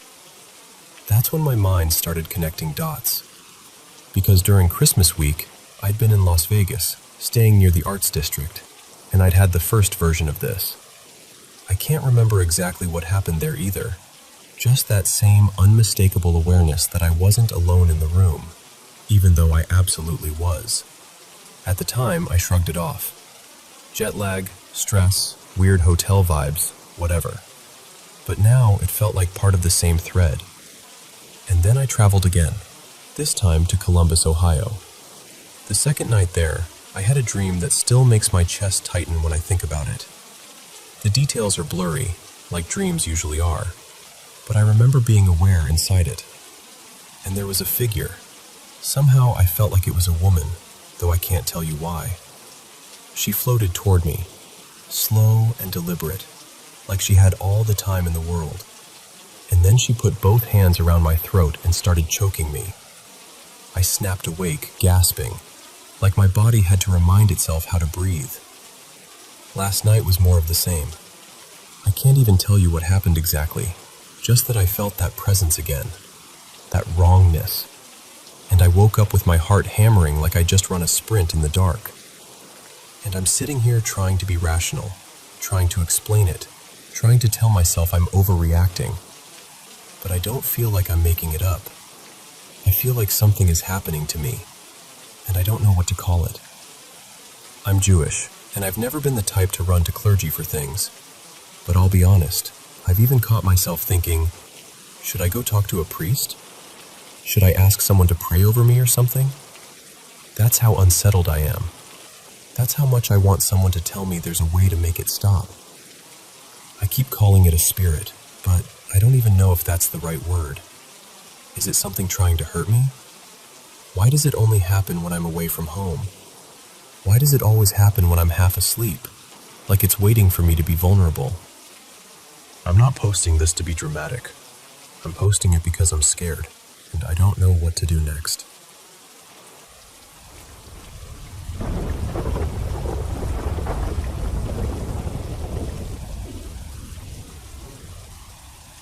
So, last night I went to sleep like normal, and I ended up having one of those dreams that doesn't just fade when you wake up. It kind of sticks to you. Before I even get into it, just so you've got the full picture, I'm 39, I don't take any medications, I don't use drugs, I don't have any medical diagnoses that I know of, and I don't have a history of sleepwalking or seeing things that aren't there. That's part of why this shook me as much as it did. Okay, the first dream. In the dream, I wake up, except it doesn't feel like waking up in a normal sense. It's like my mind comes online, but I'm already somewhere else. I'm in this room that's just white. Not like white walls, more like the air itself is white, bright and washed out and endless. It's so intense I can't make out a single edge or corner. No windows, no lights, no shadows, nothing to anchor myself. Just brightness everywhere, like being inside a glowing fog. And I realize pretty fast that I can't move. Not my arms, not my legs, not even my hands. The only thing I can do is turn my head a tiny bit, just a few degrees, like my neck is stiff or pinned. I'm lying flat on something that feels brutally cold, like stone that's been sitting in a freezer, or steel. My skin feels goosebumped, like my body is trying to shrink away from the surface. Then it hits me. I'm restrained. My wrists and ankles are held down, spread out, like I'm positioned on purpose. And I remember this wave of fear rolling through me. Not even fear of a specific thing, just pure alarm. Like my body knows I'm in danger, but my brain can't find the reason. And there are sounds. Not loud, more like they're coming through a wall, or through thick fabric. Muffled voices, whispers, multiple people maybe, but I can't understand a single word. It's just that low, secretive murmur. And underneath that, there's this clicking. At first it's one click, like a pen being tapped. Then it speeds up, then slows down. Then it sounds like there are two of them, overlapping, out of sync. Like someone's fidgeting, or counting, or testing something. It isn't steady, which somehow makes it worse. If it had a rhythm, my brain could have tried to make sense of it. But it's chaotic, human, impatient. The strangest part is, I never actually see anyone. No faces, no silhouettes, nothing. Just the feeling that I'm not alone, and the certainty that something is happening to me, even if I can't watch it. I don't remember yelling. I don't remember fighting. It's like my fear is trapped inside my chest with nowhere to go. And then, this is the part that's hard to explain. I don't wake up from it. It just lets go. Like a door shuts and another one opens. Because after that, I have a second dream, and it's completely different. Normal. Almost boring compared to the first one. I'm sitting in this cozy kitchen with a woman named Marina. Not a close friend, but not a stranger either. Like someone I've met through other people. The kitchen feels lived in. Warm light, a faint smell of tea or soap, that kind of thing. There are other people in the house. Her family, maybe. Moving around in the background. The sound of a TV somewhere. Footsteps. Muffled conversation. I'm at her table, and we're talking like it's some kind of informal interview. She's asking me questions, I'm answering, and I have this calm feeling like, okay, I'm doing well. This is going fine. I even remember thinking, I'm saying the right things. Eventually it ends. We stand up, I gather myself, and I leave. She walks me to the door, and right before it closes, she gives me this polite, final look, like, thanks for coming. And that's when I wake up. Actually wake up, in my own bedroom. But here's where it gets unsettling. I wake up in bed, completely naked. And I don't sleep naked.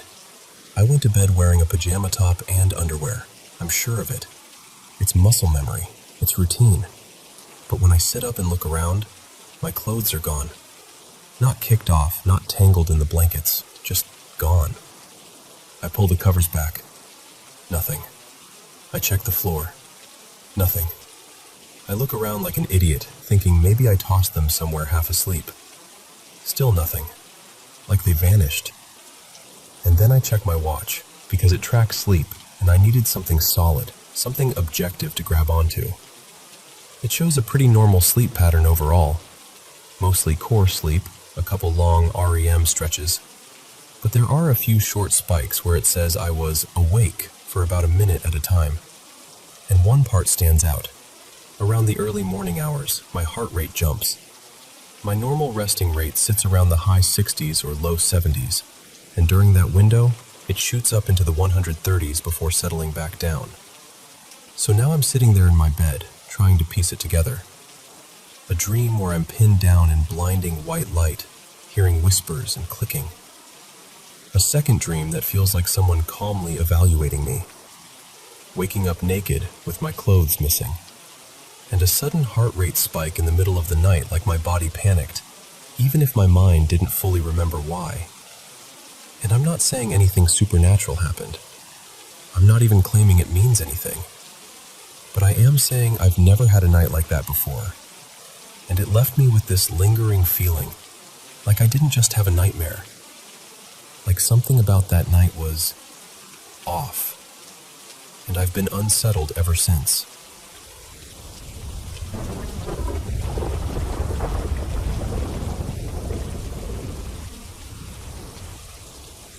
So, when I was a kid, the ocean was basically my second home.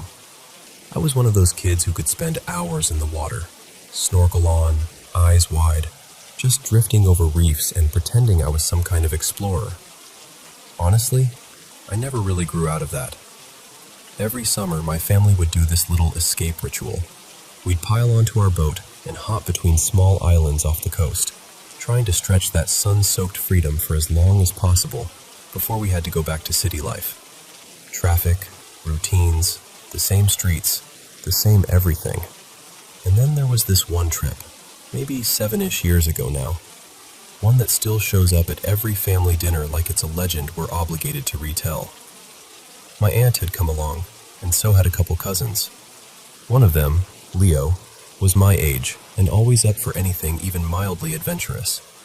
And my mom has this obsession with finding places that feel untouched. Like she gets genuinely excited about little blank corners on a map. She'll zoom in on some curved inlet and swear she's discovered a secret. That day, she was convinced she'd found the one. Some small, hidden gulf tucked between rocky edges in the Mediterranean. No docks, no beach clubs, nothing. She talked the skipper into trying it, and after a long ride, something like an hour and a bit, we finally arrived. And I swear to you, it was unreal. The water was so clear it felt fake, like someone had poured glass into the sea. You could see the bottom perfectly. Ripples in the sand, dark patches of seaweed swaying like hair, rocks layered with tiny colonies of life. Fish everywhere. Little silver flashes and bigger ones cruising slowly like they owned the place. But the best part? No people. Not a single other boat. It felt like we'd stumbled into some private aquarium that the world had forgotten. Of course, by the time we got in, the light was starting to dip. You know that moment when the sun is still out, but the shadows stretch longer and the water starts looking deeper than it should? The adults told us not to stay in too long. Visibility was getting worse, and they didn't want anyone smashing a knee on a rock or swimming too far without realizing it.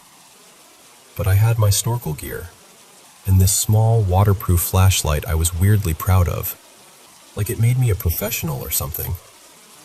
I was buzzing. I didn't want to just swim in this place. I wanted to see it. So I convinced Leo to come with me, and we started doing these slow dives, ducking under the surface and gliding along the bottom like we belonged there. It was one of those moments where you're so focused on what you're seeing that you forget time is passing. I remember spotting these bursts of color, corals in reds and purples, tiny snails stuck to stone, shells half buried in sand like treasure. Schools of fish moved in these synchronized waves, and every time I turned my head, something new came into view. After a while, I came up for air, took a breath, and then dipped my face back down. And that's when I saw it. At first, it was just a shape, something pale and round, sitting on the seabed. It blended in with the sand, and it had a thin layer of algae on it like it had been there a long time. My brain didn't know what it was yet, but something in me immediately went still. I pointed my flashlight at it and swam down, slow and careful, like I didn't want to startle the ocean itself. And then it clicked. A skull. A human skull.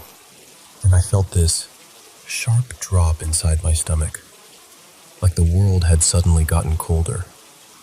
I shot back up toward the surface, trying to keep myself lined up so I wouldn't lose the spot, and I started waving at Leo like a maniac. When he came up, I blurted it out, half whisper, half panic. I saw something, I swear. It looked like a skull. And Leo, of course, reacted like Leo. His eyes lit up like Christmas. He didn't look scared.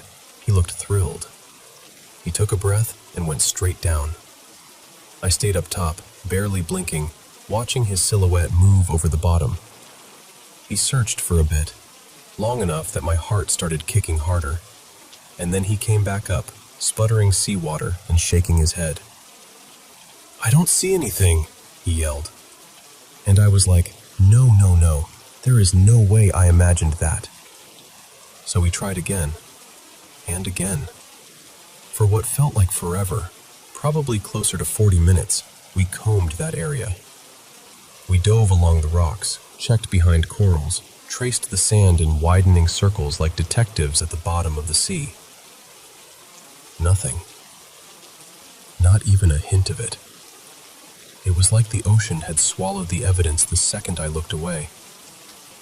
By the time we finally gave up, the light was even lower, the water darker, and the adults were calling us back to the boat.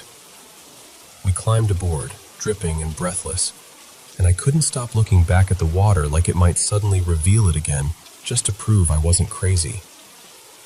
We left that gulf not long after. And here's the strangest part. Over time, we lost track of exactly where it was. My mom remembers the general trip, the feeling of the place, but not the exact location. And honestly, neither do I. It's like that gulf exists only in the story now. But I'll never forget that moment. That pale circle in the sand, the flashlight beam, and the awful, unmistakable realization of what was staring back at me. To this day, it's still the story that comes up whenever we're all at the table. Someone will grin and go, "Tell them about the disappearing skull." And everyone leans in like it's their first time hearing it. And every single time, I still get that same little chill, because I know what I saw. I just don't know where it went.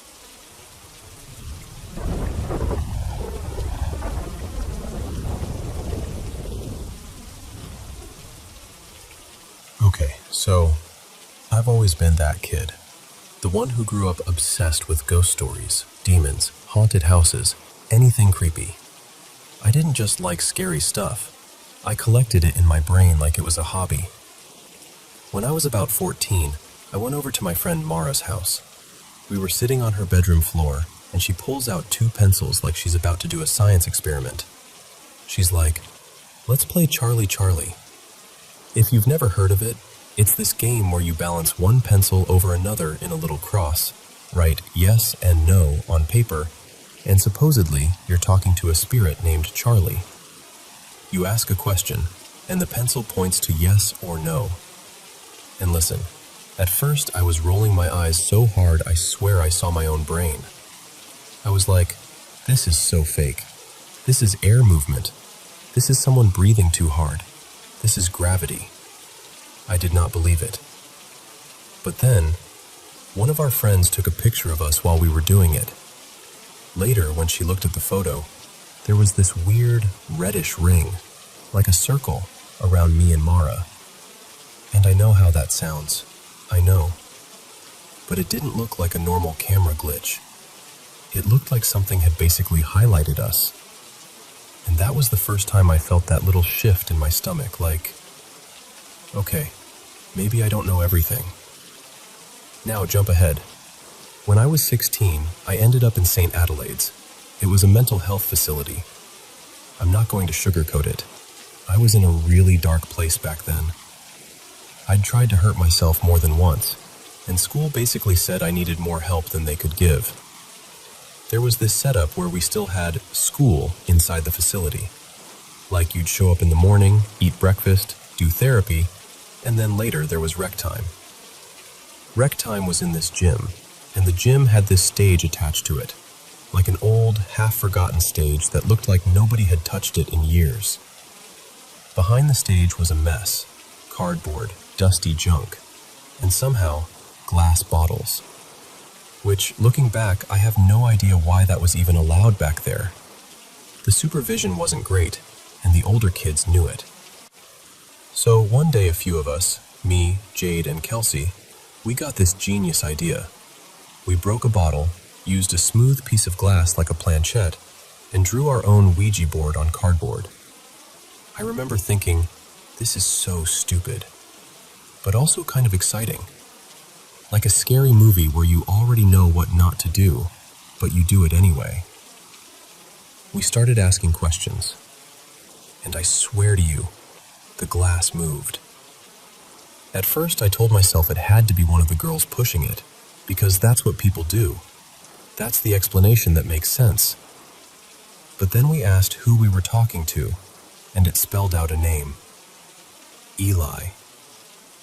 We kept going, kind of half laughing, half nervous. And then it got personal. Because Eli gave me my dad's middle name, then my brother's middle name, then my middle name. And I froze, like full body cold. Because those weren't names I went around saying, especially not my dad's and brother's middle names. Those weren't things my friends knew, and definitely not kids inside a facility I'd only been around for a short time. Even saying it out loud now makes my chest tight because it felt so sad. Not like a horror movie, more like a lost kid. Then one day, it changed, like the energy shifted. We asked if it was still Eli, and the board answered with something else. It gave a word, something that sounded old and sharp, like it didn't belong in a gym behind a stage. One of the girls later said it looked like a Latin word. We looked it up, and I remember my stomach dropping because the meaning was bad. I can't even tell you exactly what it was now. I just remember thinking, oh, this is not the same thing. So we tried to get rid of the board. We couldn't burn it. No lighters, no matches, and we were searched all the time. So we ripped the cardboard into pieces and buried it outside near the fence line, like that was somehow going to undo what we'd started. And then, months later, I got discharged and tried to go back to normal school. That didn't go well. I spiraled again, got admitted again, this time inpatient, and when I finally came home, that's when the weird stuff started happening. My parents' house had this heavy living room door. Not one of those doors that swings easily. This thing would drag on the carpet. If you wanted it shut, you had to really lean into it. One day I walked through and it slammed behind me. Hard. Like somebody had thrown it shut. I told myself it was a draft, or the carpet, or whatever. A few days later, my dad casually mentions, like he's talking about the weather, how the bathroom window slammed shut while he was in the bath. And he was confused because the window had that mechanism that holds it open, and it stuck sometimes because of old paint. It wasn't the kind of window that just slams on its own. My mom got really quiet after that, and then she looked right at me and said, "What have you been messing with?" That's the thing about moms. They don't always know the details, but they know when the air in the house feels wrong. So I told her. I told her about St. Adelaide's. I told her about the cardboard board. I told her about Charlie with Mara. I told her everything. My mom didn't yell. She just got this determined look and immediately called my grandma. That same day, my grandmother showed up with holy water. She walked through the house blessing doorways, corners, windows, the hallway, all of it. And my room? My room got the deluxe package, like she was not taking chances. And after that, no joke, everything stopped. No more slamming doors, no more windows snapping shut, no more heavy, weird, watchful feeling in the house. And I'm not here to convince you of anything. I'm really not. I can only tell you what it felt like, what happened, and how the moment we treated it like it was real, it finally left us alone. But I'll tell you this, I never played with anything like that again. Not even as a joke, not even just for fun. Because some games don't feel like games once you've played them.